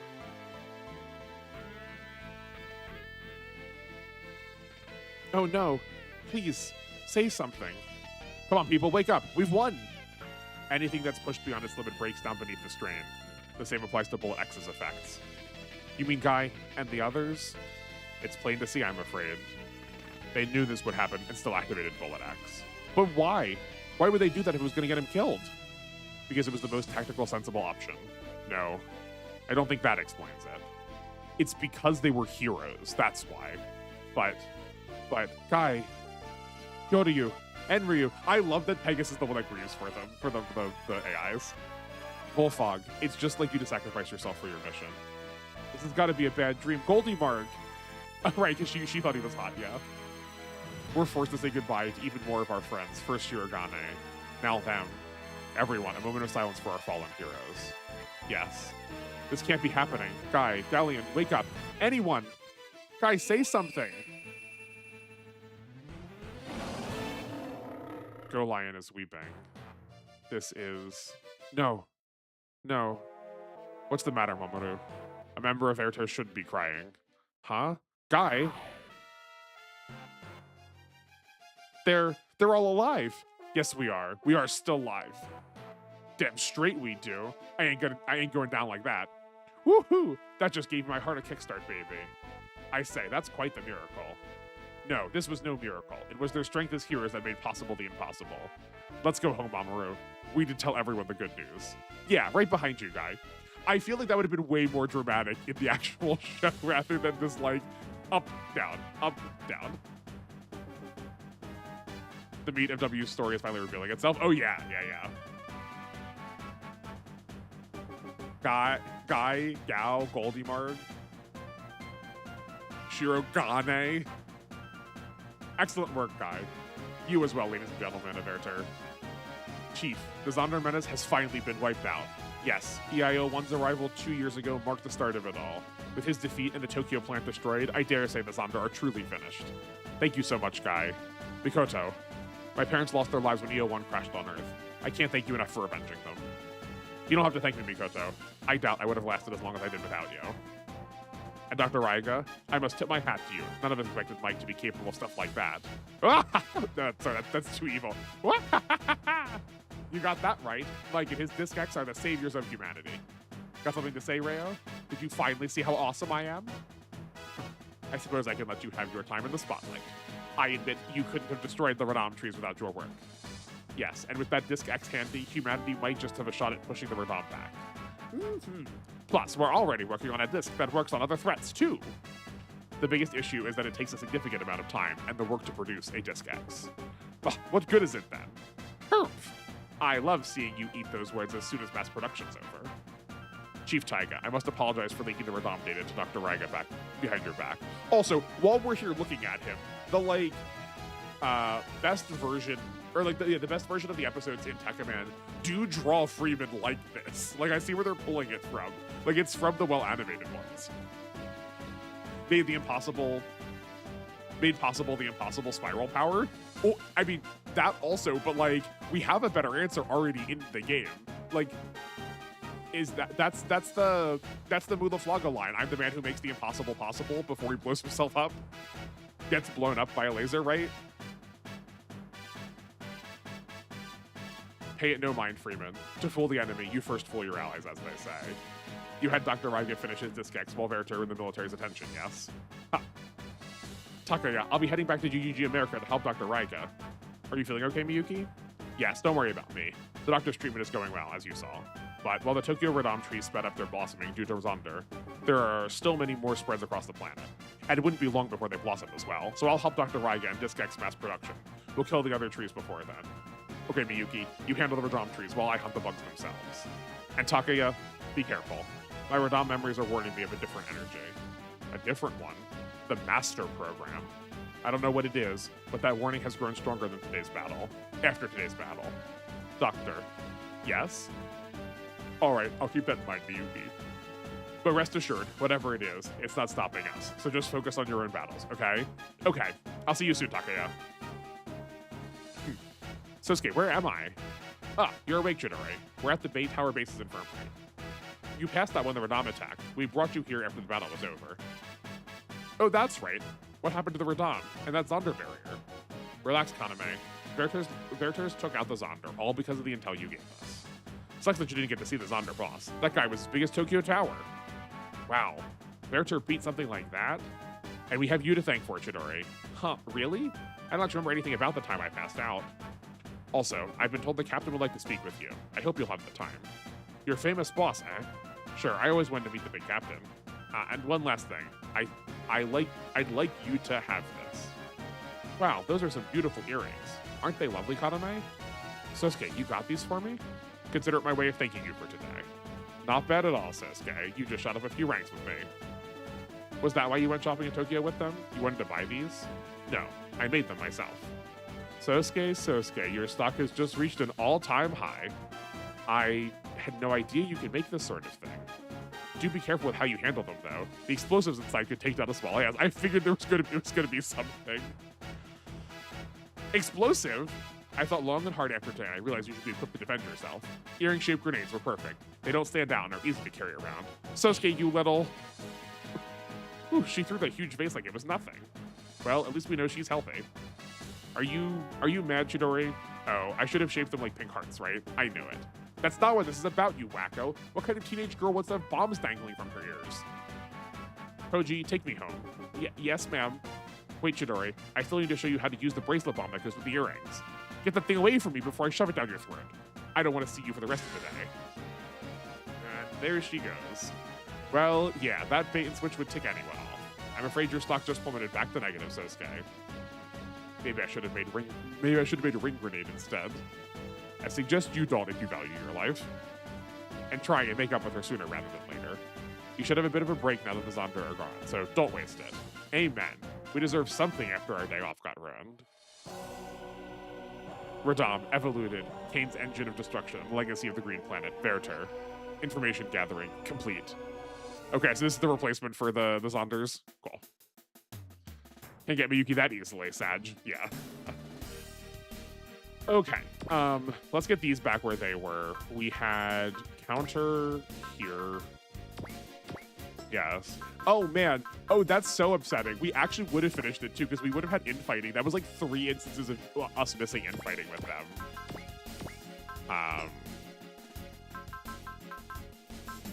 Yeah, we did put support request here. Up to +10. Okay, cool. Well, that's GGG's story done. Nice and clean. Well done, everyone. It's never gonna come up again. They're just bench warmers now. Obviously, because I was halfway through the first show, there's even a sequel series. Nothing happens then. We just keep the robots just flex on screen the entire time and nothing else changes. I'm like kind of tempted to put this on like Kagane also, maybe. Right, because they have to like reach a morale threshold. Like that's not the worst. Sure, that seems fine. Not that. Oh, right, yeah. Right, these also didn't get put to these. That doesn't matter. Pilot training.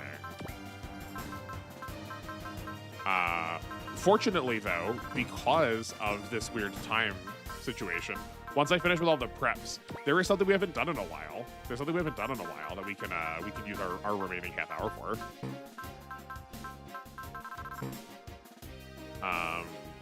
Koji wouldn't be a bad shout, assuming you're keeping him. That's fair. I guess that's true. The only reason I'm thinking no for Koji is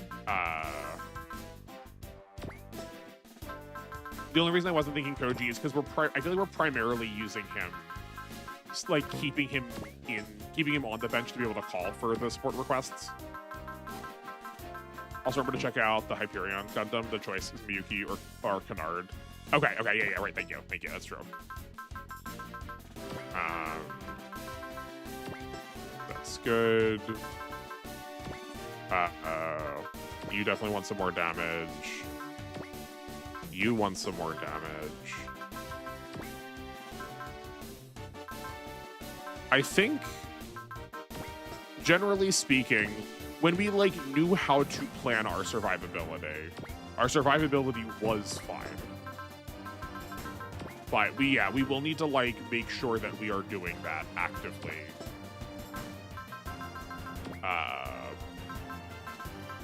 Like at all times in the future. Which is fine. Like I like sort of being required to do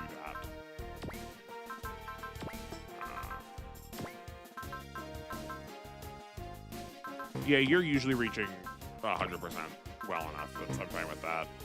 That's good. Great. I think it would be nice if we could like set preferences. If we could just be like, if we could queue that every point we get just automatically gets added to certain stats. We're gonna start putting some points into defense for you.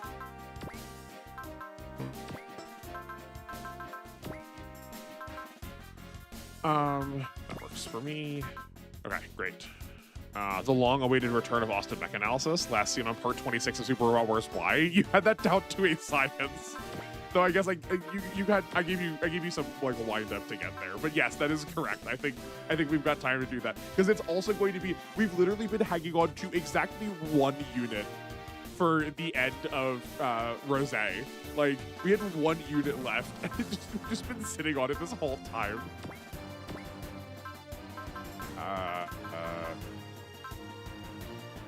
Right, so we have Super Alloy Z and Trident Yaki. Unit regains 20 SP consumption. Okay. Well, that's getting sold too. A shame. Let's switch your Chop Ham out for Super Alloy, and then the Chop Ham can go on, like, back on the Valstork, I guess.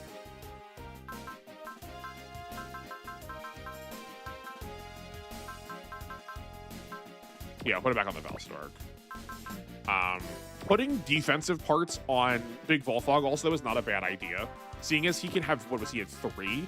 He gets 3, and he'll probably keep those parts when he goes down to the smaller form. So it's like a Chop Ham Armor is actually an Alloy Z, right? Yeah, Chop Ham Armor is actually a new Super Alloy Z, kind of, if you put it on Big Volfog. Yeah.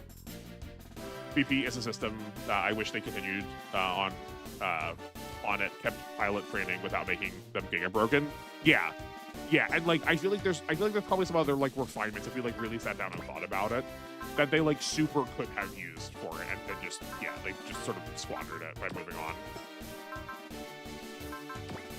It's a shame.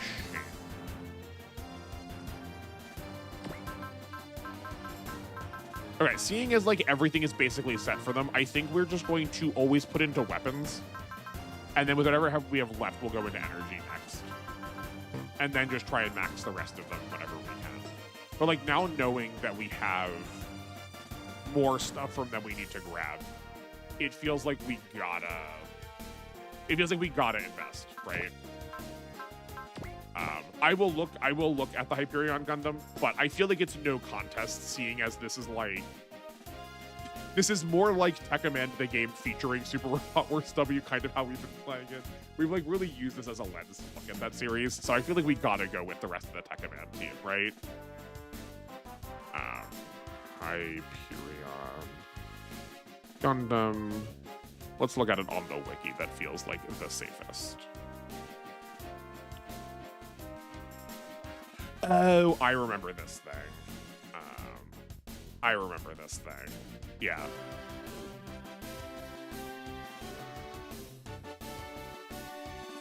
Yeah, I remember this guy. Okay. Isn't he like somehow associated with a blonde kid? His name's like Prayer or something. Rapier is in J, while Hyperion doesn't appear again. Okay. I mean,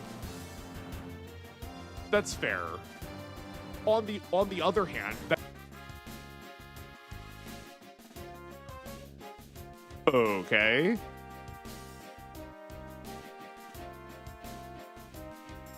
I think we are back. I'm showing that we are back, but it still says that this is loading. Okay, well that was weird. That one was on me. I can fix that after stream. That was just because the wire was loose. Looking at units is supposed to be our safe space. It's true. But yeah. So I put it to you that we already have more investment into Tekkaman, so getting Rapier would be using our money better, you know? I am back? Okay.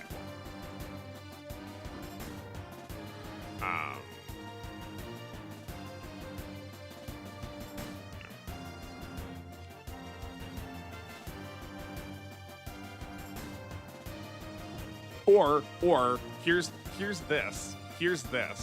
Not using this means that we just have more of an excuse to play one of the SD Gundam games later, and I can use them in that.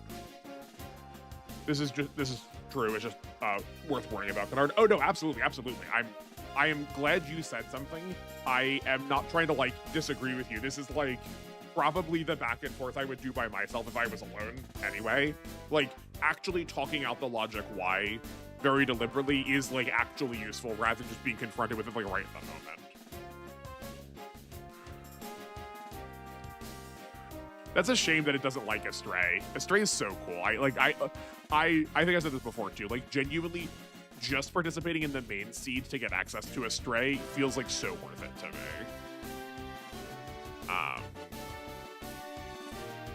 I think I disappeared right as I was saying this, but he's related to not like biologically related, but like Prayer is in this one also, right? The character that I refuse to say the way that I know I'm supposed to say it. Yeah, this one. I don't want to say his name is Prayer. I want to say his name is Prayer. Like, I can see the katakana how it's supposed to be. It's supposed to be Purea. But, like, you could read this as Prayer. Hyperion is in SD Gundam World and Crossrays, so using them in those games is very much an option. Okay, sick. Great. But like I said,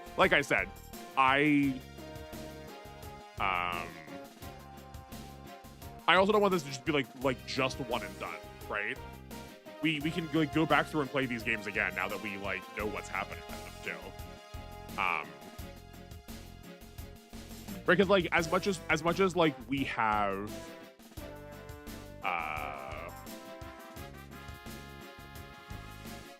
as much as we are like kind of been talking about FUMP, we've like not really like main focus use of them, right? Like that's a thing that we can do more. Like we'll use Bonta-kun more, but yeah.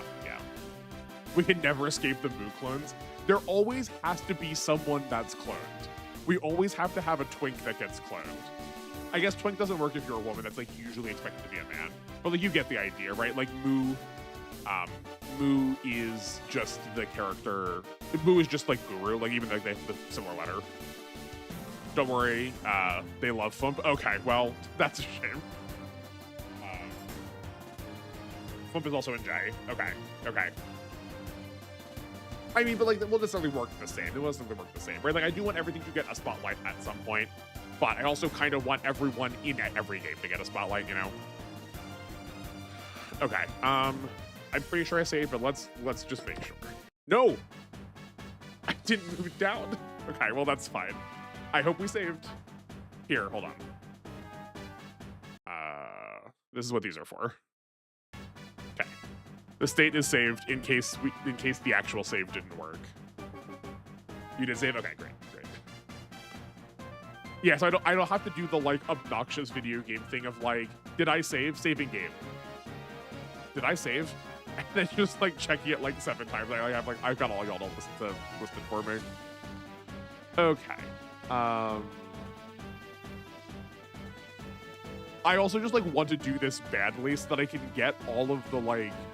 I've downloaded every VOD of this so I can cut it into the supercut of the analysis, and they're just taking up so much space on my computer. I just like want to get this done so that I can like get those extra VODs off my hard drive. No, I don't want the overlay. Okay, there we go. You can save before opening the wiki, but save states are also good to have. I mean, yeah, like it's not a bad idea, right? Like why not double back it up? Okay, our last of the rosé of sorry, not resurrection, recapture. The last of the rosé of the recapture units. We're gonna try and put all these together. Like I know I said I have one left, but like all 3 of these are just light refinements of whatever this is. Also, I'm sorry for the ads. I can't stop them, I don't think. We'll just go like that.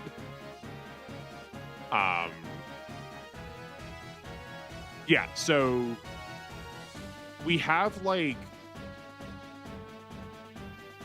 this seems more humanoid than usual. Yeah, no, I do like this a lot. I believe I described this as looking like a Donbal Senki unit. I don't know if that's true or not, but yeah, no, this feels like deeply uncoded guess. That's like why I was starting when I was like, that's why I was like having like this like start and stop as I was like talking about its humanoid form. Yeah, this like feels like it's from a different show. I think most especially the eyes strike me first. Because like we've spent a lot of time talking about the eye nature of a lot of the units, and they don't have this eye shape usually. The Lancelot is an exception, kind of. But this is like roughly speaking normal human proportion, right? If we go to what's something that's like assuredly from this? Aseka. Yeah. I mean, the Seka is also kind of Code Geass-like, but it's like a lot more blockish. I have been thinking about, so like if we do this with Tekkaman at some point, I've been thinking about this too, like trying to figure out better language to try and differentiate. Like I've described these as very pointy, but I don't think that's quite exactly it. It's very geometric is the word I want to use. Right, because like while there are hard edges to it, it's not just that those edges are sharp, it's that like this is very square. These are very triangular. It just happens to be that like designing with triangles is not only easy but good. But like here, a lot of this stuff is like very flowing and very curved, it's like very organic. It feels more like power armor even more than Zeka. Yeah, like this does feel like this fits better with Organ or Tekkaman than it does with Code Geass. Like, we can see the pod that they drive in, but I could just as easily see this as being the, like, female sidekick in a Super Sentai, right? This is like, yeah, like, the White Ranger got to be a girl for the 6th Ranger for a Super Sentai, and this is what her form looks like. Because I feel like we also have a lot more, like, human approximation, right? Like, we have a breast, but if you wanted to, you could definitely make the case that this was supposed to be boob more than it was supposed to be just, like, pec. But, like, it's kind of coming forward, right? Is this like a muscular shoulder, or is this, like, shoulder armor? Where, like, here, this feels like this is supposed to be a lot more of the, like, conventionally feminine breast shape, and then, like, conventionally feminine hip shape. That, yeah, like, this is, like, using a lot more, like, human anatomy to it. Like, the calves are also, like, roughly the size of human calves. The thighs are roughly the same size. Where, like, we either have this, like, dinky little small piston thing, or we have these, like, giga chonky, because they need to hold a, like, giant battering ram of a cannon kind of legs. But despite all of that, its tires are probably the biggest of all the tires we have seen. This feels like this says a lot of, like, controller maneuverability. Not necessarily it's going to be fast. Like, all of these seem faster, but it says to me, like, it's like a combination of both, right? It can go quick, but it can also, like, do a lot of, like, maneuverability. Oh yeah, we also have these, like, stun batons. I don't know what the word of this is. I don't know what the word for these are, but these are, like, the stun batons we saw out of the like, generics from, like, regular Britannia. I know you said the word at some point. I forgot. I do not remember what it was. But back a while ago, whatever months ago that was. The cockpit block is on the back, which is so weird. Yeah, but, like, I mean, that's like the same for all of them, right? Like, this has, like, all of them have that for Code Geass. Like, why? Or are you saying that, like, that's the only weird part about it being, like, a humanoid design? Or am I missing something, and are more of the Rose units, do they have them, like, not in the usual Code Geass way? That said, the cod piece does look kind of like Zoda the Ender's style, where, like, I could see someone sitting in this, and this being honking massive just because of how this light green's muscle it up. Weird because it's so humanoid. Oh, I'm with you, right? Yeah, like, I guess, actually, yeah, that's a good point. That this draws in contrast more how human this is, where this is, like, this fits with these shapes too, and kind of the head shape. Where here, it looks like girl with, like, backpack. Like, girl with backpack on, but, like, she's, like, holding her backpack, like, up on the handles. Also, it is uncommon for Rose. Okay. But yeah, no, the Tonfa weapons are really cool. I really like these. So, like, whenever I see a Tonfa, especially in Japan,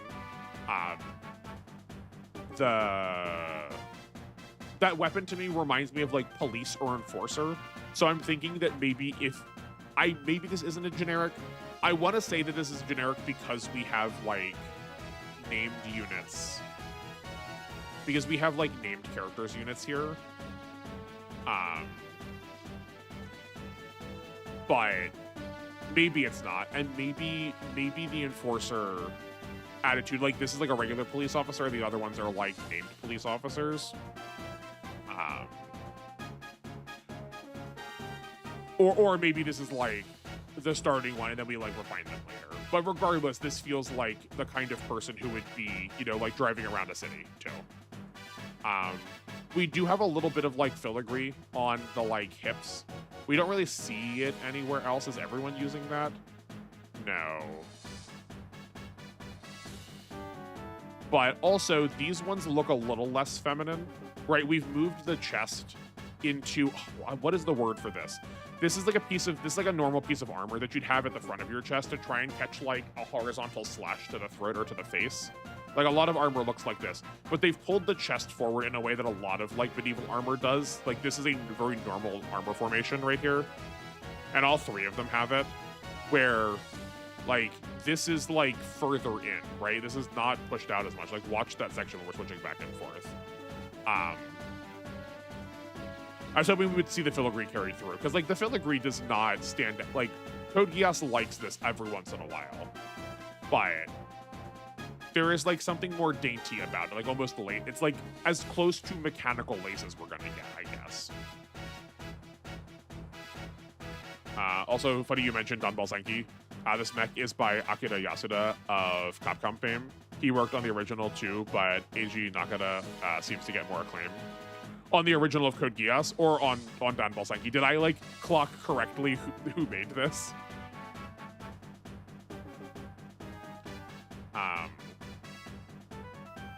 This thing to me is very weird looking. OG of Code Geass. Okay, cool. The Akira Yasuda is not a name that rings a bell. What else has he done for Capcom? This little, like, exhaust pipe in her chest that feels odd to me. Maybe this could be, like, a weapon you could, like shoot something out of it, like smoke or something. Like, maybe this is a, like, deterrent kind of unit. Like, you can, like, spray, like, sleeping gas out of it, maybe something like that. But we still have big eye motif. We've just moved it off of her face onto her shoulders. I'm assuming these are things that open up that have, like, the scanning reticule on them. But these are also, like, I think we did this with a couple other units too. These are, like, heavily inspired by, like, animals using eyes all over their body to try to ward off predators. To make them, like, seem more intimidating than they are.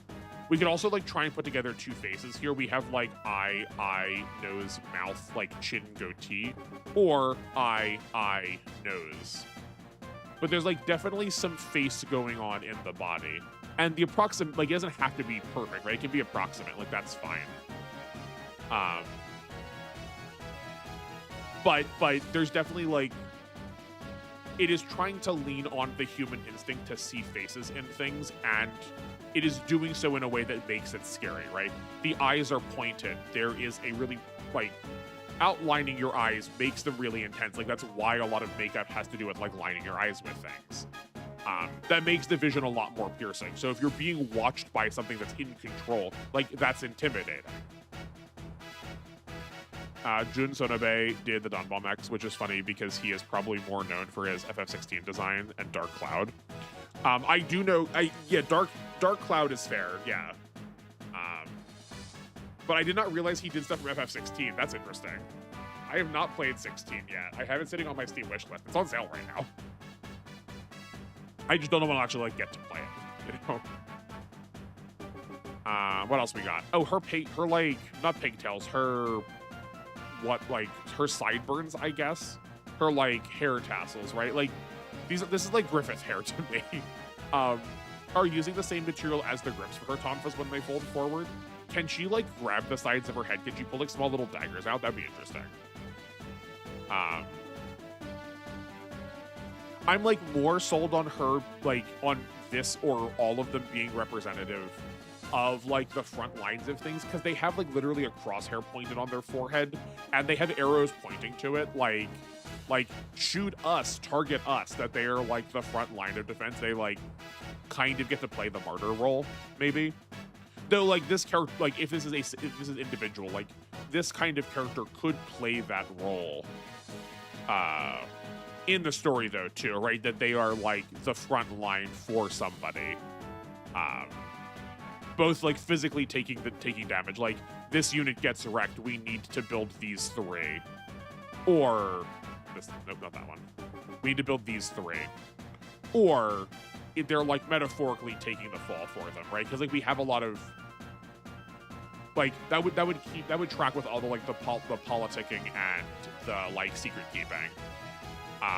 That, like, we had to be distracting about, like, why C2 was there, right? People were, like, taking falls in high school to, or, like, yeah, like, Lelouch had to do some embarrassing things to try and protect his identity while in high school. We can have, like, a punched up version of that, maybe. Akira Yasuda, Akuman, famous, worked for Street Fighter 2. Oh, okay. Chun-Li, Guile, Blanca, lots of fan favorites, turn A character designs, and King Gainer mechs. Oh, yeah, okay. I could see this being very similar to King Gainer, for sure.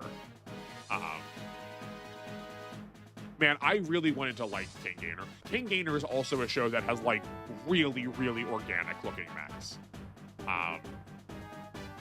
Like, King Gainer itself has, like, dreadlocks, right? They're like, super humanoid. They don't even, like, talk about the fact that, like, they don't even try to, like, say anything about the fact that they're humanoid.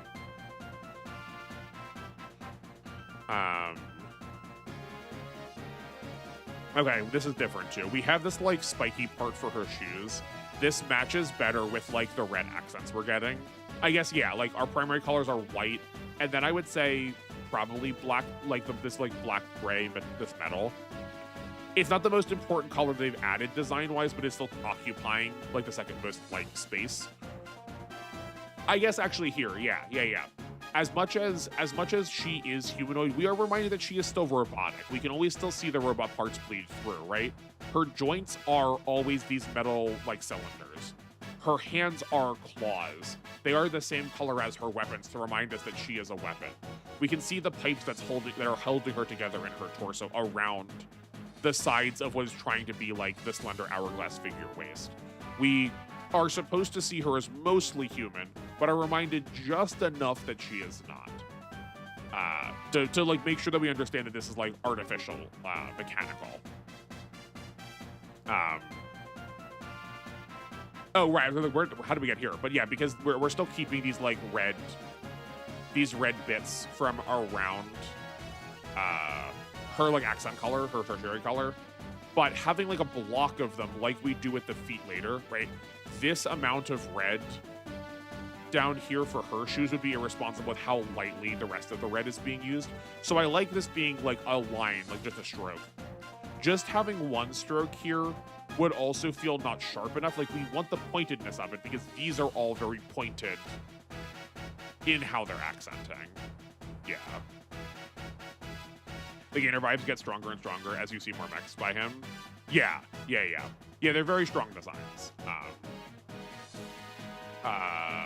But the show, I feel like, did not pull up much, that much.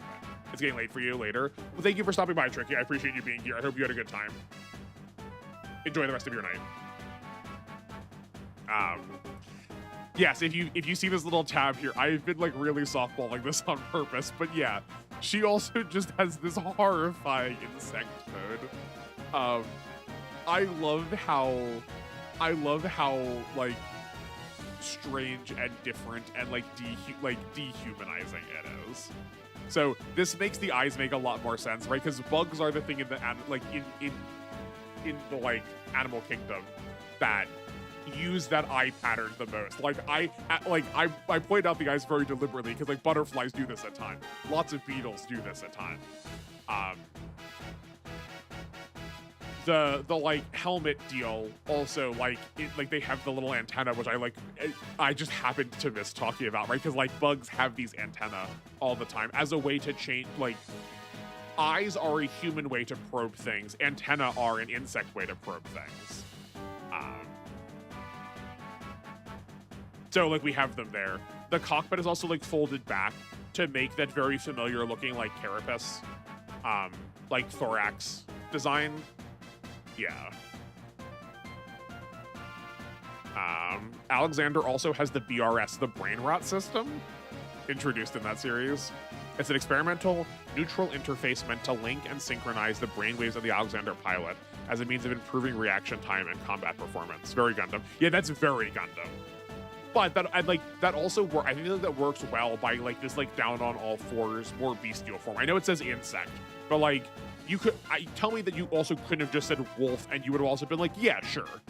And I feel like we like design space.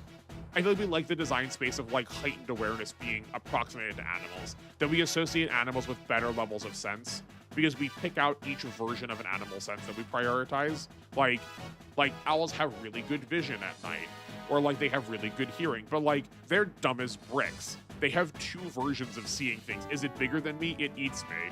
Is it smaller than me? I eat it. Like, that's all they've got. but we really prioritize the versions of the senses that we don't have. So like that seems to match with the animal, like this non-human style. Yeah. Now, if I told you the designer of this mech in universe was an entomologist, they really like the study of words. What does that have to do with words? Oh no, sorry. That was etymology. My mistake. I can't keep that up. There's gotta be like other ones that are close to entomology. But, no, entomology is the study of bugs to get like a little lost in, I guess this case it's a control room guy vocab in there. It's very on the nose. I still wonder what good, I'm glad.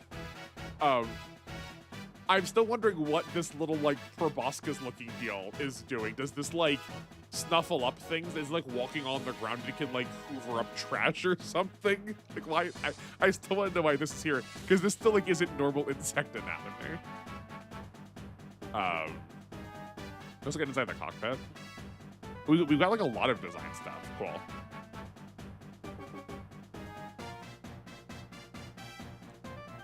Even the like curly Q way it's written feels very insectoid to me. We like using this kind of like this particular type of swirl. Happens with a lot of like magic, but like nature magic, like wood and plants and things. There was some game I was watching recently that was like very woods based that used like basically the same font. If I think of it, I'll mention it. Yeah, but this pod is also honkin' massive comparatively. Not compared to the rest of it, just compared to her body. Now seeing this though, like this set of like line ridges does feel like it matches her like hip guards a little bit more though. And this is just the back of it. Yeah. Okay. And then the back side. There's like so much more art for this. Why is there so much more art for this than like some of the other units? Oh, it even has like a pile bunker spike kind of cool. Oh, she also has like a hidden knife under her wrist, like Assassin's Creed style. That feels like that makes sense for insects. So I was gonna say, like, I'm surprised we don't have a way for her to like sting, but it looks like we do. That's good. Yeah, right, because like I feel like if an insect is going to be a pest, it stings or it bites. We even call that stinging too. It doesn't have to have just like a bee sting. And these like, they're not quite stilettos. Stilettos are typically thinner, and sometimes they are, actually no, stilettos are pretty much always rounded. But it is still, compared to how the size of the rest of weapons in this universe work, a small dagger. I gotta like preface it like that, because this is like a pretty honking big dagger in the real world. But in like, in the design sensibilities of anime, this is a pretty small dagger. So like that makes sense with like insect stinger bites. A modern day knight? Yeah.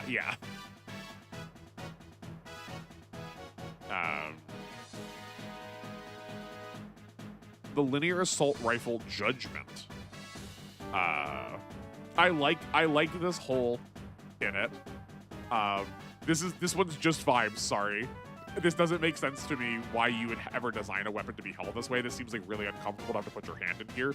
I guess we don't have to worry about comfort because it's a machine. It just feels really impractical to not have it be a slot. But that doesn't matter because it looks honking cool.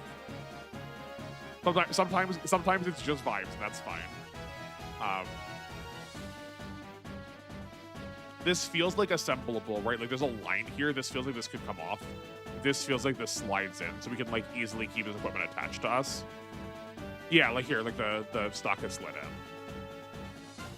in. Which says maybe we're like not always in combat with it.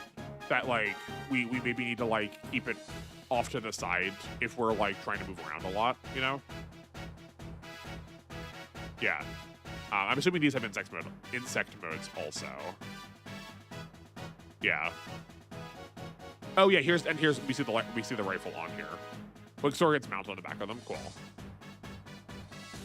Yeah, so we have this series of 3. Are these just, what are they? Type 2. Type 2. Type 2. Okay.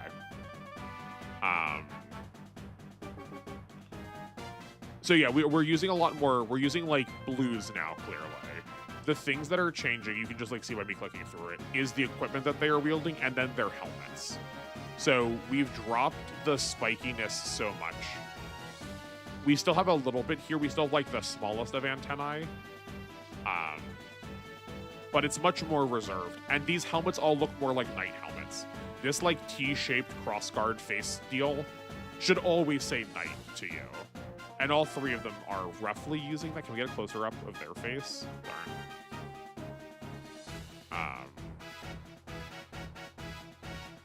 Yeah, I mean, this is still knight. Like, we still have, like, the slashes through the eyes to, like, make it look more like a grate. And then this is also, like, quintessential, like, knight design. Not many helmets would look exactly like this, but I think this is supposed to approximate the, like, grill you can, like, slide up and down. And then the helmet also, like, actually looks like a helmet because it's going over where the eyes are, right? They're not set in it quite as much. But I think it also helps with just, like, the line visor of it.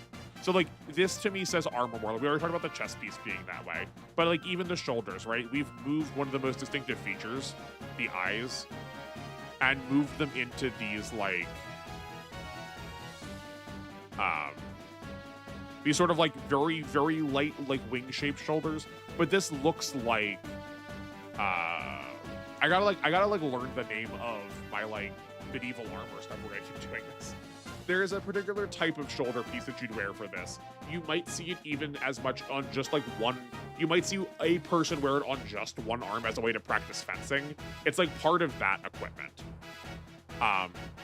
But it says they're going to be getting in sword fights to me. Yeah. The Type 2R squad. I mean, that makes sense. Right? They all have, like, same design philosophy, too. So, like, you want people to, like, recognize them as being part of the same team. Each piloted by a unique character, not a grunt mech like the base Alexander. So I was right, the Alexander was grunt-based. I figured these were. I would scroll up to the top to, like, actually look at the names of them, but for whatever reason, my advertisements are particularly horny. This is what happens. Also, fair warning, if because my stream has, like, gotten you invested into looking, like, thinking about, like, social issues, the internet is unable to distinguish between, like, expressions of queerness, like trying to talk about, like, gay, lesbian, trans, any of those just also get mistaken for, like, and, like, more so than usual, like, get mistaken for, like, hot singles in your area. It's so annoying.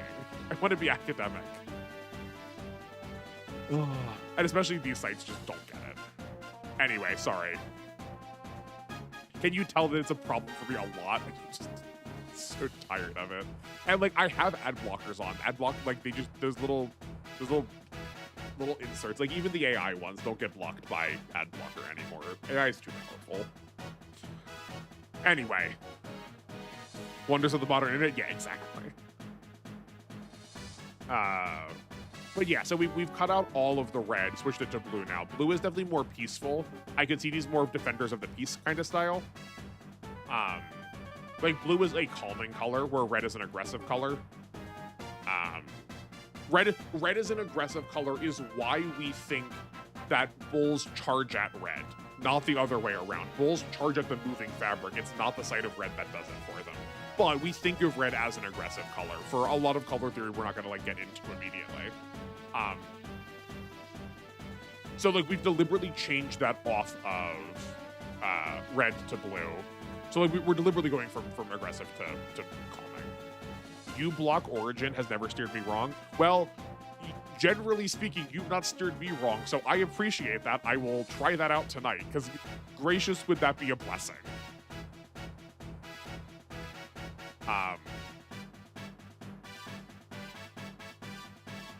Yeah, we've lost the more feminine hip slices into these, like, same distinct blue patterns. I will also, okay, shoulders make sense, feet kind of make sense. They're forward enough on the feet. Chest piece makes sense. Them lack, and the blue on the back makes sense. This not being more distinct on the helmet, like, replace this, like, these L-shaped right angles with blue and make the other parts white. I guess you can do that with the arrow then. But this chest piece matters more for the person you're in combat with. This doesn't matter at all. This doesn't matter at all. And this doesn't matter at all. But one of the reasons why groups have a unifying color is it's very easy to be able to pick out the rest of your team in a group, right? If you're in a, like, melee of combat, being able to see, like, oh, my buddy needs help, let me go run over and help. these big, bold colors on things like your shoulders, I think it's going to be moving a lot, where you're going to be like seeing a lot of weapons. I said a little bit less so on feet, but they're big and bright enough and bold enough that if you're like looking between, if you're like looking low, looking at people's feet, or just like seeing a, like if you see someone run by quickly down like an alley, if you're in an alley and you see someone run by, like something like that, the flash of blue on their feet will probably like pull your attention enough. In that case, you'd probably also see like the hip color too. But I'm thinking like the torso is probably one of the easiest things to block out in the midst of combat. So like having, especially these two stripes, right? Make it very easy for all three of these to be seen by each other. And like, that's like part of unifying design. The chest piece on the other hand, makes it very clear, like actually like everything kind of in the core makes it very clear when you are fighting them, which group they are a part of, so that you are reminded that this is like a team effort. If you don't like, the more you prolong this fight, the more likely you're going to be involving a squad. Other people will come and pick me, other people will come and avenge me or pick me up if I do fall. That this more is for the person you are fighting, this more is for your allies. In the anime, they come across very police mech-ish. Yeah, I mean, like, blue and white is, like, blue especially is a police color. It's like one of the reasons the police are colored blue is it's supposed to be theoretically calming. I don't know if this will work, but I'm trying. I mean, I got the link. I think you're allowed to do it because you're a mod, so, like, perfect. Yeah, I'll try it. Here, I'll be, let's shoot. Great. I will grab that right now. Oh. No, that's just a picture. It's just like a blank. It's just a blank. It's just a blank picture, sorry. Yeah, when I click it, it just has the like default JPEG image. What were you trying to send? Like I'll just turn this view off for a second and I can go grab it myself. Or I can go find it quickly.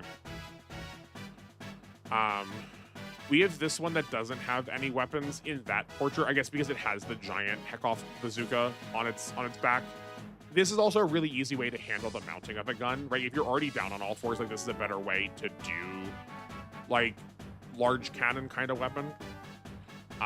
Like one of the things that's often like rendered against us mech lovers is that, you know, the humanoid form is not ideal for mech. And like in a degree that is true. Like there are better like humans are not optimized for anything because humans are optimized for generality.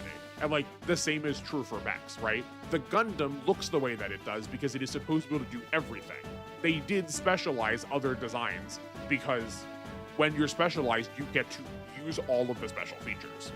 So like having something that can change into this down on all fours, like having more things to base yourself off of, lower center of gravity, obviously, makes taking the recoil off of a big gun better. It was just a short from the anime because the lighting really affects how they look in the anime, no matter the deal. Okay. Cool. Well, it would have been cool. Well, maybe we'll come back to it if I ever do watch this series. I do want to. Interesting here, though, I can't see the yellow on it at all, but there is, like, yellow as, like, a quaternary element. Right? We have these, like, yellow accents here, which fit with all of the rest of the other times that these, like, kind of exhausty grill pieces are yellow. Though the way this is on here, this looks maybe more like weapons. Like, these like, spites? Are these, like, slash harkins that they can, like, attach onto their arms to shoot? Exactly that. You need to press F6 and enter to see the pic? What?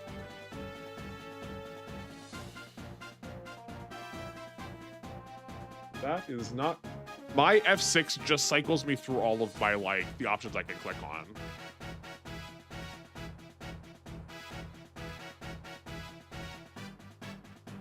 But you can open it? How weird. Okay.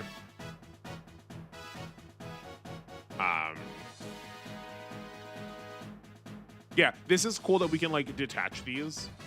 Especially seeing as... You can just click the URL bar and press enter. Oh, that's so weird. Okay. Yeah, like when I was originally clicking it, it was here. Now that we know it's working, I'll just show you. Okay, so here we're gonna summon a new one. This is nope, too far. This is what I got originally. It's just some kind of imagery direction protection. Oh, neat. Okay, cool.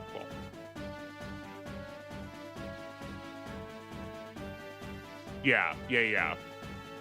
Yeah, like this is definitely the like color like the navy blue because of the lighting. Yeah, that for sure does change the like framing of the blue. Cool. Okay.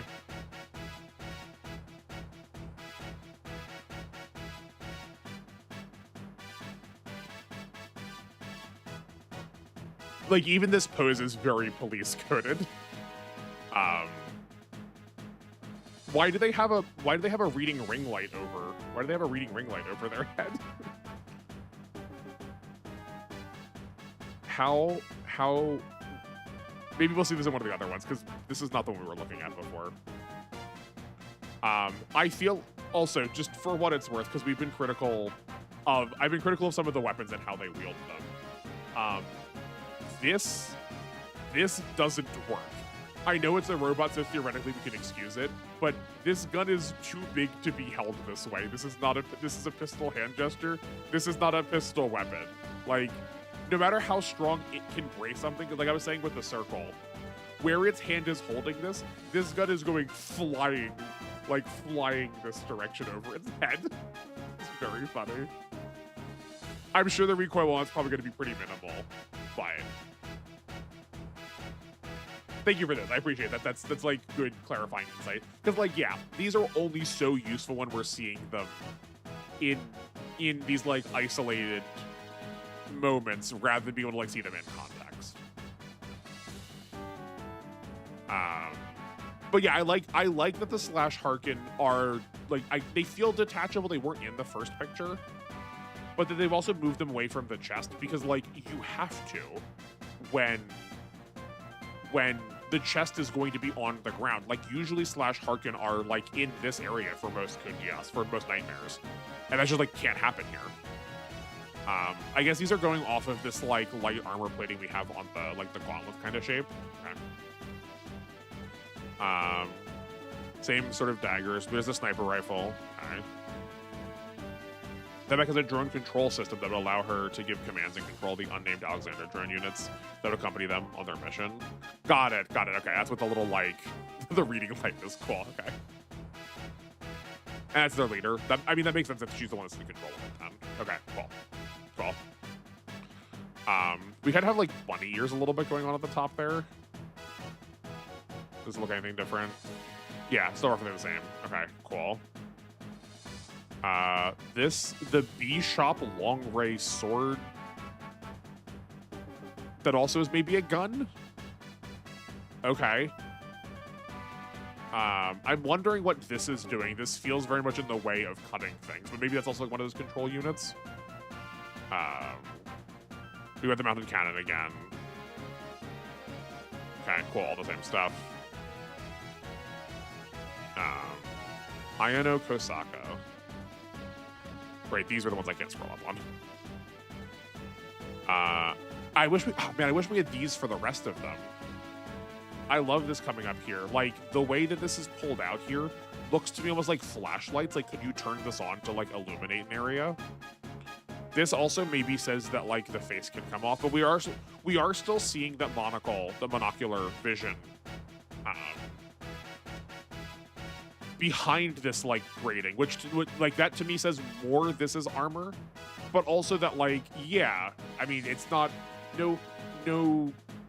it's a very modern shake that, the take that police are brutal, right? So the fact that we are like hiding that fact that the police outfit is trying to make them look less alien by covering over the monocular cone, feels in keeping the way that like law enforcement or like police or police adjacent spaces try really hard to make themselves seem not the villain with their choice of color and their choice of outfit.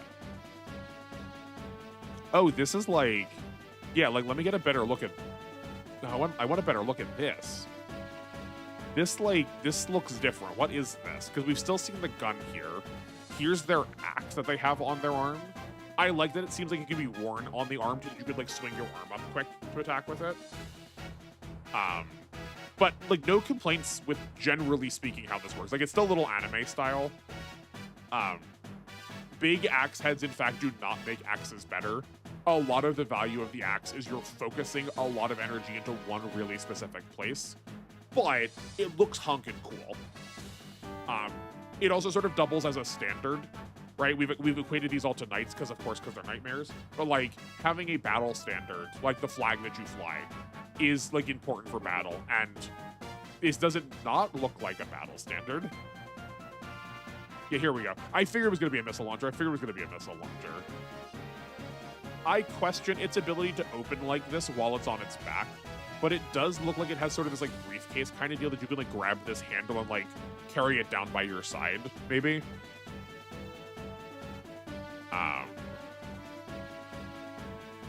Cool. Okay. I think that does it for Rose of the recapture. I guess one thought here before we end is, does anyone else have any thoughts about this? Live, you're welcome to, but if you have stuff in the comments, I guess feel free to share now. But now that we've done that, expect at some point I will get all of these together into one supercut if you want to watch these again.